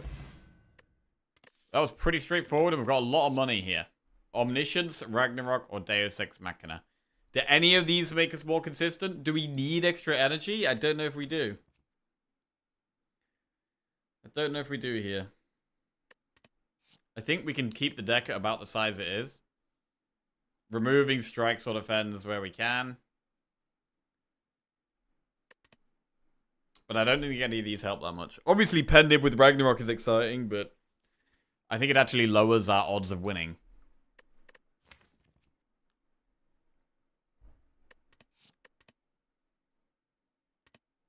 It's fun when an establishment deck gets rolling. Yeah, there's not really many chances I've had to do this. Oh, is that Calling Bell? With Omamori, I think we take Calling Bell here. Bark is useless because I got Sozu. Alright, 3 relics, let's go.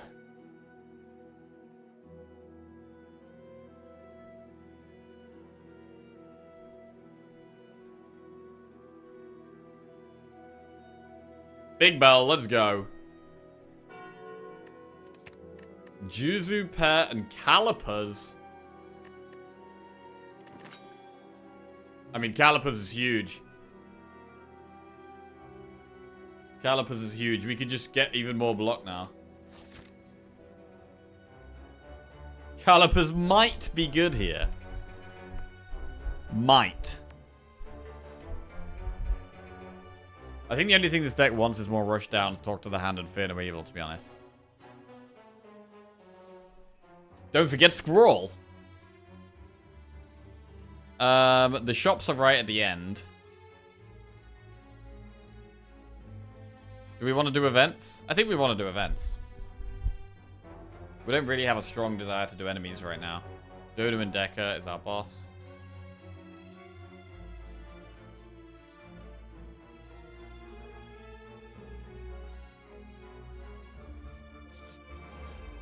Best relic of the game in your opinion? Best relic of the game.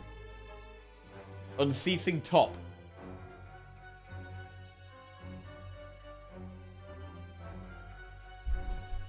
I don't know, maybe Calipers, to be fair. Well, I do love Unceasing Top, though.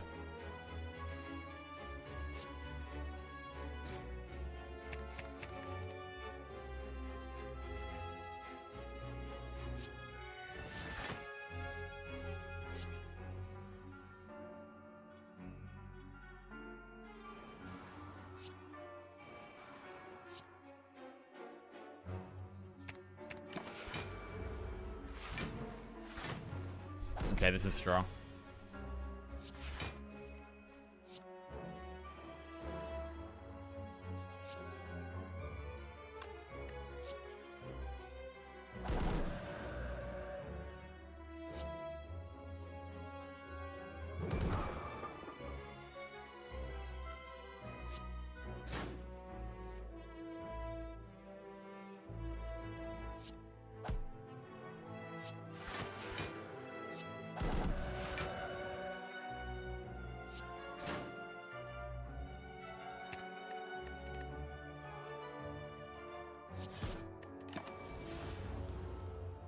It's Branch Unclad for sure. Unceasing Top sucks 99% of the time, but the 1% of the time it's good. It's insane. Brimstone best relic?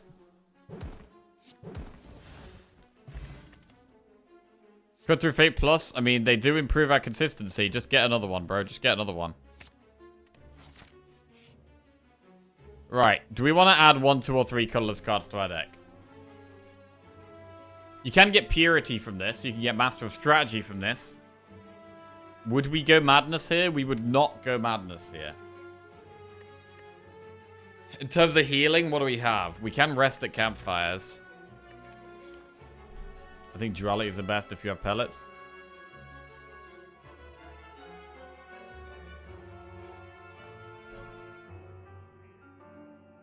Pyramid's also a candidate. Okay, not including boss relics, right?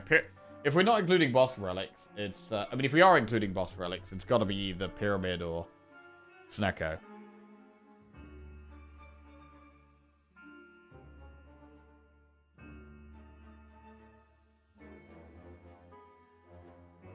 A strong relic that can slot into any deck would be something like Helix and Burner. But other relics that have way higher upsides, but on every single deck. Bandages for me? Oh, bro, bandages is insane.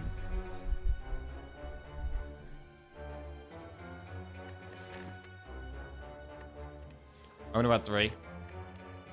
Good Instinct, Swift Strike, Metamorphosis. These don't help with consistency.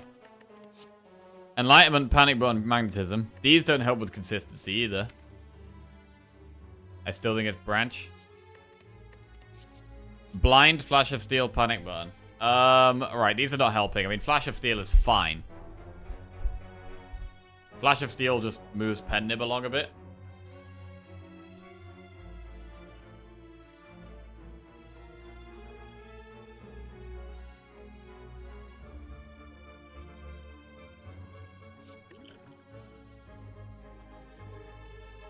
Panic Button with Calipers. Maybe it's just Membership Card. Right, Membership Card is great. I think Flash of Steel is fine.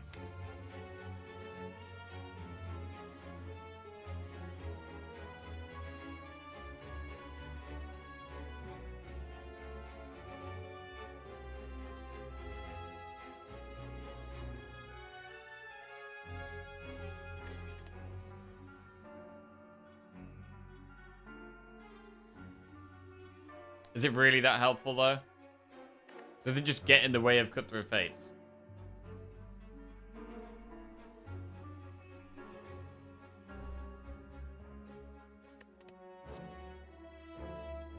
I really don't think we need it. I think I'm actually going to skip all of them. Wait, what about weak, though? Is blind better? If we weaken enemies, we retain more blocks, which is good for calipers. But it doesn't drop. Also, Frozen Eye is objectively really good, but I can't be asked to ever use it.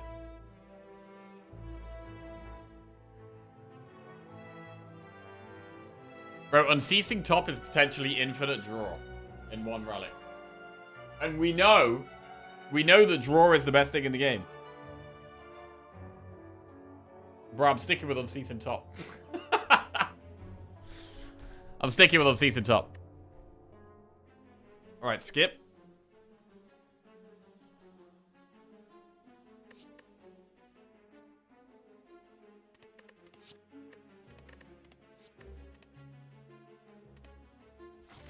That was disappointing. Receive 2 madness, become cursed and heal 16. Okay. With the Yamamori, we just become cursed and heal 16 here.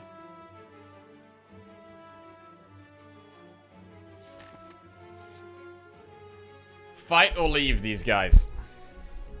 Right, big decision here.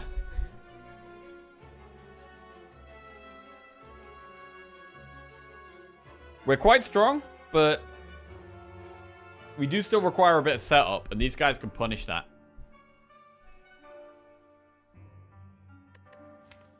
These guys can punish that.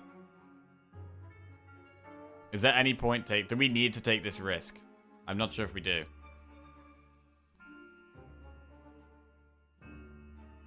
But we're quite consistent now with 3 Cut Through Fates. If you get tough bandages up for any character, would you still consider them strong? Definitely not, right? It's only because of what Silent has. Silent has lots of discard cards.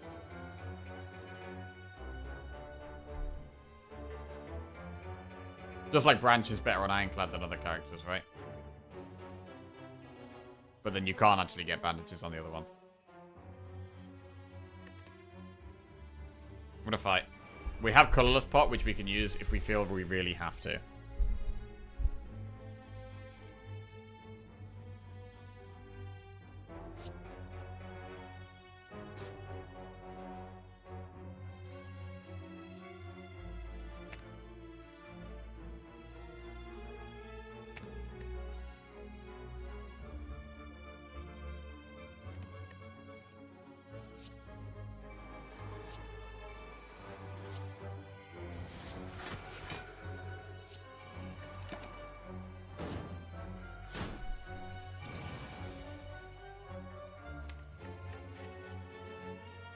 We need to draw meditate here, really. I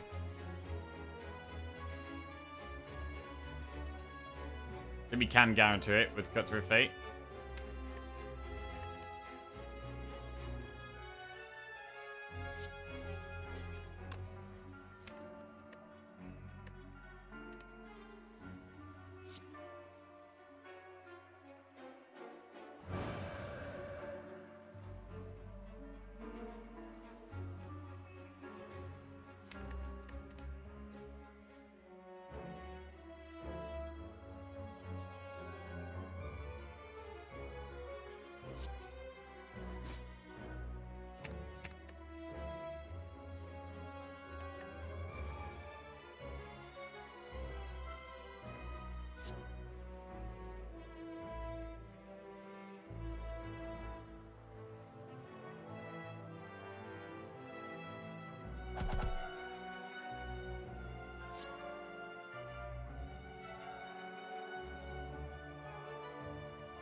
Okay.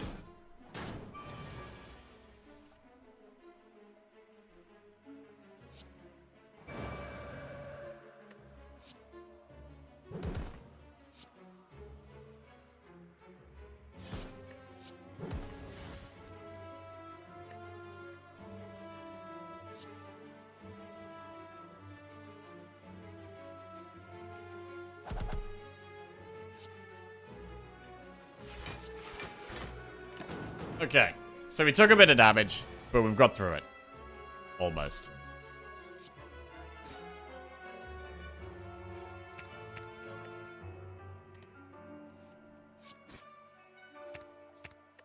Okay, there we go.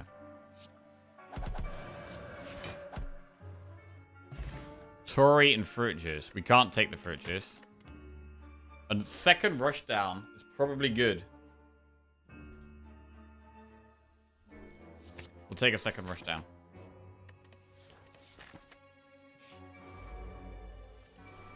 It's always weird when you face two of these guys and then straight after you have to just fight one of them on their own. We can definitely get a bad turn one draw, which is going to be why Centennial Puzzler is going to be massive against the Heart.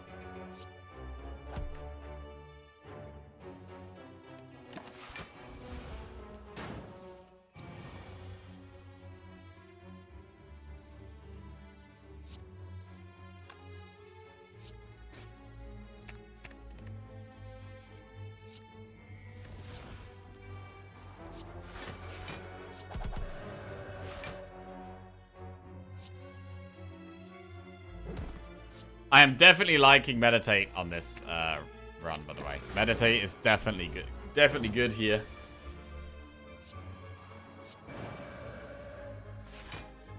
We're getting that consistency. We're not infinite, but we don't really care about not being infinite because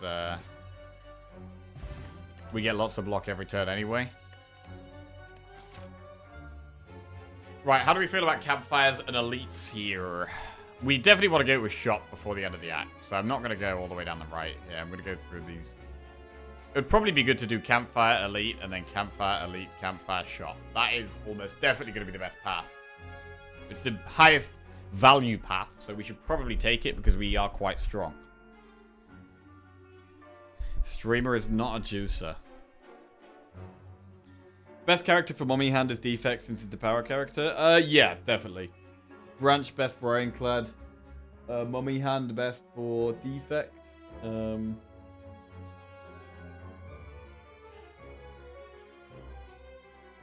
Probably ink bottle. Best for silent. Silent generally plays more cards.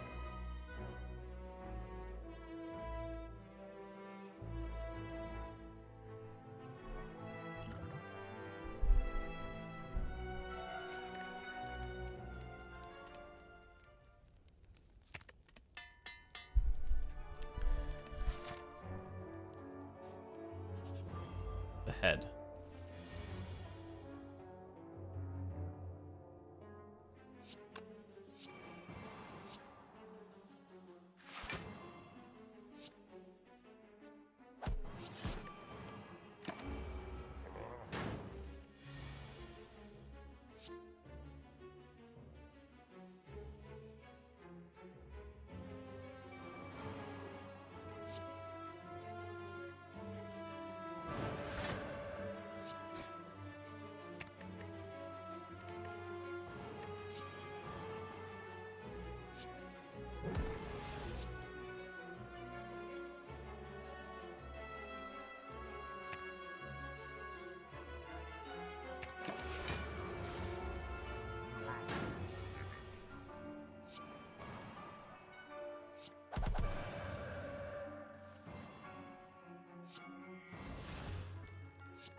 Okay, we're chilling right now. Sundial. There's more energy. We will skip these cards. None of them help with consistency. Or more block for calipers, so we move on. Yeah, it's our turn one. This would be a great deck for a Bag of Prep. This would be a really good deck for Bag of Prep, as it is our turn one that is hurting us.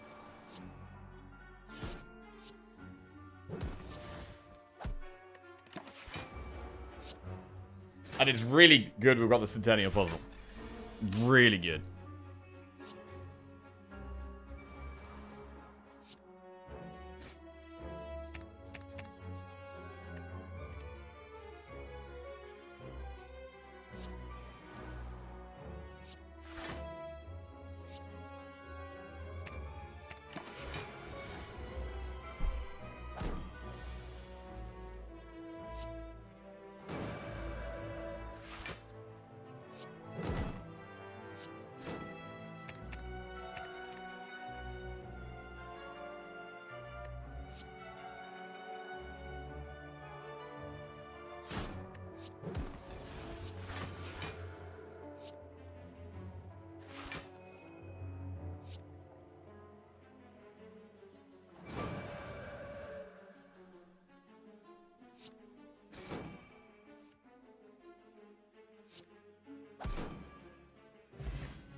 None of those help.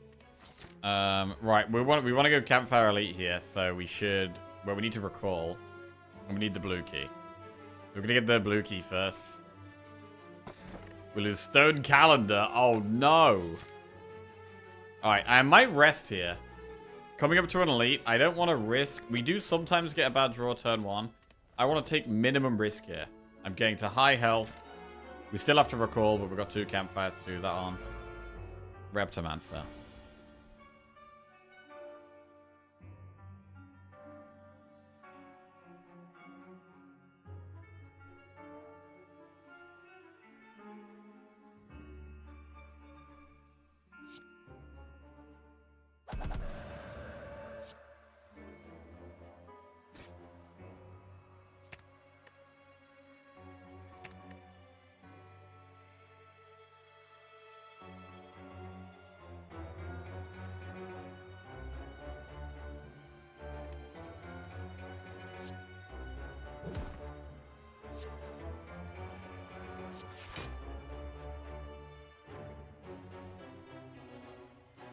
as much as Bowling Bash is good, I think the consistency of Cut Through Fate is more important right now.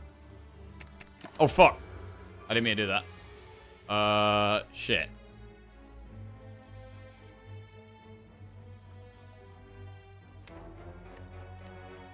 Fuck. Mother... Hey. That's so annoying.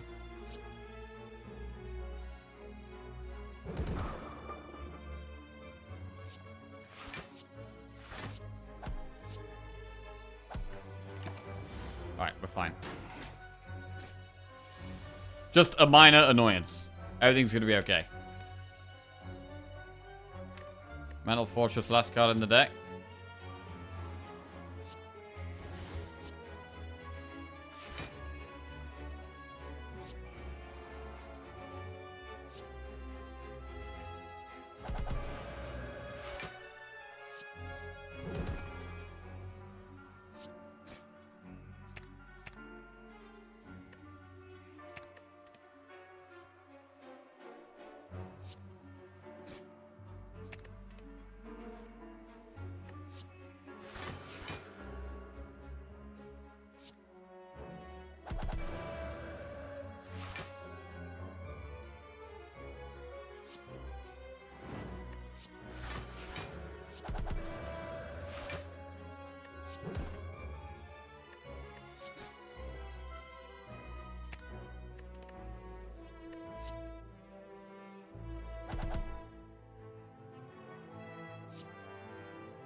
Okay.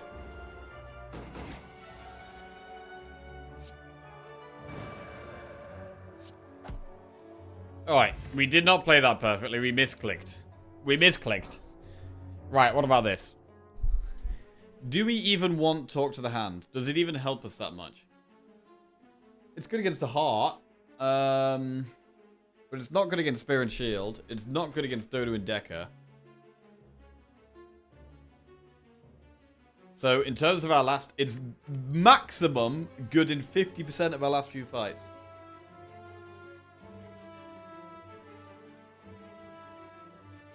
You don't think we need it? I don't think we need it.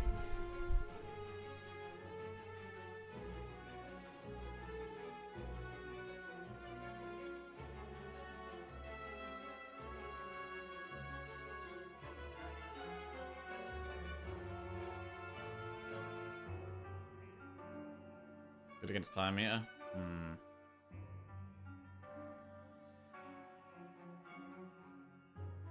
I do know that it exhausts, yes.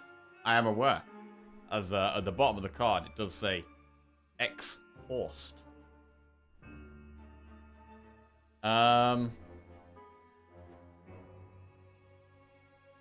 Is it just overkill with calipers?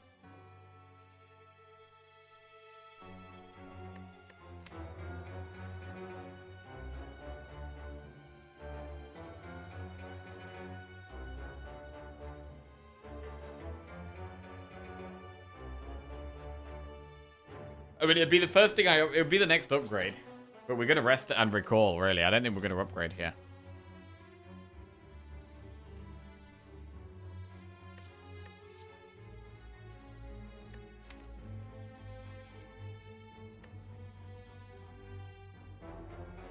Do we need help blocking against the heart? I'm not sure.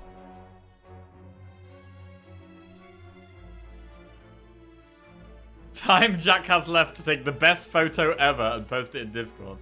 6 days, 21 hours, 17 minutes. Oh shit, I forgot about that.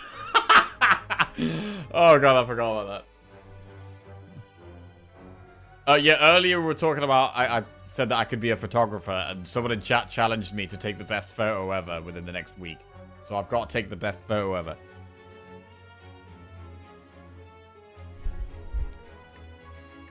I actually don't think we need to talk to the hand, to be honest. It's only good in one fight.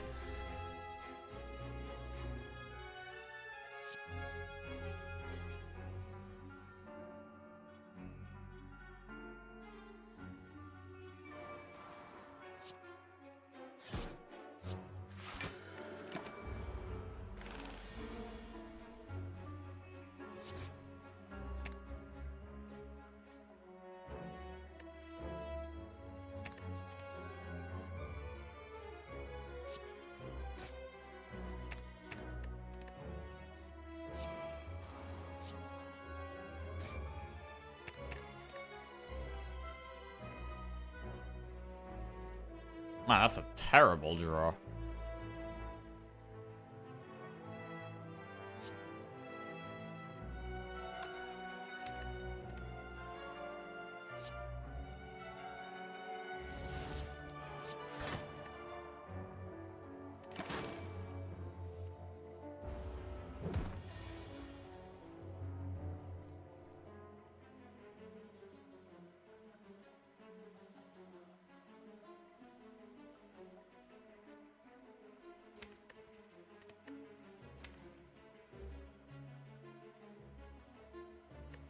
Wait.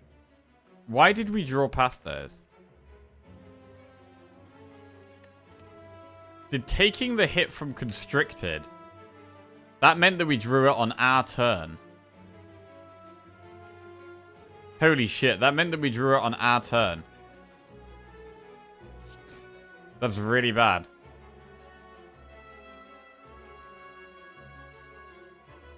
Bro, do we die if we don't find Tantrum here?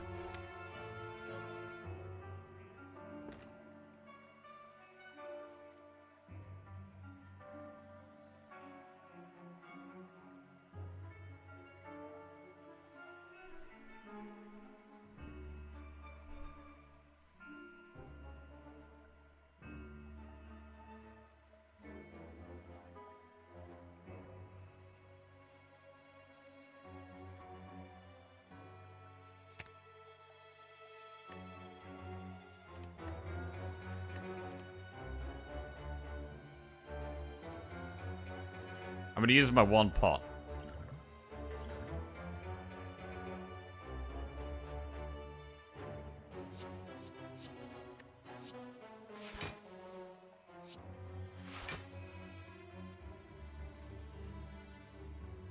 Okay, we can cut through Fate Tantrum now.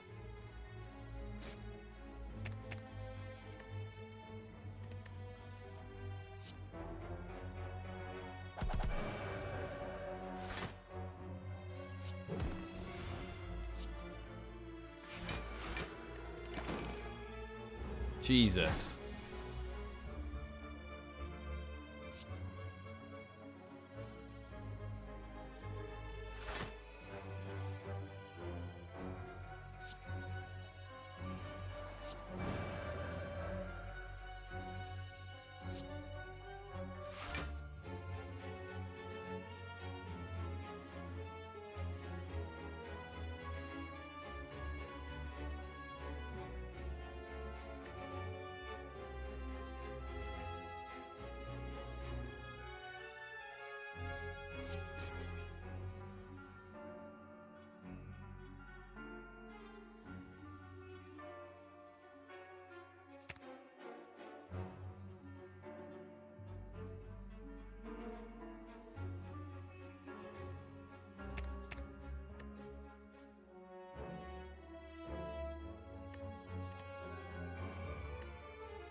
God of Reality might have been lethal, actually. 36 plus 12 is 48. Plus 24. 68. 72. That's not quite lethal. We threw away Vigily so we can meditate it back next turn.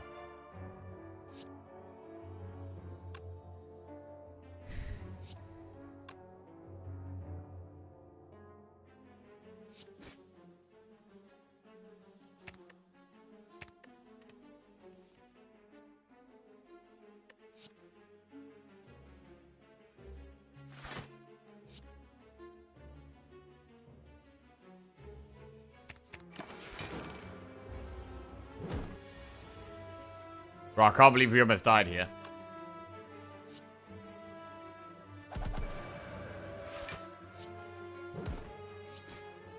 Wow. Still alive. Scroll.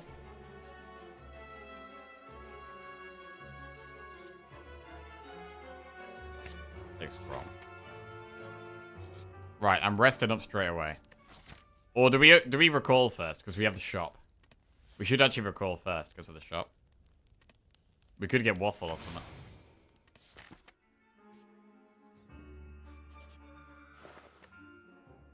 Toxic Egg. It's a bit late for Toxic Egg here. Melange. Whenever you shuffle your draw pile, scry 3. This is a pretty bad shop, considering I can't buy pots. We could obviously remove a card, but everything else looks terrible.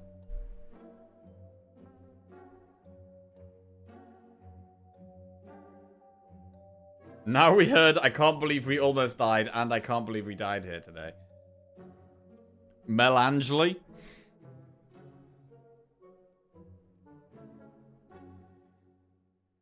We can't buy pots. Right, we'll remove a strike. Is that definitely the best remove? Yeah, I think so.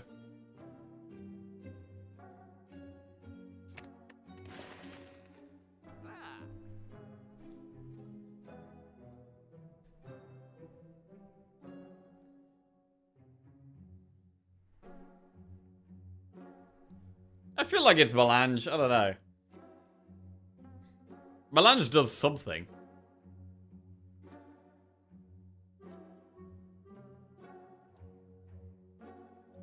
I don't think we...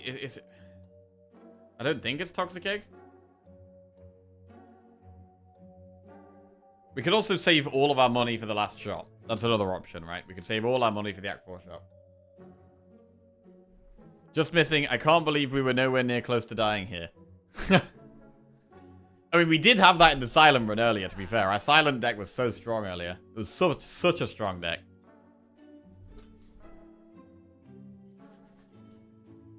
I'm going to take Melangely and move on. Right, now we have to rest.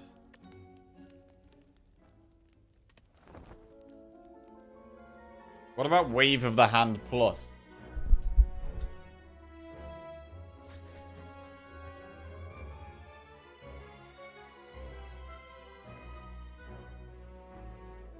I do like it, but we need to add lots of block to get through Artifact.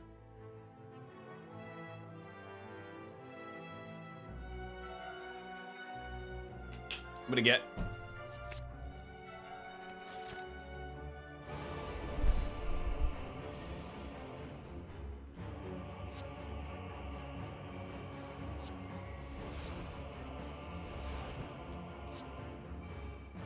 We could do with another way of getting into Calm. I feel like I'm too reliant on Vigilance right now.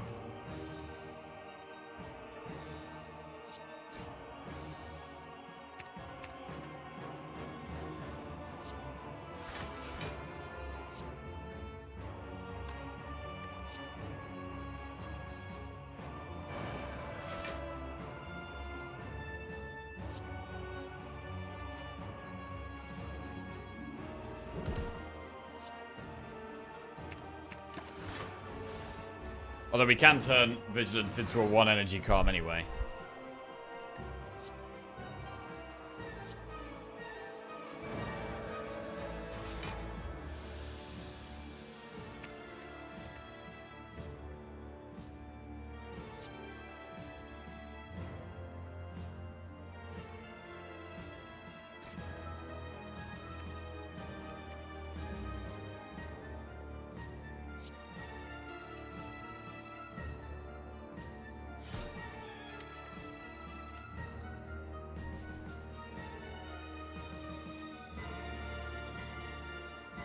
Oh god, I just realized the downside of Melange. It slows down Infinites.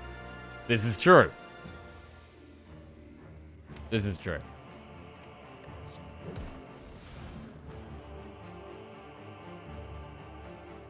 Eight and 6 is 14 block. I need to block 30 here.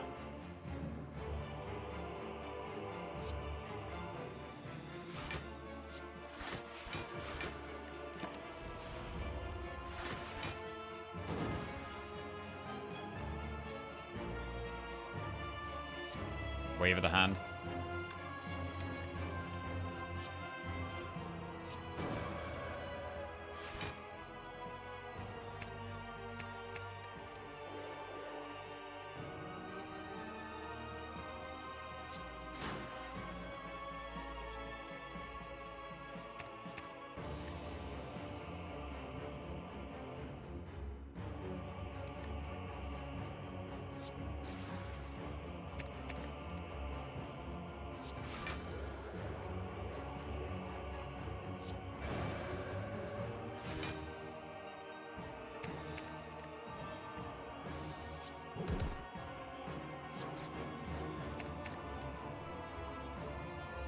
Nice.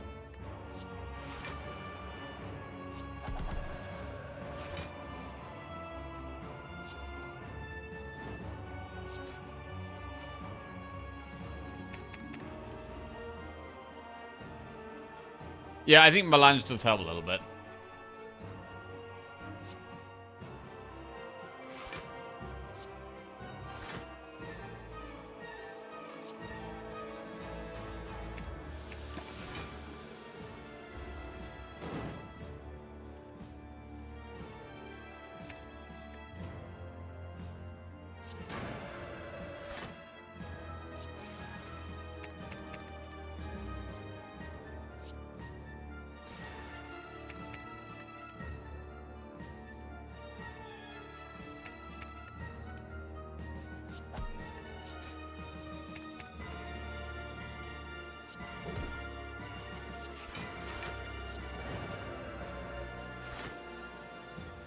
Are we almost gaining energy with Sundial here?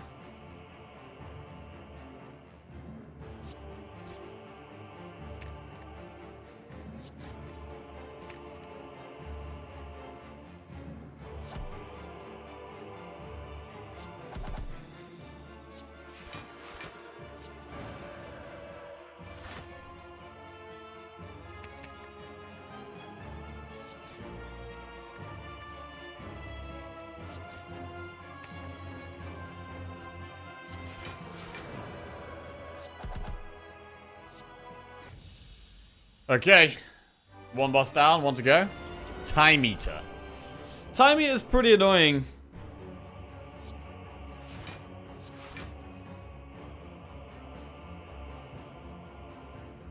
You play Watcher so much faster than Defect? It's because Watcher's easier, I think. Right, we take a bit of damage turn 1 here. But then we play 7 cards next turn.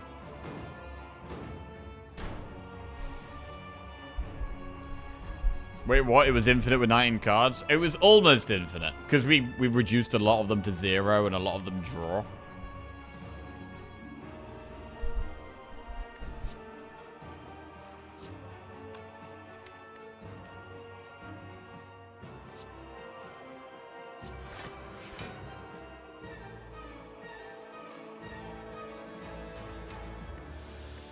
I really want to draw and meditate here. We should be able to. We got so much draw. Yes. There it is. I need to play one more card before we meditate, actually. So I have to Miracle Meditate here.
One,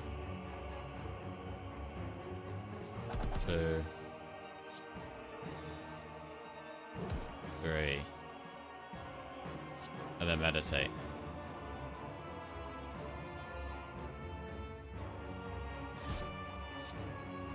And what? Eruption and Cut Through Fate Plus looks good.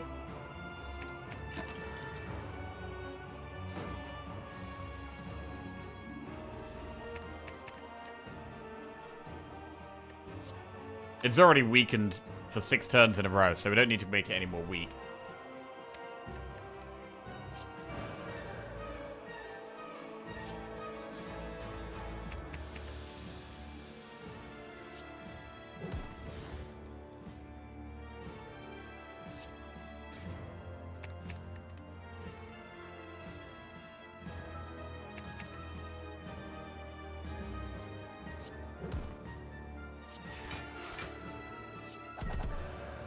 We have to switch stances to get block. And we do need block. It is important we get block.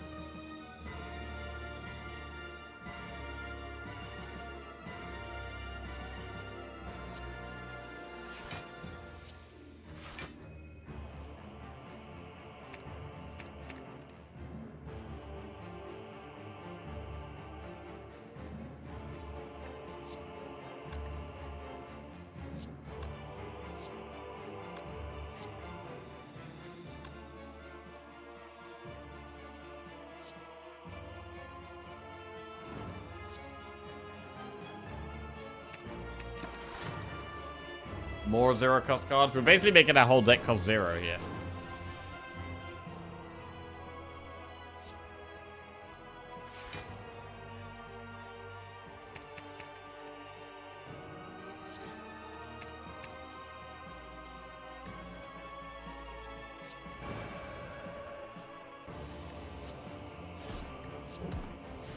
Trying to find lethal.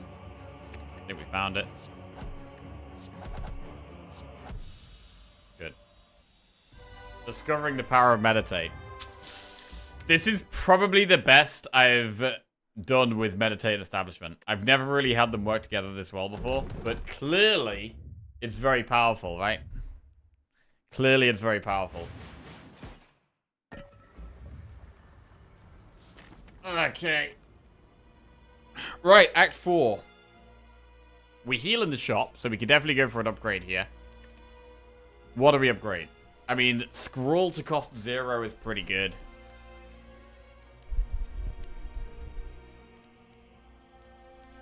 Upgrading Vigilance is good because I play it a lot. And with Calipers, the amount of block we get from Vigilance is pretty relevant.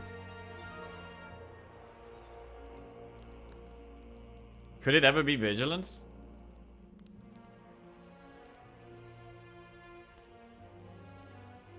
It's our only way of getting in and out of Calm. We're playing it a lot. We have Calipers, we have Mental Fortress. I actually think it could be Vigilance. I'm just gonna go to the bathroom quickly.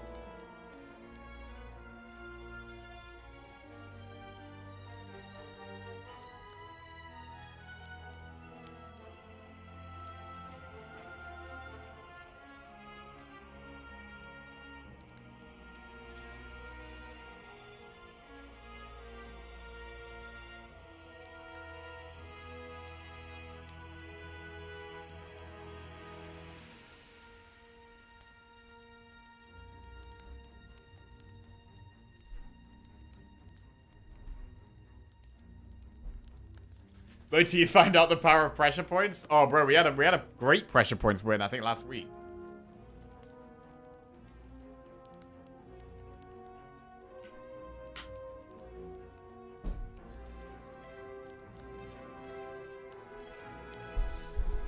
I'm gonna upgrade Vigil.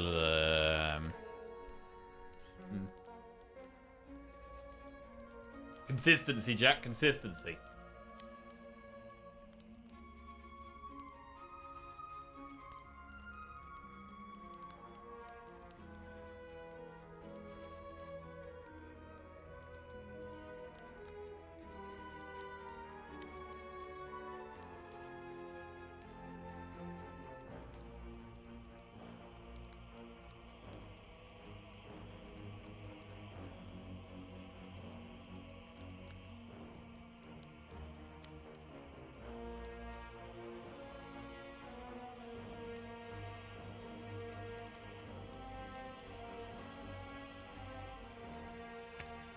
I'm gonna do Vigilance. We played 70 times. Another Mental Fortress, Ink Bottle, Anchor.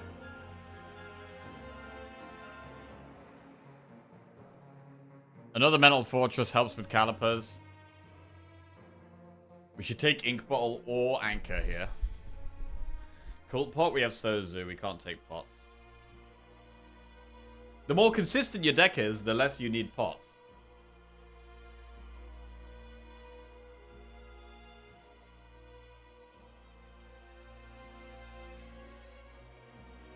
We can do Ink Bottle, Anchor, and Mental Fortress.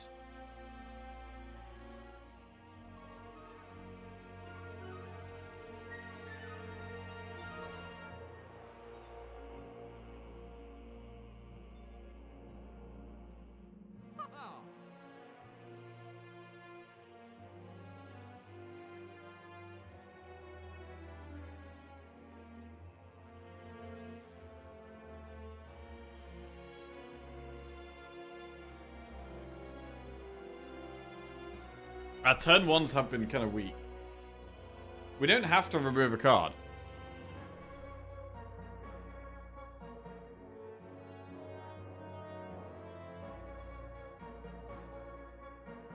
It could just be Ink Bottle, Anchor, and Fortress and not remove.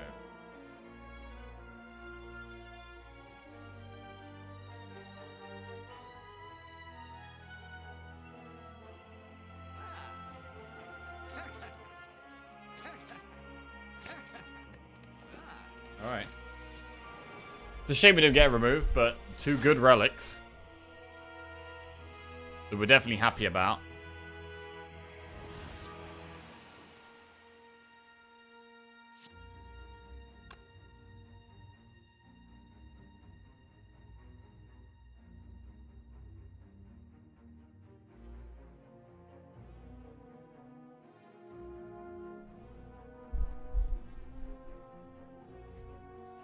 Do we vigilance before we scroll?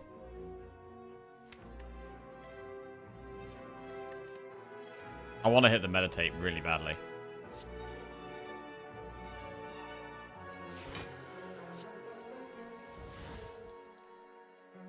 Okay.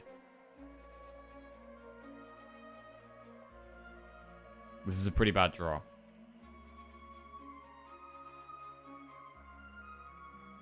We haven't played Rushdown. We don't have Meditate. We have played Establishment.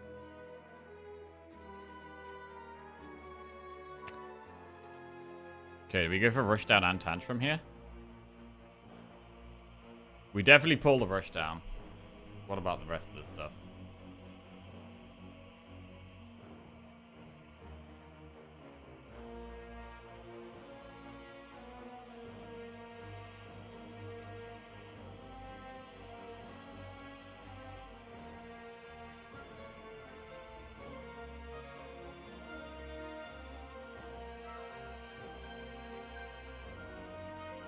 I think we keep the Tantrum there and try and... We really try and get towards... Yeah. Really trying to get to Meditate here.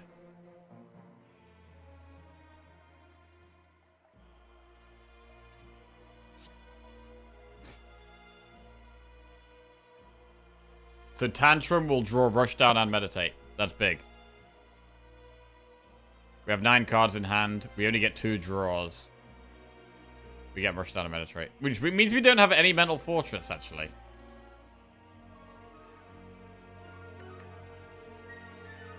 I think it's enough there. Because we have the draw.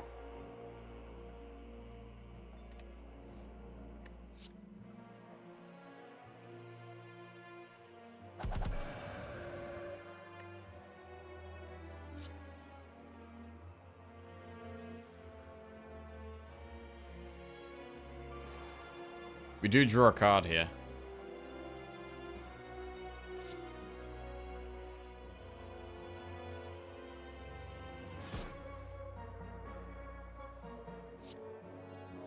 All right. I guess it's got to be Vigilance and Cut Through Fate Plus. It absolutely has to be. Okay. Wait, because of the Ink Bottle, we don't draw the Cut Through Fate Plus. Fuck.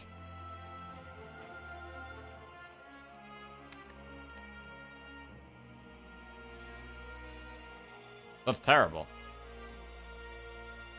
Alright, well, we have the Vigilance, so we can Wave of the Hand and Mental Fortress Eruption.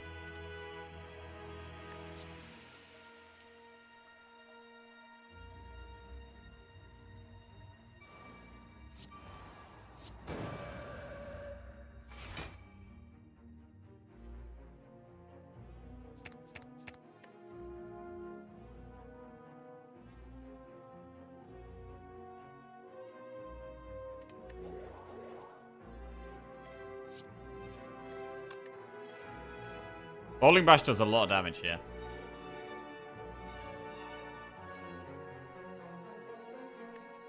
$80 damage.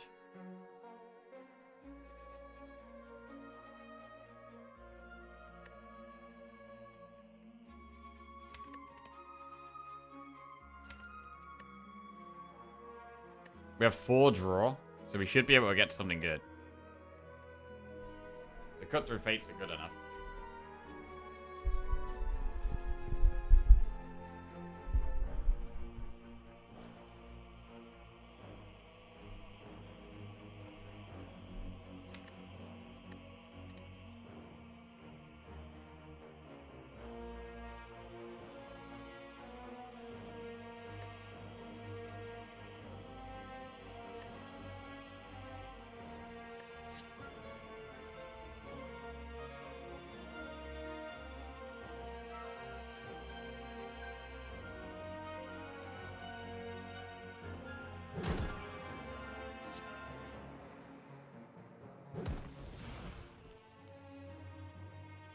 We should really Mental Fortress Vigi Tantrum here.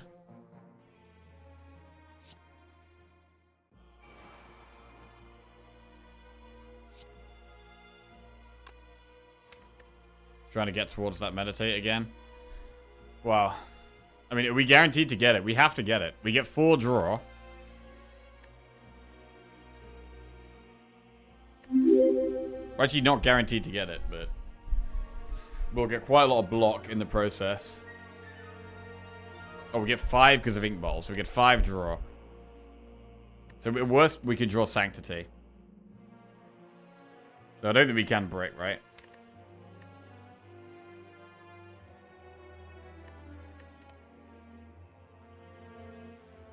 Although I guess we're going to have 3 energy. So then it would be what, Wave of the Hand Sanctity, and it could still go bad.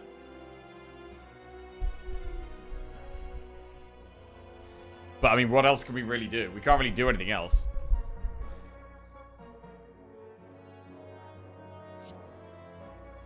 We gotta do it.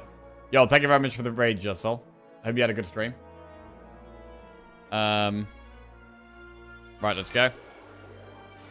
We also weakened them when we're changing stances, which is a big deal. Okay. Cut through fate. Gets us closer to meditate.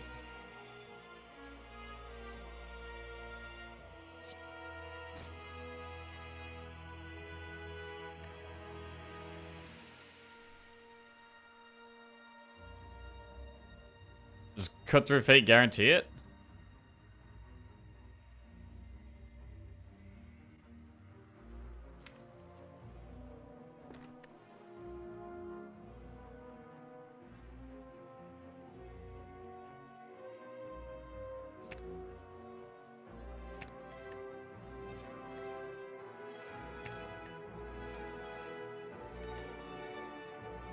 There it is.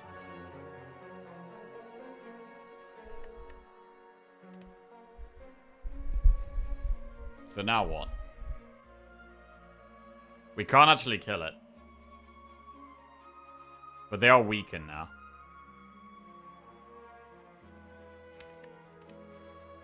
So yeah. If it was in our bottom 2, we can cut through fate to find it.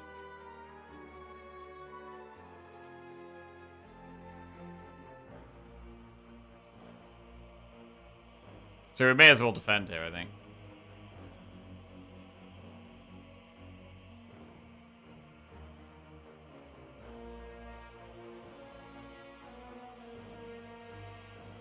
Tantrum plus kills. It would do. It would do. Turn around. Yeah, we should turn around now. Alright.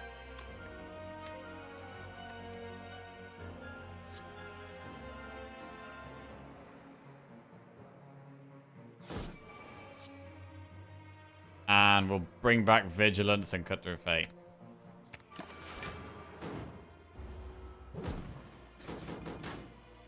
Oh, we only took 1 damage, which perfectly procs Centennial Puzzle.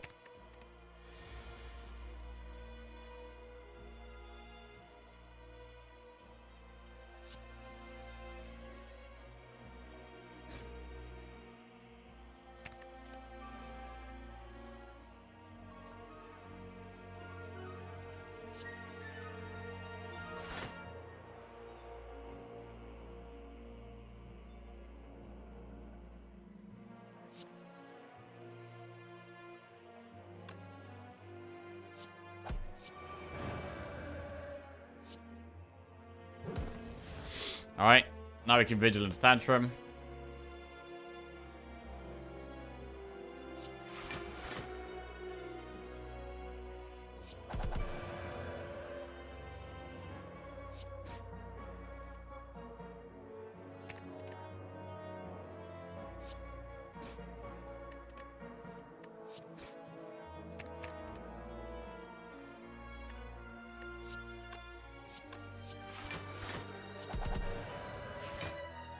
And we'll gradually get there.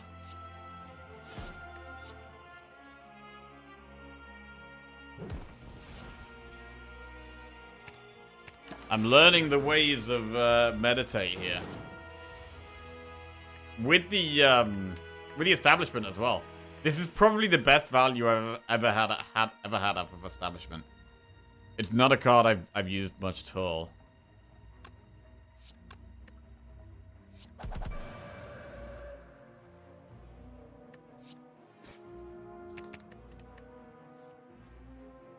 We set pen nib up.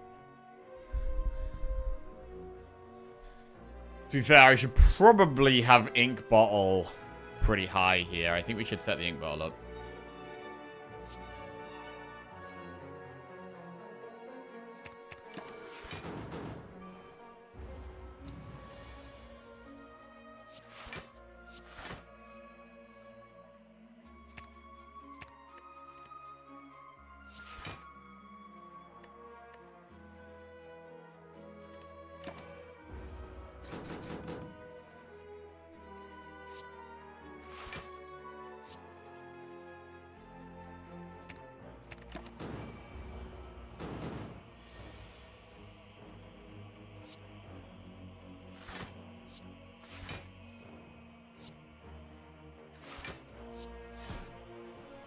Okay, ink bottle on 9. The boot is terrible. Right, what about another Sanctity Plus?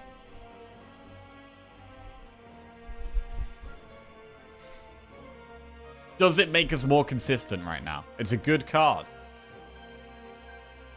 But we are playing Cut Through Fates a lot, and it doesn't actually draw. It doesn't actually draw after we play our Wrath card or after we play our Cut Through Fate. We don't have that many skills. It's only really Vigilance or Wave of the Hand we're playing afterwards. So I don't think it helps that much. Because we can't draw cards with it most of the time after we're doing attacks. So I think we actually don't add it.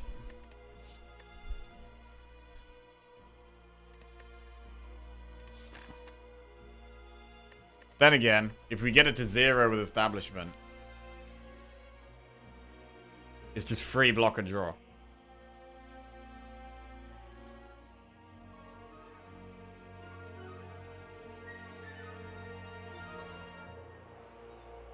The last turn it took us a while. The last combat it took us a while to find our powers though, because we had our hand clogged with skills.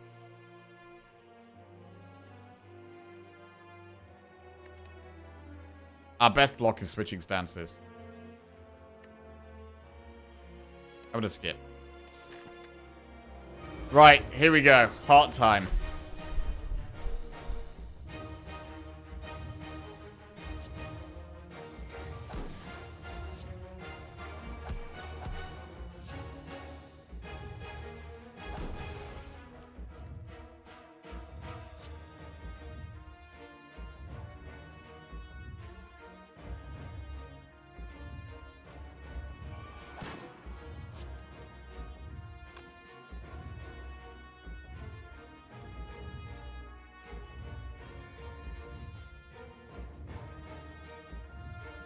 I don't have much to meditate here.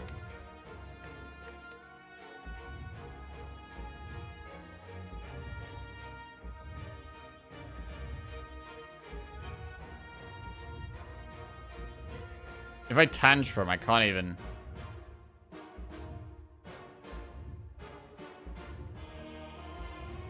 Sanctity meditate?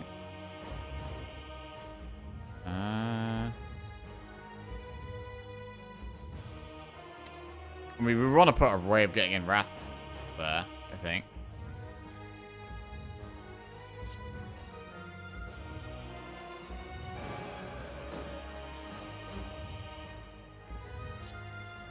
This is not that good.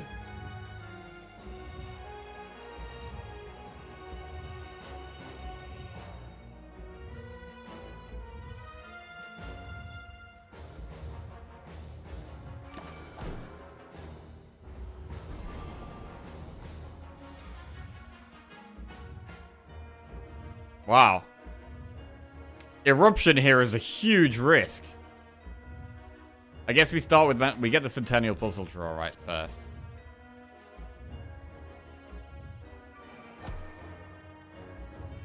Now if we rush down an Eruption, we draw 5 cards. We have Wave of the Hand and Vigilance. We should be able to... We draw Vigilance in 5 draws. Rush down actually gives us 4, and then Ink Bottle gives us 5. So we have the draw for this.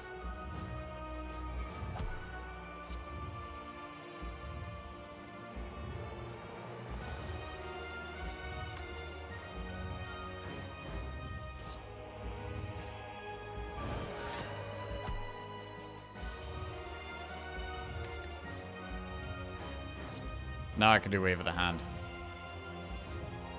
Vigilance defend. Because we draw the Void.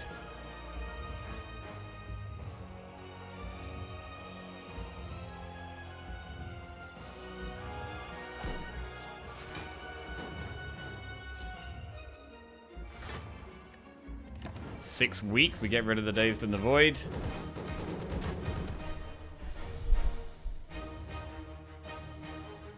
Get rid of that junk. In the trunk. Tantrum solid.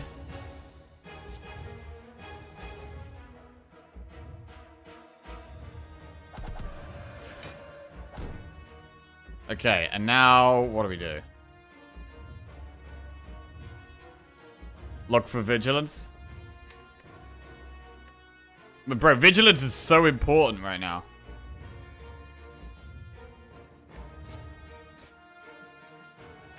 Vigilance is everything.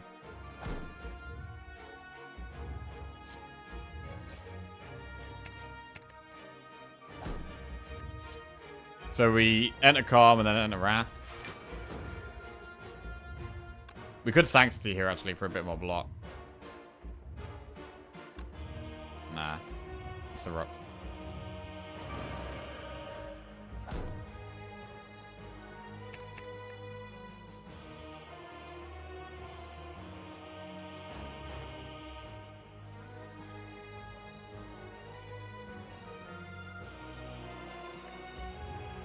Five, just a casual 5 energy. Okay. Defend Sanctity.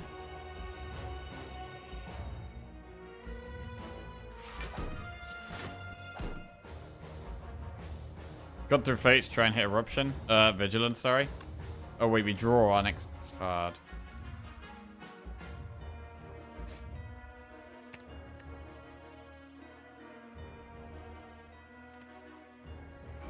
Okay, so Vigilance Eruption is still good here.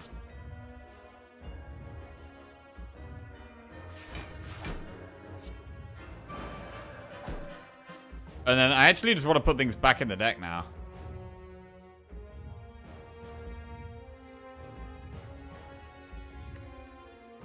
So we want to get the Vigilance, and then I want to get something that draws costing 0.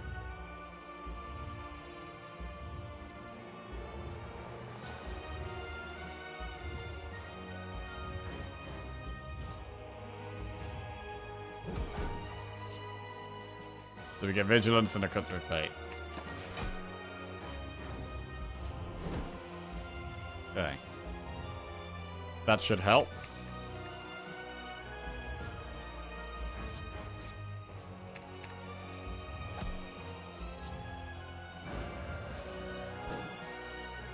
This one's double damage.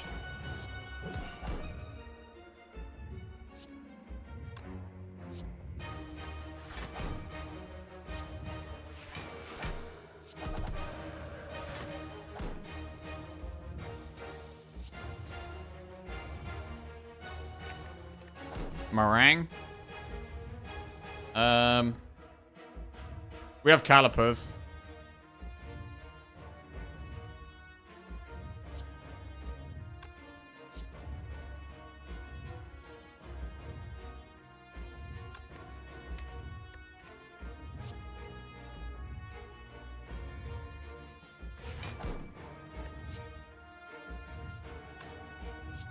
Let's get a cheap Tantrum.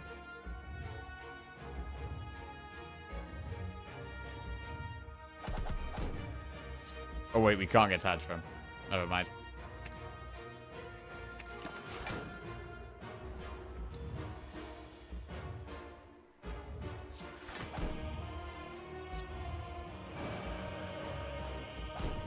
And we have so much draw that we're not scared at all. We can just draw all our 0-cost cards. We can get rid of the slime. Anything that costs 0, we get it. We lap it up. Get Meditate ready for when we need it. Which is not yet.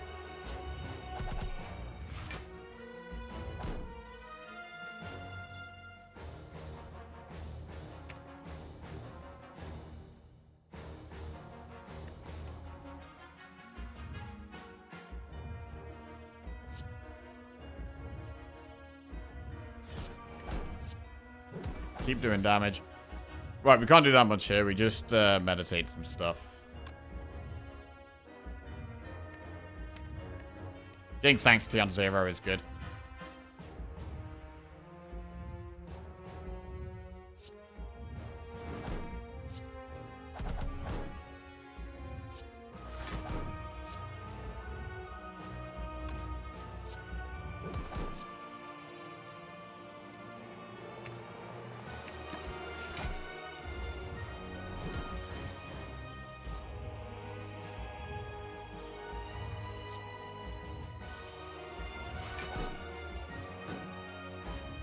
Tantrum. Keep doing the damage with the Cut Through Fates that are free.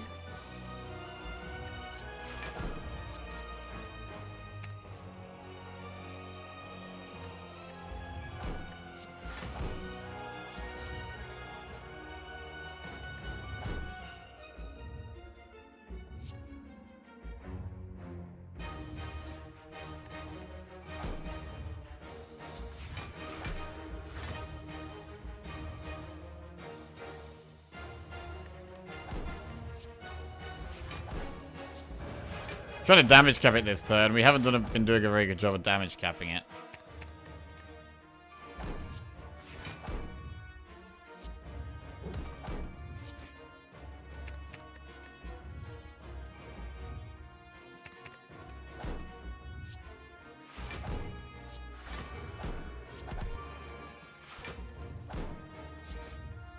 Will we damage cap it now?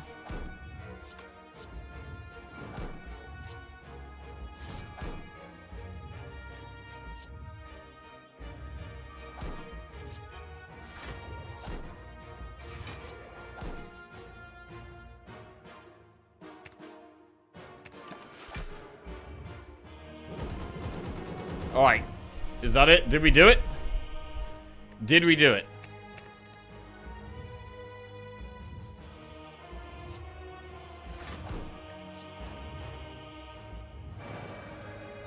Damage. Damage.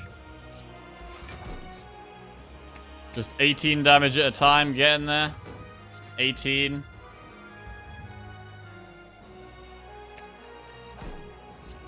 28. 9.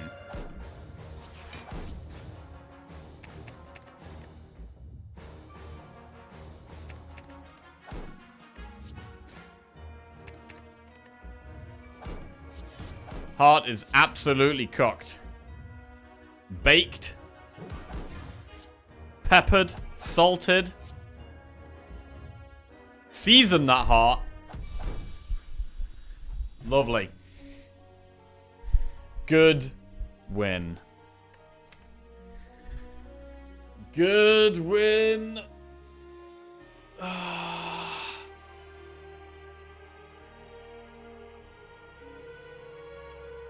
Double rush down, triple cut through fate. Lovely, man. This deck had the consistency. This deck had the consistency we've been looking for. Nice. The cut through fates were fantastic.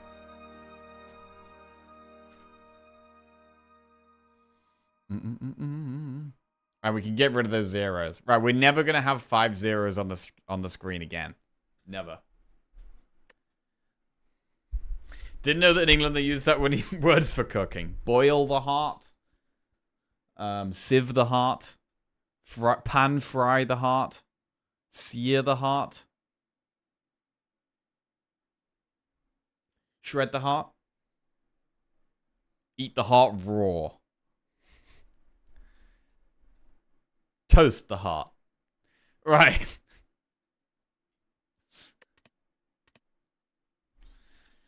You're naming subsets of cooking.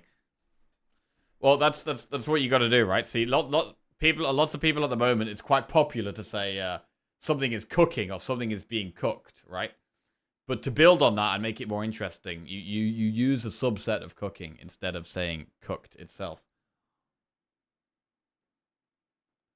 Smoke the heart. Exactly. Order the heart from Nando's via DoorDash.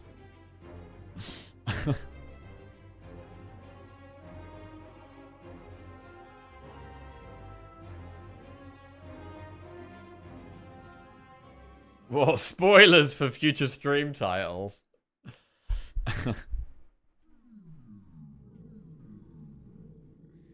Nice. Very happy with that. Very happy with that. Right, if we do another run now, I'm going to massively rush it. So we should probably call it there. But, before we call it a day, I'm going to do a tier list. It's a tier list day. I feel like we've learned some valuable lessons this week. And put some of them into practice today. And so I want to write something down to...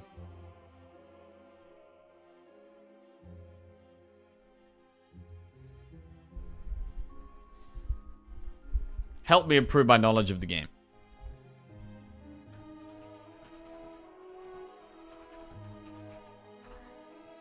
So. Oh, that's pretty. So. We're gonna do silent cards. We're gonna do silent cards. We had a very good silent run earlier. And I feel like my opinions on silent have changed a lot lately. Right, here we go. I mean, what we could do, this was my previous tier list. What we could do is we could actually just adjust this. That sounds good. So this was my previous opinions on silent, and we're gonna alter it.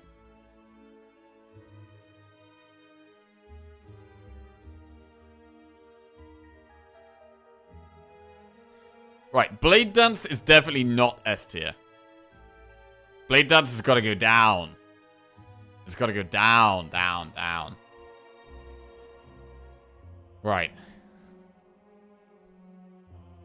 What else needs to change?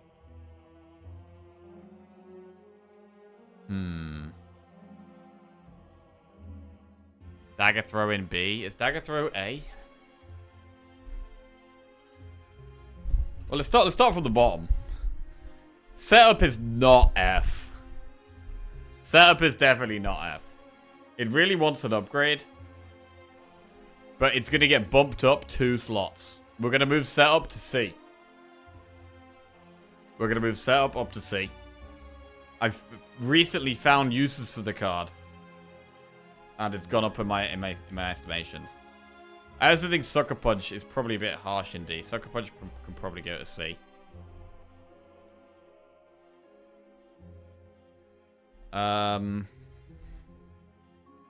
Strike and Defend at F. I mean, Grand Finale's got to be F, bro. It's literally worse than Strike. It's got to be F. It's got to be F.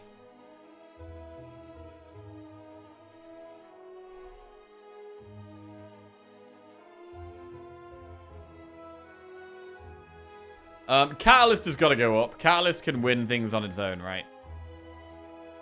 I'm going to move Catalyst up to A. I'm going to move Catalyst up to A. It's the one burst potential card. And Venom's got to go down to D, I think. I think Venom goes down to D.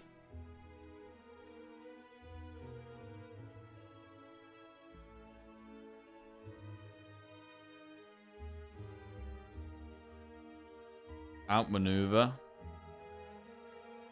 I actually feel like Storm of Steel is better. When is Storm of Steel ever good? Storm of Steel feels so bad. And Venom not rated the best poison card anymore, thank God. Concentrate still in C. Concentrate should be B, really, but we definitely need to have enough draw for it to be good.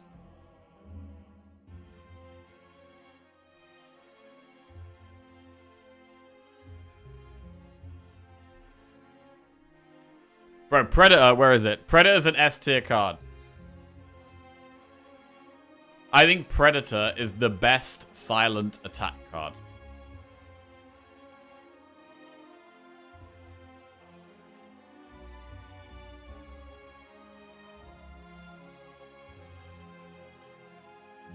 There it is. It's up there. Huge. What a card. What an incredible card.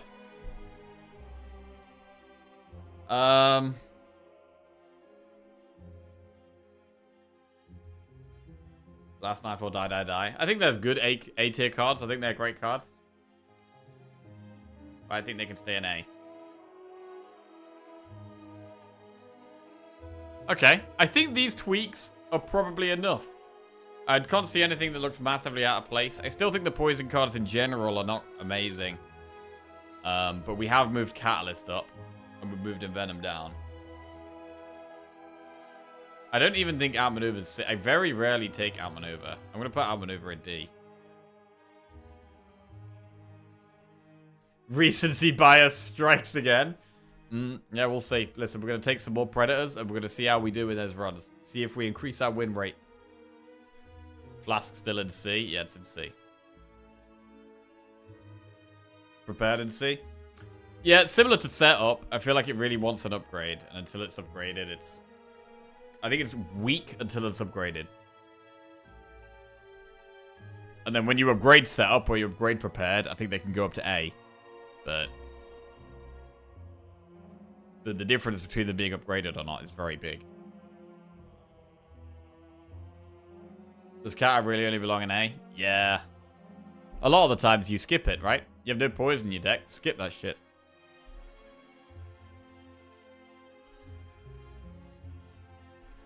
Alright, I think that's it. I'm happy with these changes.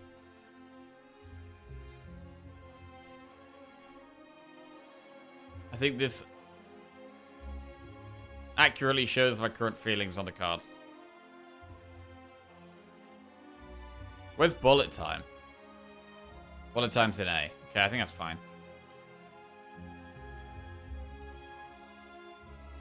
I think I've never heard any word more often than consistency today. Tomorrow's title. Consistency the Spire. And Venom in D is wild. Nah, accurate. More like accurate. Endless Agony too high? Where is it? It's in C. Nah, that's fine. I think you could maybe even put Endless Agony in B, to be fair. But I think C's fine. After you title the stream Consistency's a Spy, you can't change it anymore. Gotta stay consistent. Die Die Die is an interesting card because some fights are AoE with small adds and a big one. Yeah, so it's really good in those type of fights. Sure. I find Backstab to be really good in those type of fights as well. Backstab and Die Die Die are just probably the best cards for Silent for like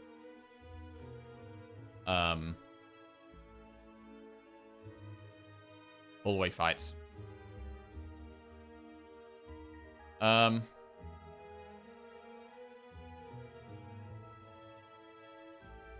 Solid. Right. I'm gonna call it there. I'm happy with this. You're saying you take Agony over Envenom in Act 1? Yes. I think Agony is definitely better than Envenom in Act 1. And Agony does 8 damage for 0 energy. And Venom does 0 damage for 2 energy.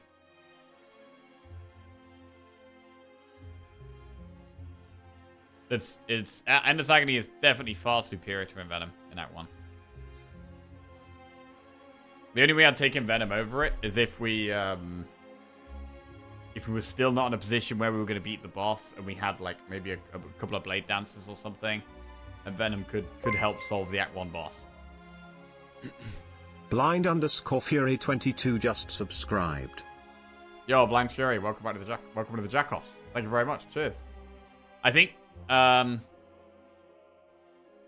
than Lagavulin and the Act 1 boss, Endless Agony is better through the whole of Act 1 in every single fight except Lagavulin and the Act 1 boss. And I think Endless Agony is better against Slime boss. I don't think Envenom's. So it's actually only Guardian, Hexaghost, and Lagavulin. I think they're the only 3 fights where you'd rather have Envenom over Endless Agony.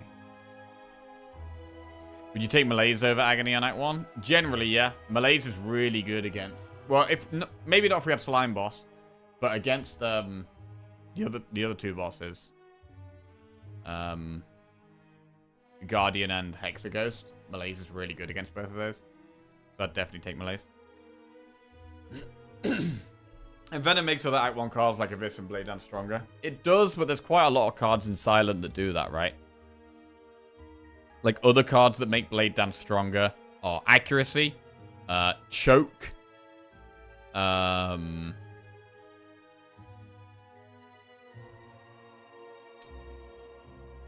Finisher. After Image, true. 1,000 Cuts. There's quite a lot of cards that make Blade Dance better.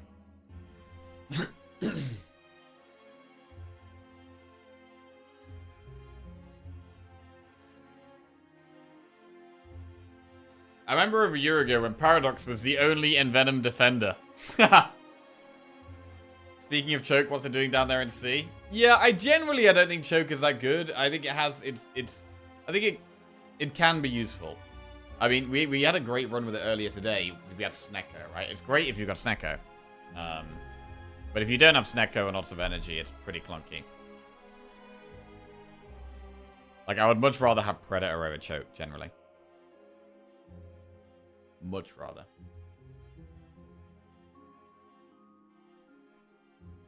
Okay, there it is. Updated Silent tier list. Happy with it.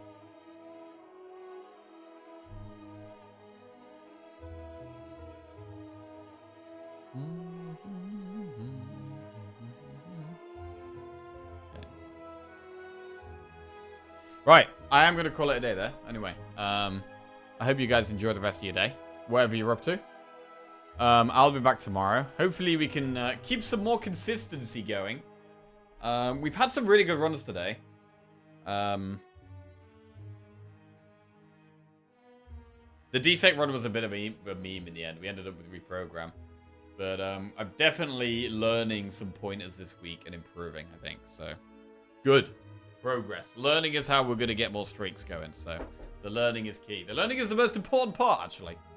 Thanks for helping me through my shift, as always. It's my pleasure, French Fry Apocalypse. Thank you for watching, everybody. Enjoy the rest of your day. Let's go and find someone to raid. We will raid someone playing Slay the Spire. Right. Michael AI Fox. Later, guys. Or is it Al Fox? Wait, is it Al Fox or AI Fox?